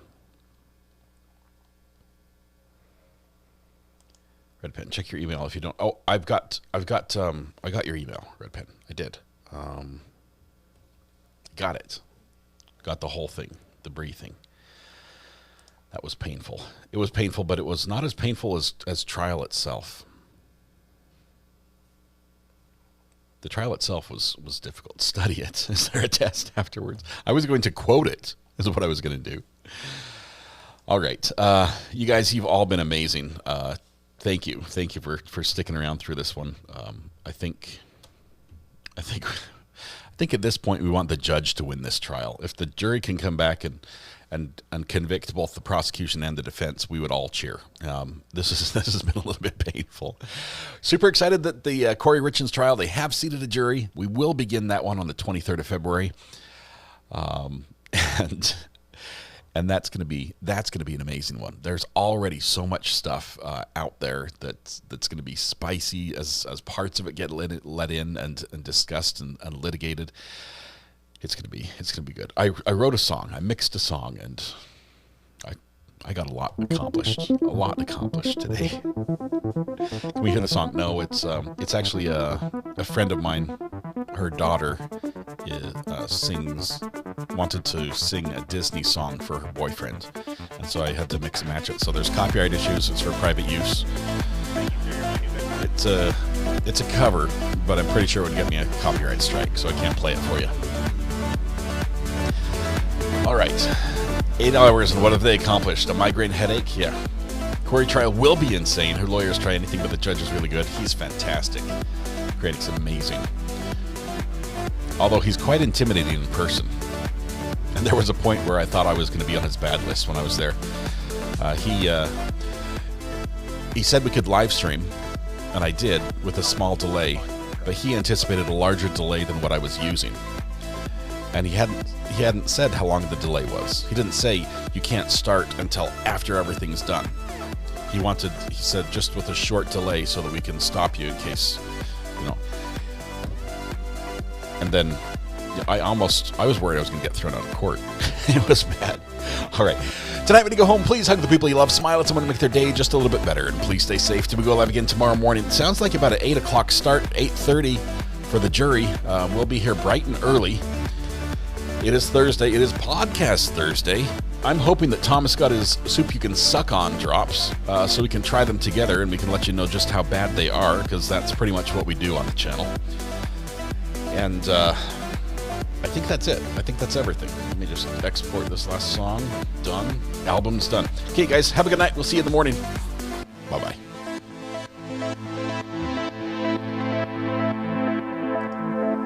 Even a blind squirrel finds a nut every once in a while. You're talking about stuff that is not relevant.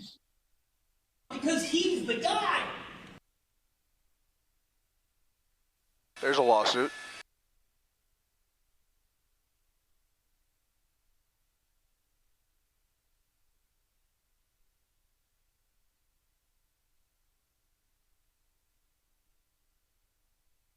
There's nothing in the order that restrains you from talking to cats. Thank you. Thank you, sir. You're my new best friend. It's bigger than you. It's bigger than me. It's bigger than all of us. I saw a chicken fight. You don't put a diplomatic plate on a hoopty.